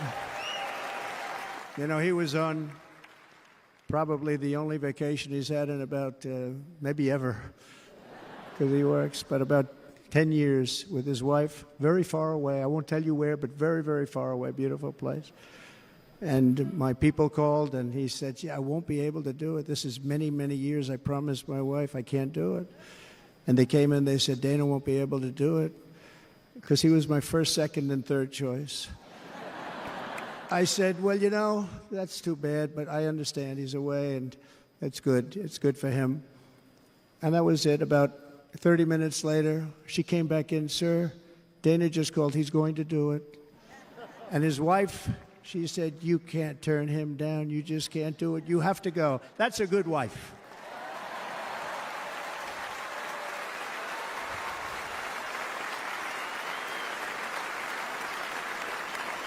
So he got on a plane. He got here a little while ago. Now he's going to get on the plane in a little while, and he's going to go back home to his wife. But they're great, and I just want to thank her and him and their whole family, because that's not easy. And Kid Rock, same thing. Called, he said, I want to be a part of it. I want to be a part, because, Kid does his great song, Big, Big Monster song. I had no idea. He became a friend of mine over the last 10 years. And he's amazing. Everyone loves him. I didn't even know how big he was. He has rallies, 35,000, 40,000 people he gets every time he goes out. I think he's making so much money, he doesn't know what the hell to do with it. You want to know? And then we have my other friend, and I've known him so long, and we took that song, and it was a big success, but we made that. I saw a chart of great songs to America. That was #1 on the chart recently, #1. So that's Lee Greenwood, a very special, beautiful person. He's a beautiful man. But they all wanted to be here. They called. And how about the Hulkster? How good was he? Is he up? Where is he? Boy, oh boy.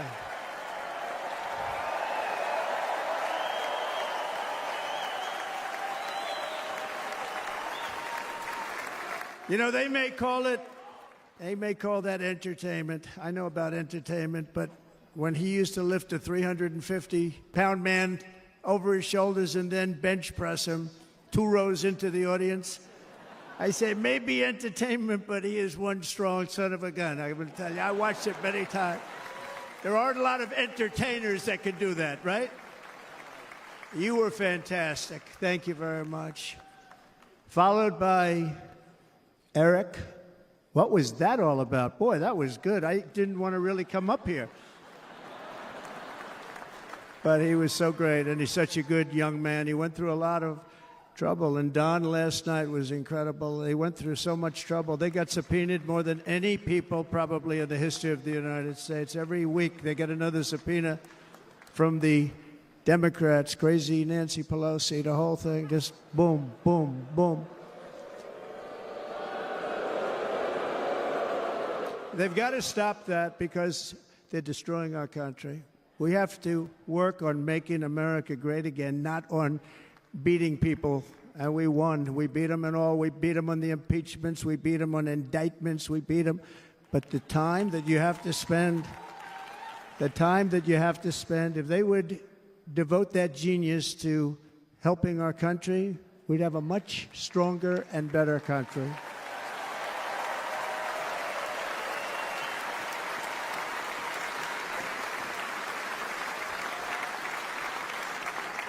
And Jason, the biggest star in country music. Jason, thank you for being here. Jason, thank you very much. Jason Aldean, he's good. I like his wife even better, by the way. She's here. Thank you, Jason. But I'm thrilled to have a new friend and partner fighting by my side, the next Vice President of the United States, the current Senator from Ohio, J.D. Vance, and his incredible wife, Usha.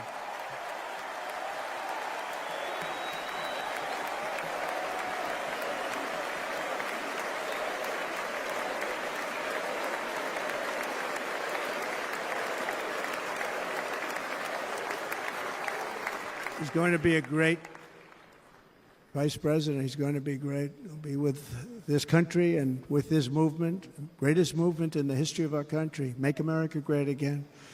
When they criticize it, they say, we're going to try and stop MAGA. I said, MAGA is Make America Great Again. What are you going to stop? There's nothing to stop.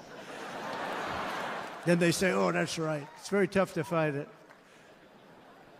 And all of the people that did try and fight it have failed.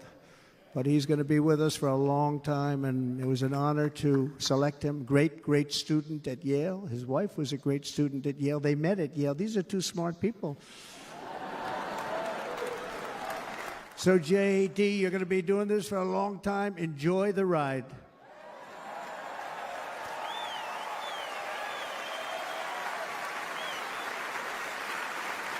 And a very special thank you to the extraordinary people of Milwaukee and the great state of, oh, there they are.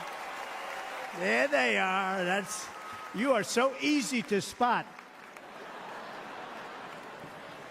And Green Bay's going to have a good team this year, right? They're going to have a good team. They're going to have a good team. Most of the audience doesn't like it, but it's true. You're going to have a very good team this year.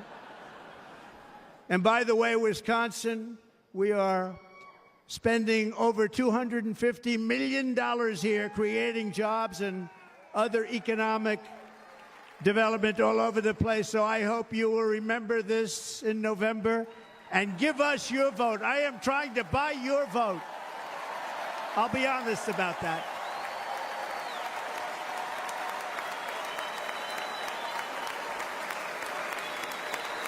And I promise we will make Wisconsin great again. We're going to make it so. Thank you, Mr. Governor. Thank you very much. Thank you. I'm here tonight to lay out a vision for the whole nation. To every citizen, whether you're a young or old man or woman, Democrat, Republican, or independent, black or white, Asian or Hispanic, I extend to you a hand of loyalty and of friendship. Together we will lead America to new heights of greatness like the world has never seen before. We were right there in the first term. We got hit with COVID. We did a great job. Nobody knew what it was, but nobody's ever seen an economy pre-COVID. And then we handed over a stock market that was substantially higher than just prior to COVID. Coming in, did a great job. Never got credit for that. We got credit for the war and defeating ISIS and so many things, the great economy, the biggest tax cuts ever, the biggest regulation cuts ever, the creation of Space Force, the rebuilding of our military. We did so much. We did so much. Right to try. Right to try is a big deal. We got right to try. They were trying to get that for 52 years. Somebody's terminally ill. And hopefully there's nobody in this audience, but it does happen a lot. They're terminally ill and they can't use our new space-age drugs and other things that we are way ahead. We have the greatest doctors in the world, the greatest laboratories in the world, and you can't do it. They've been trying to get that approved for 52 years. Wasn't that easy? The insurance companies didn't want to do it. They didn't want the risk. The labs didn't want to do it because if it didn't work, people are pretty far down the line toward death. They didn't want to do it. The doctors didn't want to have it on their records, so I got everybody into an office. 52 years they tried. Sounds simple, but it's not. And I got them to agree that somebody that needs it will, instead of going to Asia, Europe, or someplace, or if you have no money going home and dying, just die. We got them to sign an agreement, agree to it, where they're not going to sue anybody. They're going to get all of this stuff. They're going to get it really fast. And what's happened is we're saving thousands and thousands of lives. It's incredible. Right to try. It's a great feeling. Under our leadership, the United States will be respected again.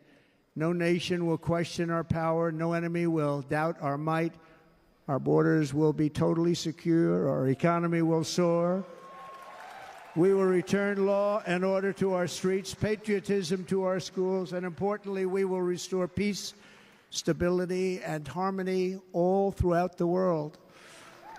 But to achieve this future, we must first rescue our nation from failed and even incompetent leadership. We have totally incompetent leadership. This will be the most important election in the history of our country. Under the current administration, we are indeed a nation in decline. We have an inflation crisis that is making life unaffordable, ravaging the incomes of working and low-income families, and crushing, just simply crushing our people like never before. They've never seen anything like it. We also have an illegal immigration crisis, and it's taking place right now as we sit here in this beautiful arena. It's a massive invasion at our southern border that has spread misery, crime, poverty, disease, and destruction to communities all across our land. Nobody's ever seen anything like it. Then there's an international crisis, the likes of which the world has seldom been part of. Nobody can believe what's happening. War is now raging in Europe and the Middle East. A growing specter of conflict hangs over Taiwan, Korea, the Philippines, and all of Asia. And our planet is teetering on the edge of World War III. And this will be a war like no other war because of weaponry. The weapons are no longer army tanks going back and forth shooting at each other. These weapons are obliteration. It's time for a change. This administration can't come close to solving the problems. We're dealing with very tough, very fierce people. They're fierce people. And we don't have fierce people. We have people that are a lot less than fierce, except when it comes to cheating on elections and a couple of other things. Then they're fierce. Then they're fierce. So tonight, I make this pledge to the great people of America.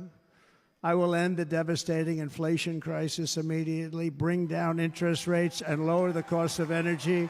We will drill, baby, drill.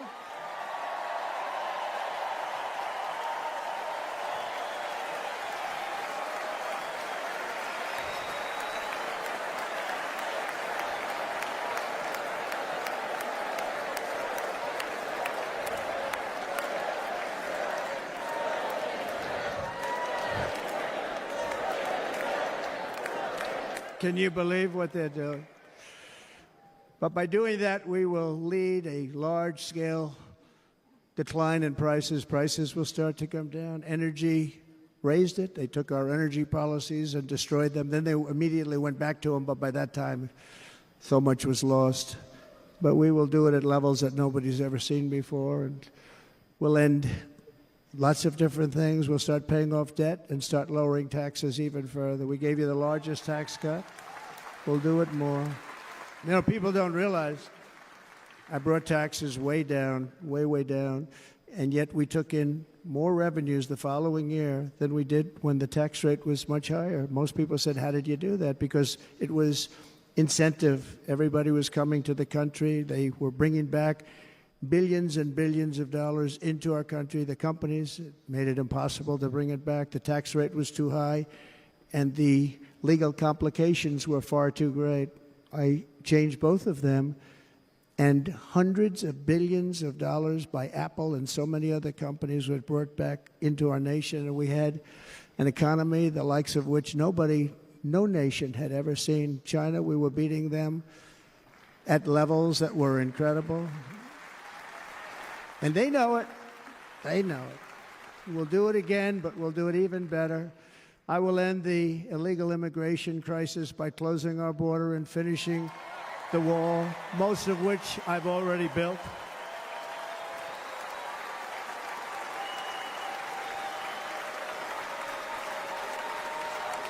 On the wall, we were dealing with a very difficult Congress.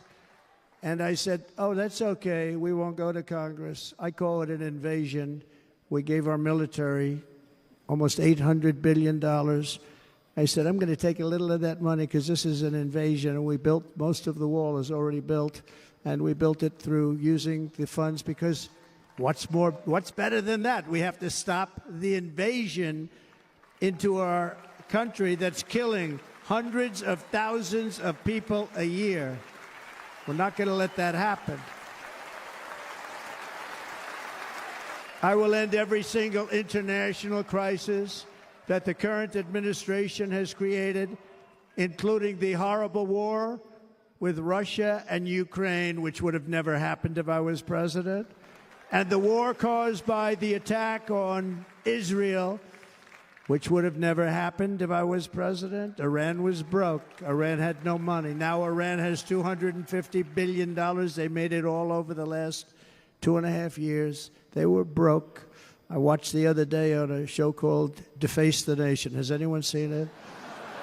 And they had a congressman who was a Democrat say, well, whether you like him or not, Iran was broke dealing with Trump. I told China and other countries, if you buy from Iran, we will not let you do any business in this country, and we will put tariffs on every product you do send in of 100% or more. And they said to me, well, I think that's about it. They weren't going to buy any oil. And they were ready to make a deal. Iran was going to make a deal with us. And then we had that horrible, horrible result that we'll never let happen again. The election result, we're never going to let that happen again. They used COVID to cheat. We're never going to let it happen again. And they took off all the sanctions, and they did everything possible for Iran. And now Iran is very close to having a nuclear weapon, which would have never happened. This is a shame what this administration, the damage that this administration has done. And I say it often, if you took the 10 worst presidents in the history of the United States, think of it, the 10 worst, added them up, they will not have done the damage that Biden has done. Only going to use the term once. Biden. I'm not going to use the name anymore, just one time. The damage that he's done to this country is unthinkable. It's unthinkable. Together we will restore vision, strength, competence, and we're going to have a thing called common sense making most of our decisions, actually. It's all common sense. Just a few short years ago, under my presidency, we had the most secure border and best economy in the history of our country, in the history of the world. We had the greatest economy in the history of the world. We had never done anything like it. We were beating every country, including China, by leaps and bounds. Nobody had seen anything like it. We had no inflation. Soaring incomes were going. Nobody can believe it. You can't believe what happened 4 years ago is happening now in reverse. And the world was at peace. Inflation has been a killer for our country. No matter what you make it doesn't matter because inflation is eating you alive. People that were putting away money, they were making great wages, the highest they've ever made, but they were putting away a lot of money. Now they are just being destroyed. They're not putting away anything. They're barely living. They're going into savings accounts. They're taking out their money to live because of inflation. Inflation, remember, it's called a country buster. You can go back to Germany from 100 years ago. You can go back to any country that suffered great inflation. We've suffered the worst inflation we've ever had. But go back and see what's happened to those countries. We've had the worst inflation we've ever had under this person. But in less than 4 years, our opponents have turned incredible success into unparalleled tragedy and failure. It's been a tremendous failure. Today, our cities are flooded with illegal aliens. Americans are being squeezed out of the labor force and their jobs are taken. And by the way, you know who's taking the jobs that are created? 107% of those jobs are taken by illegal aliens. And you know who's being hurt the most by millions of people pouring into our country? The black population and the Hispanic population, because they're taking the jobs from our black population, our Hispanic population, and they're also taking them from unions. The unions are suffering because of it. Thank you. Thank you. I like you too. Thank you very much. Inflation has wiped out the life savings of our citizens and forced the middle class into a state of depression and despair. That's what it is. It's despair and depression. We cannot and will not let this continue. Less than 4 years ago, we were a great nation, and we will soon be a great nation again. We're going to be a great nation again.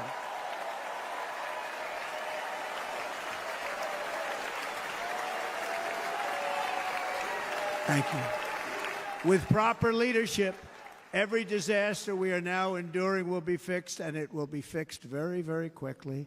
So tonight, whether you've supported me in the past or not, I hope you will support me in the future, because I will bring back the American dream. That's what we're going to do. You don't even hear about the American dream anymore. With great humility, I am asking you to be excited about the future of our country. Be excited. Be excited.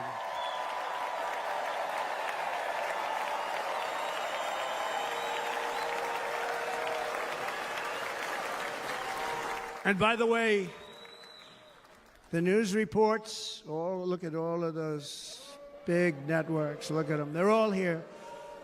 But every one of them has said this could be the most organized, best run, and most enthusiastic convention of either party that they've ever seen. Every single one.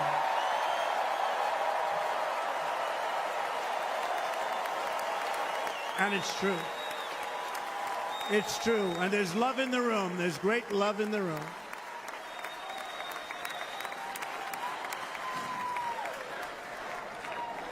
So I better finish strong. Otherwise, we'll blow it. And we can't let that happen. Now, this was great. All of the great people that spoke, and everybody hit a home run. I mean, there's not one that I can think of where I said, oh, gee, that wasn't great. Every single person.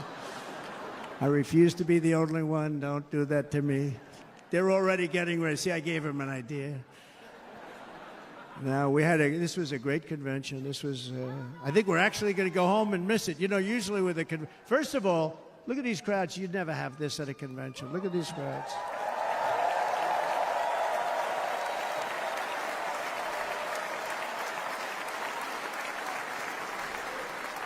Love. It's about love. This week, the entire Republican Party has formally adopted an agenda for America's renewal, and you saw that agenda.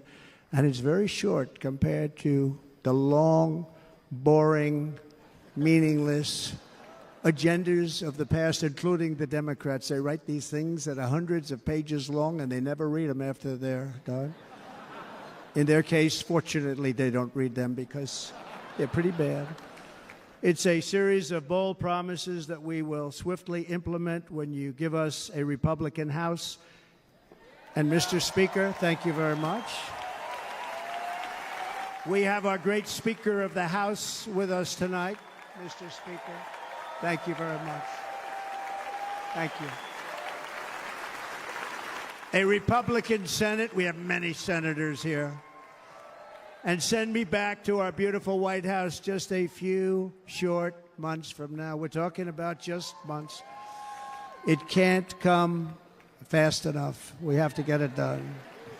First, we must get economic relief to our citizens. Starting on day one, we will drive down prices and make America affordable again. We have to make it affordable. It's not affordable. People can't live like this. Under this administration, our current administration, groceries are up 57%, gasoline is up 60% and 70%, mortgage rates have quadrupled. And the fact is, it doesn't matter what they are because you can't get the money anyway. You can't buy houses. Young people can't get any financing to buy a house. The total household costs have increased an average of $28,000 per family under this administration. Republicans have a plan to bring down prices and bring them down very, very rapidly.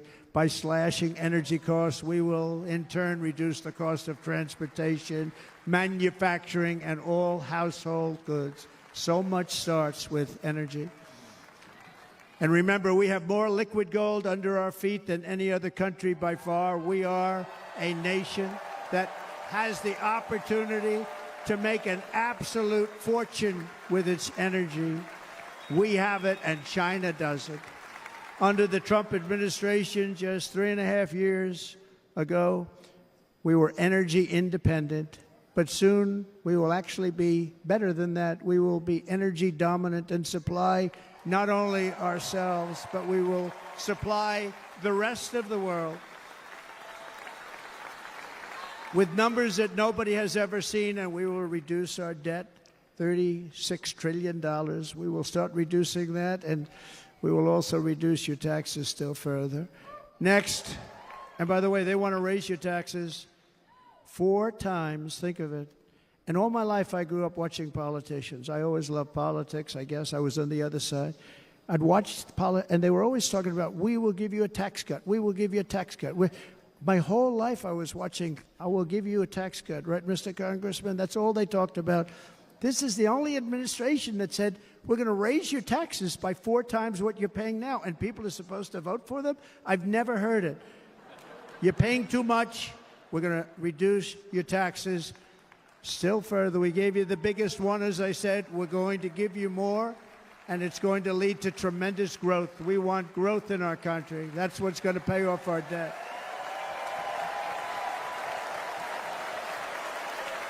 And next, we will end the ridiculous and actually incredible waste of taxpayer dollars that is fueling the inflation crisis. They've spent trillions of dollars on things having to do with the Green New Scam. It's a scam.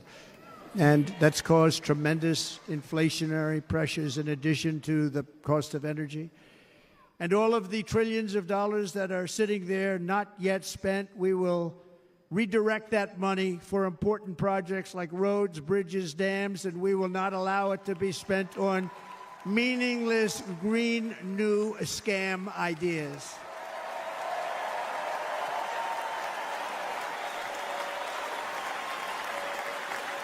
And I will end the electric vehicle mandate on day 1.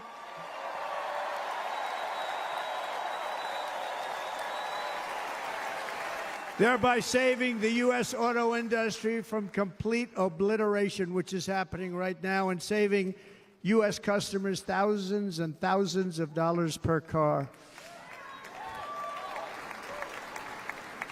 And right now, as we speak, large factories just started are being built across the border in Mexico. So with all the other things happening on our border, and they're being built by China to make cars and to sell them into our country.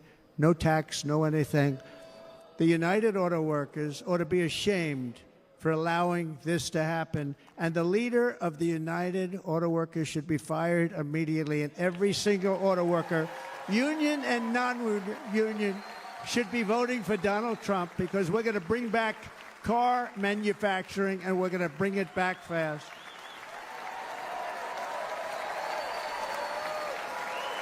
They're building some of the largest auto plants anywhere in the world. Think of it, in the world. We're going to bring it back. We're going to make them. We don't mind that happening, but those plants are going to be built in the United States, and our people are going to man those plants.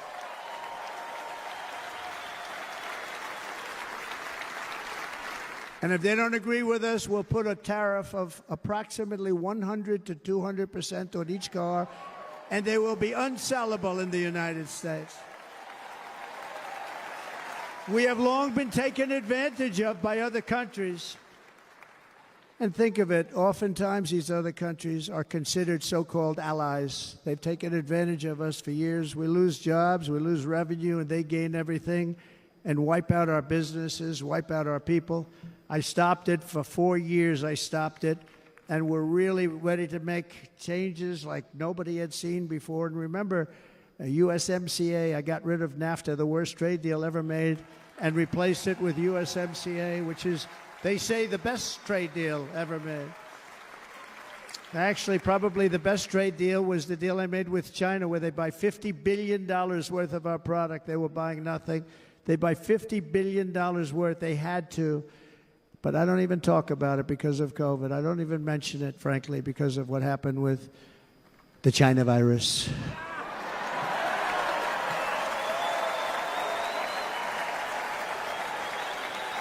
We will not let countries come in, take our jobs, and plunder our nation. They come and do that. They plunder our nation. The way they will sell their product in America is to build it in America. Very simple. Build it in America and only in America.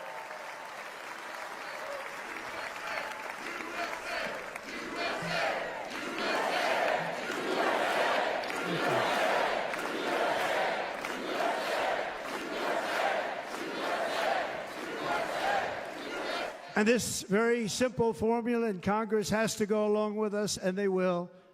This very simple formula will create massive numbers of jobs. We will take over the auto industry again, and many, many hundreds of thousands of jobs. We lost so many jobs over the years.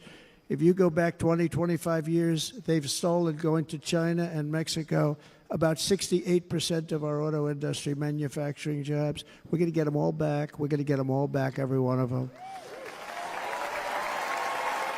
At the center of our plan for economic relief are massive tax cuts for workers that include something else that's turned out to be very popular, actually.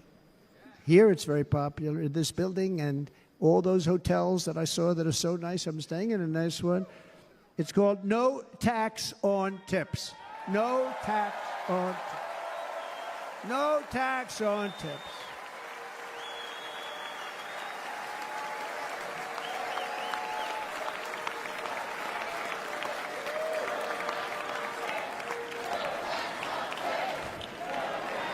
I got that by having dinner recently in Nevada, where we're leading by about 14 points. Hello. I'll see you there very soon, everybody. And we're having dinner at a beautiful restaurant in the Trump building on the Strip, and it's a great building, and the waitress comes over. How's everything going? A really nice person. How's everything? Oh, sir, it's so tough. The government's after me all the time on tips, tips, tips. I said, well, they give you cash. Would they be able to find him? She said, actually, and I didn't know this, she said, very little cash is given. It's all put right on the check. And they come in and they take so much of our money, it's just ridiculous. And they don't believe anything we say. And they've just hired, as you know, 88,000 agents to go after him even more. And I said, this shows the level of my, most people go out, they hire consultants, they pay them millions of dollars. But I said to her, let me just ask you a question. Would you be happy if you had no tax on tips? She said, what a great idea. I got my information from a very smart waitress. That's better than spending millions of dollars.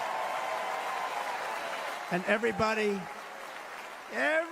loves it. Waitresses and caddies and drivers and everybody. It's a large group of people that are being really hurt badly. They make money, let them keep their money. I'm going to protect Social Security and Medicare. Democrats are going to destroy Social Security and Medicare because all of these people, by the millions they're coming in, they're going to be on Social Security and Medicare and other things, and you're not able to afford it. They are destroying your Social Security and your Medicare.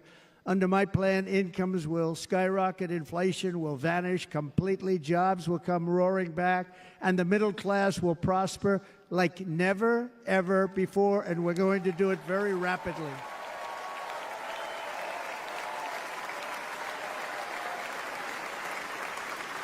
But no hope or dream we have for America can succeed unless we stop the illegal immigrant invasion, the worst that's ever been seen anywhere in the world. There's never been an invasion like this anywhere. Third world countries would fight with sticks and stones not to let this happen. The invasion at our southern border, we will stop it, and we will stop it quickly. You heard Tom Homan yesterday. Tom Homan, put him in charge and just sit back and watch. Brandon Judd, the Border Patrol, he's incredible. These guys, they really, their job is a lot easier if they don't have to do anything, but they want to. They're patriots. Brandon Judd, Border Patrol, ICE. ICE goes out. You have to see what ICE does with MS-13. You have these are probably the worst gang, and ICE goes in there. And I know a lot of people in these rows here, and they're very tough people, but they don't want to do this job. They'll go into a pack of MS-13 killers. They're the worst probably the worst gangs in the world. We have thousands of them. I moved thousands and thousands out in my 4 years. We moved them out, and it was a pleasure. But ICE would go right into a pack of these killers, and you see fists flying, you see everything flying, and then they take them. They put them in a paddy wagon. They take them back, and they get them out of our country. And the other countries weren't accepting them back, and I called up, and I said, tell them that we're not giving them economic aid anymore. And the next day, I got calls from all of these countries that were terminated. Billions of dollars we spend on economic aid to countries that does us, frankly, no good. And the next day I was called by everybody. I couldn't take all the calls. Sir, what's the problem? I said, you won't take your killers back that you sent in caravans into America. You won't take them back. Well, sir, if you'd like us to, we would give very serious consideration to doing that. And within 24 hours, they were being taken back. For years and years, when I first came in, they said President Obama tried to get him to go back, and they wouldn't accept him. They'd put planes on the runway so you couldn't leave the plane. They'd close the road so you couldn't take the buses. They'd all have to turn back. As soon as I said no more economic aid of any kind to any country that does that, they called back and they said, sir, it would be our great honor to take MS-13. We love them very much. We love them very much, sir. We'll take them back. At the heart of the Republican platform is our pledge to end this border nightmare and fully restore the sacred and sovereign borders of the United States of America, and we're going to do that on day one.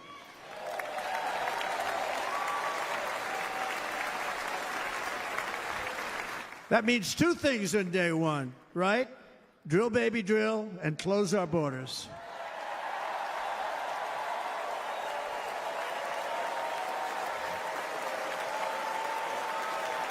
And by the way, and I think everybody as a Republican, as a patriot in this room, and most Democrats, we want people to come into our country, but they have to come into our country legally.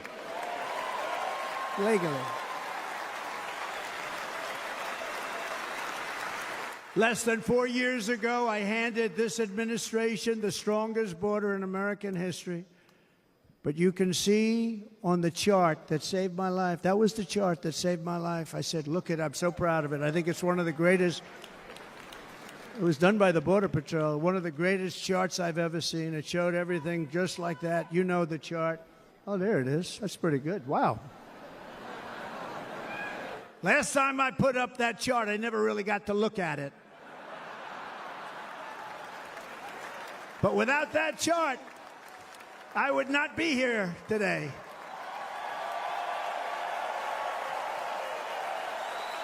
Never got to look at it.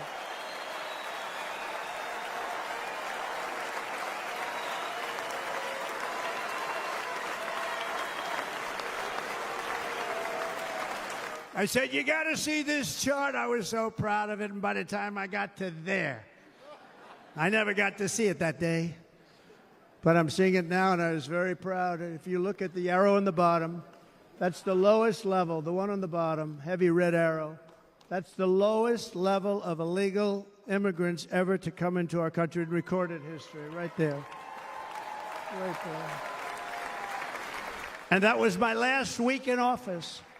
And then you see what happened after I left. Look at the rest. And if you go out a little bit further, it's getting to be a little bit old, but I love it anyway, right? But you can go much higher with those numbers. Look what happened right after that. The invasion began. We had the opposite. We stopped the invasion. But the invasion that we stopped was peanuts by comparison to what happened after I left. Look at what happened after I left. They took over our country. We ended all catch and release. We shut down asylum fraud. We stopped human trafficking and forged historic agreements to keep illegal aliens on foreign soil. We want them to stay on their soil. Under the Trump administration, if you came in illegally, you were apprehended immediately and you were deported. You went right back.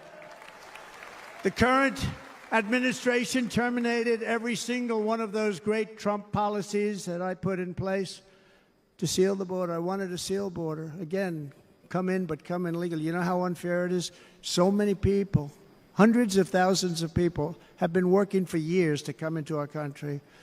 And now they see these people pour into our country at levels that are unprecedented, so unfair. And we're not going to do it. We're not going to stand for it. They suspended wall construction, ended remain in Mexico. We had a policy, remain in Mexico. You think that was easy to get from the Mexican government? But I said, you must give it to us. If you don't give it to us, there will be repercussions, and they gave it to us. But not easy. Canceled our Safe Third agreements, demolished Title 42, implemented nationwide catch and release. That's catch and release, where we catch them and release them into our country. We catch them and release them into Mexico. There's a slight difference. And took 93, this is the previous administration, 93 executive actions to throw open our border to the world. The entire world is pouring into our country because of this very foolish administration. The greatest invasion in history is taking place right here in our country. They are coming in from every corner of the earth, not just from South America, but from Africa, Asia, the Middle East. They're coming from everywhere. They're coming at levels that we've never seen before. It is an invasion indeed, and this administration does absolutely nothing to stop them. They're coming from prisons. They're coming from jails. They're coming from mental institutions and insane asylums. You know, the press is always on me because I say this. Has anyone seen Silence of the Lambs? The late, great Hannibal Lecter. He'd love to have you for dinner. That's insane asylums. They're emptying out their insane asylums. And terrorists are coming in at numbers that we've never seen before. Bad things are going to happen. Meanwhile, our crime rate is going up, while crime statistics all over the world are going down, because they're taking their criminals and they're putting them into our country. A certain country, and I happen to like the president of that country very much, but he's been getting great publicity because he's a wonderful shepherd of the country. He says how well the country's doing because their crime rate is down. And he said he's training all of these rough people. They're rough. He's training them. And I've been reading about this for 2 years. I think, oh, that's wonderful. Let's take a look at it. But then I realized he's not training them. He's sending all of his criminals, his drug dealers, his people that are in jails, he's sending them all to the United States. And he's different in that he doesn't say that. He's trying to convince everybody what a wonderful job he does in running the country. Well, he doesn't do a wonderful job. And by the way, if I ran one of the countries, many countries from all over, I would be worse than any of them. I would have had the place totally emptied out already.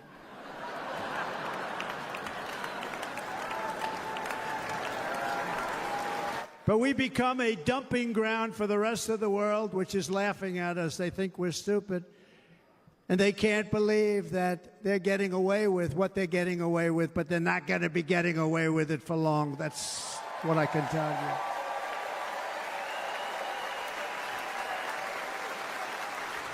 you. In Venezuela, Caracas, high crime. Caracas, Venezuela, really a dangerous place, but not anymore. Because in Venezuela, crime is down 72%. In fact, if they would ever win this election, I hate to even say that, we will have our next Republican convention in Venezuela because it will be safe. Our cities will be so unsafe we will not be able to have it there. In El Salvador, murders are down by 70%. Why are they down? Now, he would have you convinced that because he's trained murderers to be wonderful people. No. They're down because they're sending their murderers to the United States of America. This is going to be very bad. And bad things are going to happen, and you're seeing it happen all the time. That's why, to keep our families safe, the Republican platform promises to launch the largest deportation operation in the history of our country. Even larger than that of President Dwight D. Eisenhower from many years ago. You know, he was a moderate, but he believed very strongly in borders. He had the largest deportation operation we've ever had. Just recently, I spoke to the grieving mother of Jocelyn, Nungary, a wonderful woman. A precious 12-year-old girl from Houston who last month was tied up, assaulted, and strangled to death after walking to the convenience store just a block away from her house. Her body was dumped near the side of the road in a shallow creek, found by some onlookers who couldn't believe what they had witnessed. Charged with Jocelyn's heinous murder are 2 illegal aliens from Venezuela who came across our border, were in custody, and were then released into the country by this horrible, horrible administration that we have right now. I also met recently with the heartbroken mother and sister of Rachel Morin. Rachel was a 37-year-old mom of 5 beautiful children who was brutally raped and murdered while out on a run. She wanted to keep herself in good shape. It was very important to her. She was murdered. The monster responsible first killed another woman in El Salvador before he was led into America by the White House. This White House let them in. He then attacked a 9-year-old girl and her mother in a home invasion in Los Angeles before murdering Rachel in Maryland. Traveled all throughout the country, doing tremendous damage. Rachel's mother will never be the same. I spent time with her. She will never be the same. I've also met with the wonderful family of Laken Riley, the brilliant 22-year-old nursing student. She was so proud of being first in her class, who was out for a jog on the campus of the University of Georgia when she was assaulted, beaten, and horrifically killed. Yet another American life was stolen by a criminal alien set free by this administration. And these were incredible people we're talking about. These were incredible people who died. Tonight, America, this is my vow. I will not let these killers and criminals into our country.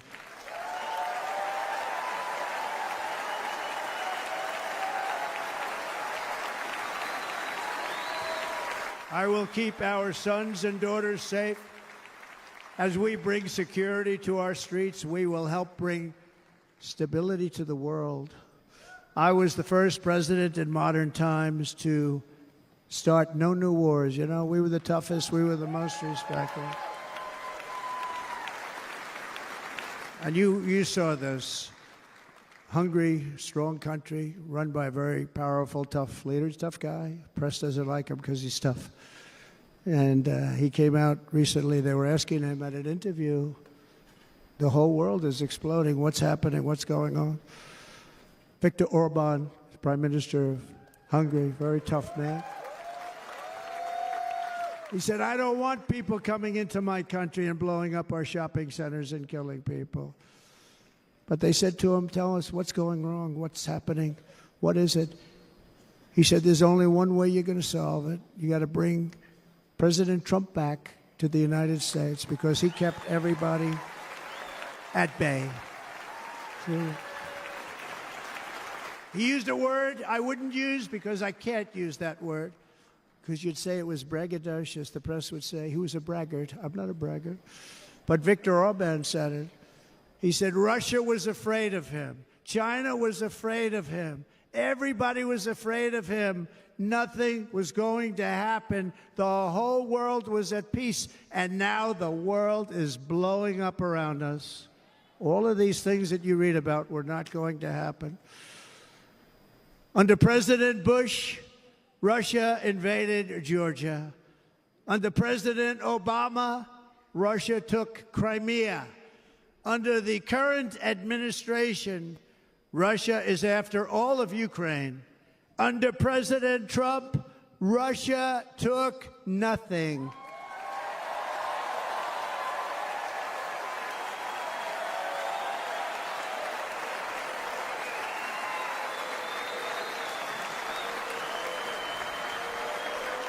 We defeated 100% of ISIS in Syria and Iraq, something that was said to take 5 years, sir. It'll take 5 years, sir. We did it in a matter of a couple of months. We have a great military. Our military is not woke. It's just some of the fools on top that are woke.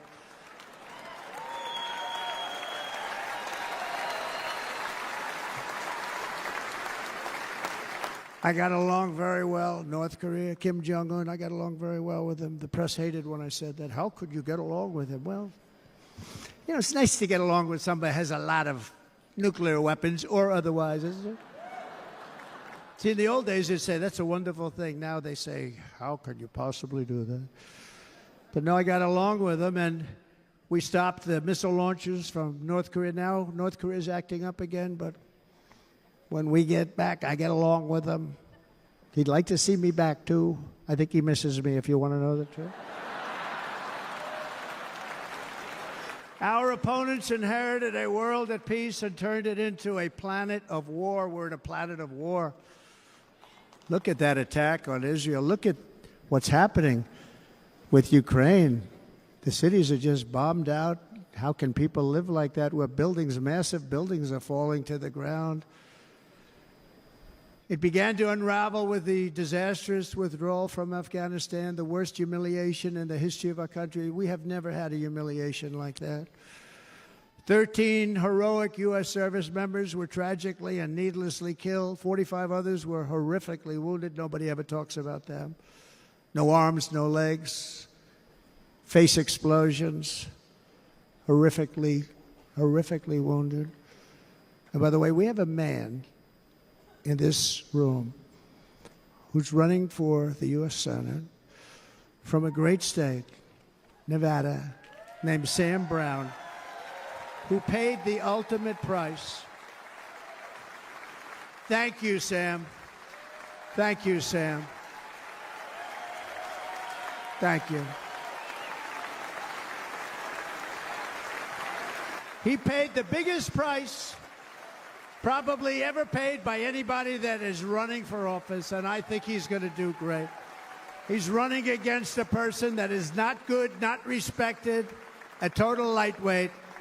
But Sam, I think, paid, really, we were talking about it with some of the senators that are working so hard for Sam, but he paid the biggest price of any senator ever to run for the Senate. I don't think anybody's ever what he did. He was a real hero, a really great person.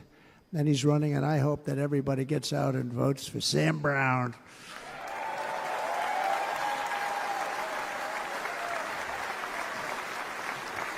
And we also left behind $85 billion worth of military equipment, along with many American citizens were left behind. Many, many American citizens, emboldened by that disaster. Russia invaded Ukraine. They saw this group of people that were incompetent. We took the soldiers out first. No, we're going to take the soldiers out second. If they would have followed my plan, we had a great plan. But the plan only kicked in if they did everything perfectly, and they weren't doing things perfectly, so we said it doesn't kick in. You know, 18 months in Afghanistan, we didn't have one, so they were killing them left and right, snipers. And I spoke to the head of the Taliban. You've heard this story. Abdul, still there, still the head of the Taliban. The press got on me. Why would you speak to him? I said, because that's where the killing is. I don't have to speak to somebody that has nothing to do with it. And I told him, don't ever do that. Don't ever do that again. Don't ever, ever do that again. You've got to stop. Because during the Obama administration, many great people and soldiers, a lot of soldiers were being killed from long distance. I said, if you keep doing that, you're going to be hit harder than anybody's ever been hit by a country before.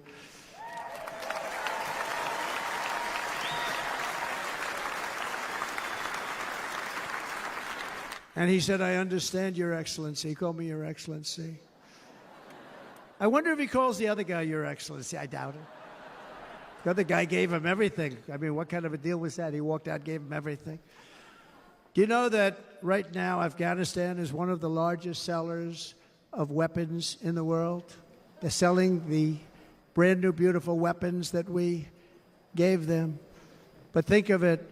He actually said to me, but why do you show me a picture of my home? I said, you'll have to ask your people or one of your wives. But he could figure it out. And for 18 months, we had not one attack on an American soldier by the Taliban. 18 months.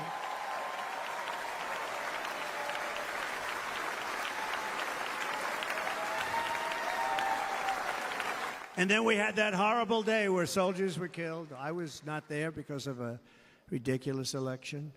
But we had that horrible attack. And they also gave up Bagram, one of the biggest bases anywhere in the world, air bases anywhere in the world, the longest runways, most powerful, hardened, thickened runways. We gave it up. And I liked it not because of Afghanistan. I liked it because of China. It's 1 hour away from where China makes their nuclear weapons. And you know who has it now? China has it now. We were keeping that. And now China is likewise circling Taiwan, and Russian warships and nuclear submarines are operating 60 miles off the coast in Cuba. Do you know that? No, the press refuses to write about it. If that were me running this country and we had nuclear submarines in Cuba, I will tell you that headlines every day would be, what's wrong with our president? You don't even hear this. You're not hearing about this.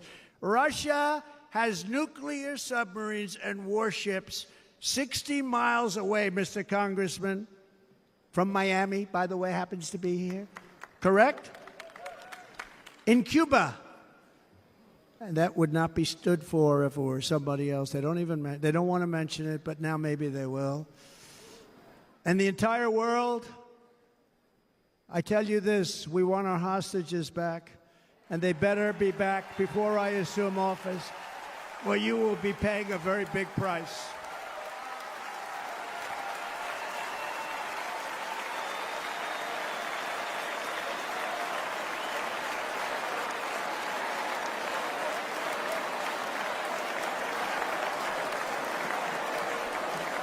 With our victory in November, the years of war, weakness, and chaos will be over. I don't have wars. I had no wars other than ISIS, which I defeated, but that was a war that was started. We had no wars. I could stop wars with a telephone call. I could stop wars with just a telephone call. If properly stated, it would never start. We will replenish our military and build an Iron Dome missile defense system to ensure that no enemy can strike our homeland. And this great Iron Dome will be built entirely in the USA. We're going to build it in the USA. And Wisconsin, just like I gave you that massive ship contract, and you're doing a very nice job, Governor, right? Thank you, Governor. And they're doing a great job. In fact, I had a little design change, and we gave them a tremendous for essentially what we used to call destroyers. These are now the most beautiful. They look like yachts. I said, we have to take the bow, and we have to make it a little nicer and a little point at the top instead of a flat nose. And the people at the shipyard said, this guy sort of knows what he's doing. We have the most beautiful ships, right, Governor? And everybody's sitting over there. And it was a big contract that everybody wanted. I gave it to Wisconsin, but we're going to have a lot of that built right here in the state of Wisconsin and all other states. Israel has an Iron Dome. They have a missile defense system. 342 missiles were shot into Israel, and only one got through a little bit. It was badly wounded. It fell to the ground, but most of them are. And Ronald Reagan wanted this many years ago, but we really didn't have the technology many years ago. Remember, they called it Starship, spaceship, anything to mock him. But he was a very good president, very, very good. But now we have unbelievable technology. And why should other countries have this and we don't? No, we're going to build an Iron Dome over our country, and we're going to be sure that nothing can come and harm our people. And again, from an economic development standpoint, we're going to make it all right here. No more sending it out to other countries in order to help. It's America first. America first. We will unleash the power of American innovation. And as we do, we will soon be on the verge of finding the cures to cancer, Alzheimer's disease, and many other diseases. We're going to get to the bottom of it. You remember this gentleman that I don't want to mention other than one time I had to, because when you say the 10 worst, I had to do it. I didn't want anybody to be confused. But this man said, we're going to find a cure to cancer. Nothing happened. We're going to get to the cure for cancer and Alzheimer's and so many other things. We're so close to doing something great. But we need a leader that will let it be done. We will not have men playing in women's sports. That will end immediately.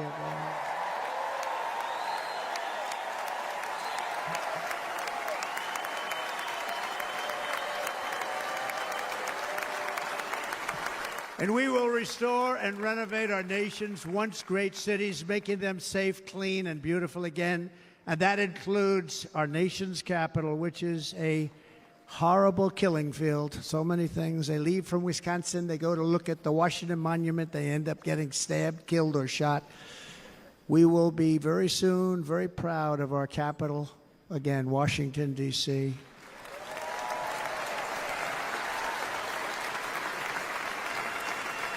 America is on the cusp of a new golden age, but we will have the courage to seize it. We're going to take it. We're going to make it a current. We're going to bring this into a golden age like never seen before. Remember this, China wants to do it. Japan wants to do it. All of these countries want to do it. We have to produce massive amounts of energy if we're going to produce the new. If you look at some of the things that have been done and some of the things that we're going to do, but AI needs literally twice the electricity that's available now in our country. Can you imagine? But instead, we're spending places where they recharge electric cars. They built 8 chargers at a certain location toward the Midwest. 8 chargers for $9 billion. Think of them as a tank for filling up your gas. Think of it. They spent $9 billion on 8 chargers, 3 of which didn't work. And if you were going to do this all over our country, this crazy electric mandate, if you're going to do this and by the way, I'm all for electric. They have their application. But if somebody wants to buy a gas-powered car, gasoline-powered car, or a hybrid, they're going to be able to do it. And we're going to make that change on day 1.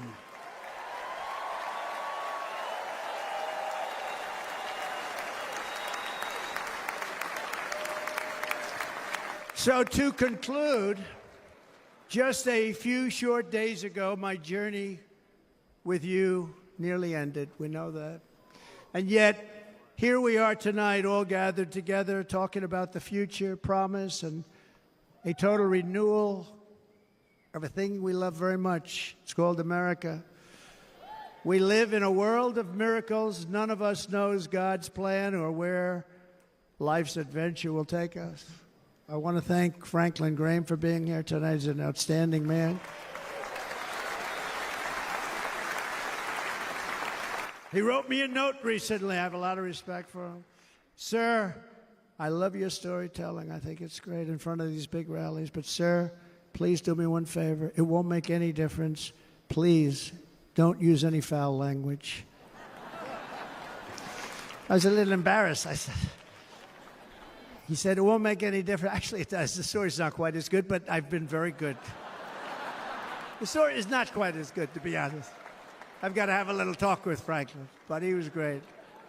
He's a great gentleman. His father was so incredible, Billy Graham. My father used to love taking me to see Billy Graham. My father would take me to see Billy Graham at Yankee Stadium. He had the biggest rallies you've ever seen. He was a good rally guy, too. But he'd get up, and he was a fantastic guy. My father loved Billy Graham. But I love Franklin Graham. I think Franklin's been fantastic, and I'm working so hard to adhere to his note to me. I'm working hard on it, Franklin. But if the events of last Saturday make anything clear, it is that every single moment we have on earth is a gift from God.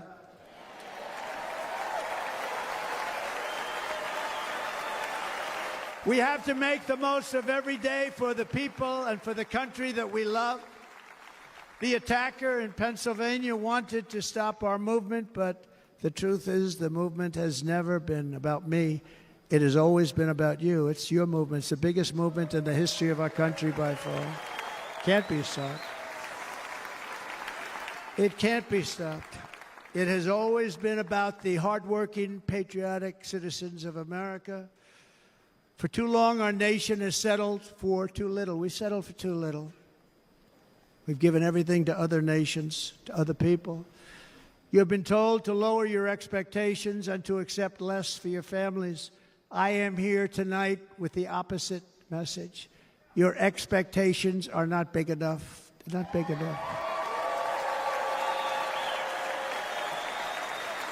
It is time to start expecting and demanding the best leadership in the world, leadership that is bold, dynamic, relentless, and fearless. We can do that. We are Americans. Ambition is our heritage. Greatness is our birthright. But as long as our energies are spent fighting each other, our destiny will remain out of reach, and that's not acceptable. We must instead take that energy and use it to realize our country's true potential and write our own thrilling chapter of the American story. We can do it together. We will unite. We are going to come together, and success will bring us together.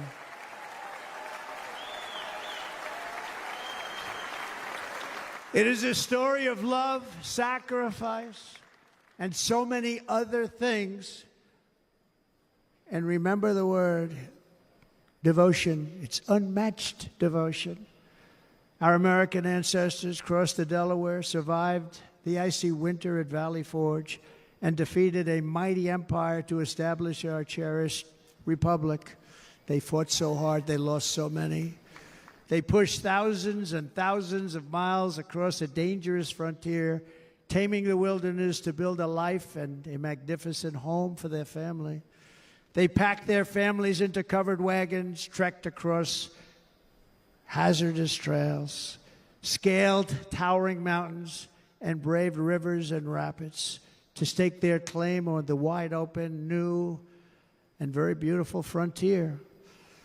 When our way of life was threatened, American patriots marched onto the battlefield, raced into enemy strongholds, and stared down death and stared down those enemies to keep alive the flame of freedom. At Yorktown, Gettysburg, and Midway, they joined the roll call of immortal heroes. So many heroes, so many great, great people. And we have to cherish those people. We can't forget those people. We have to cherish those people.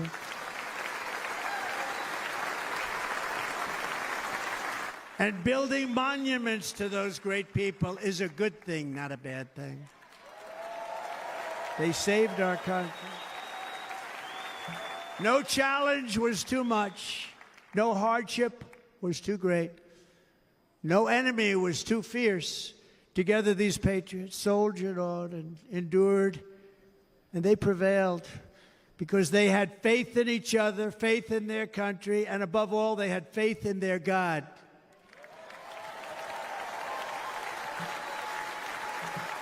Just like our ancestors, we must now come together, rise above past differences.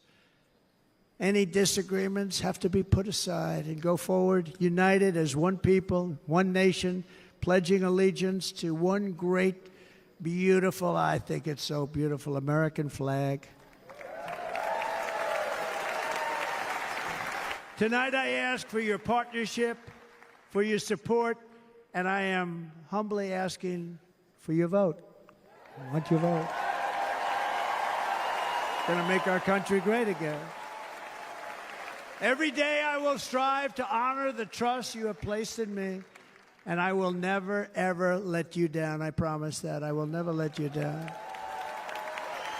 To all of the forgotten men and women who have been neglected, abandoned, and left behind, you will be forgotten no longer. We will press forward, and together we will win, win, win.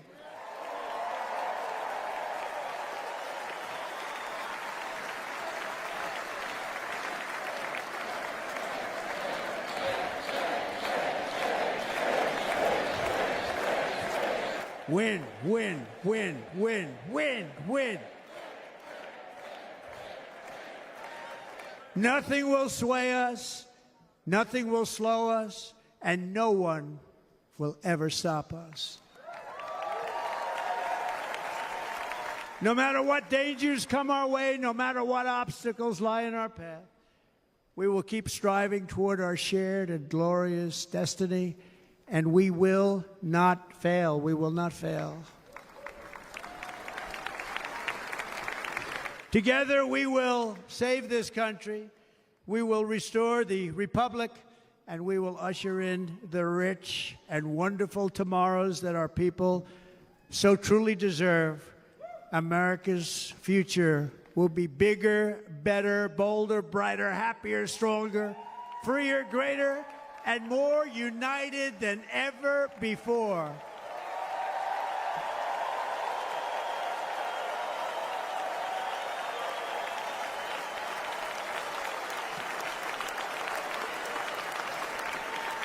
And quite simply put, we will very quickly make America great again.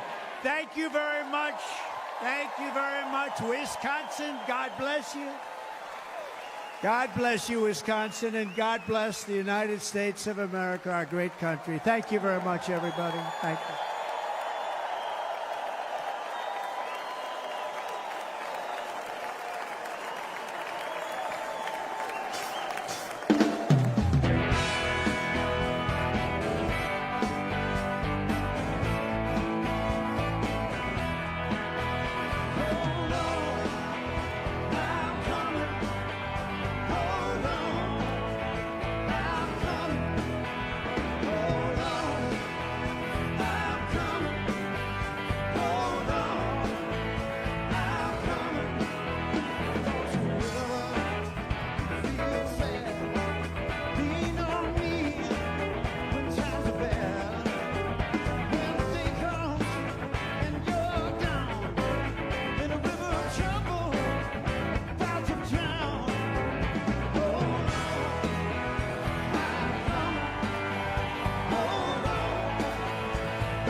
with me.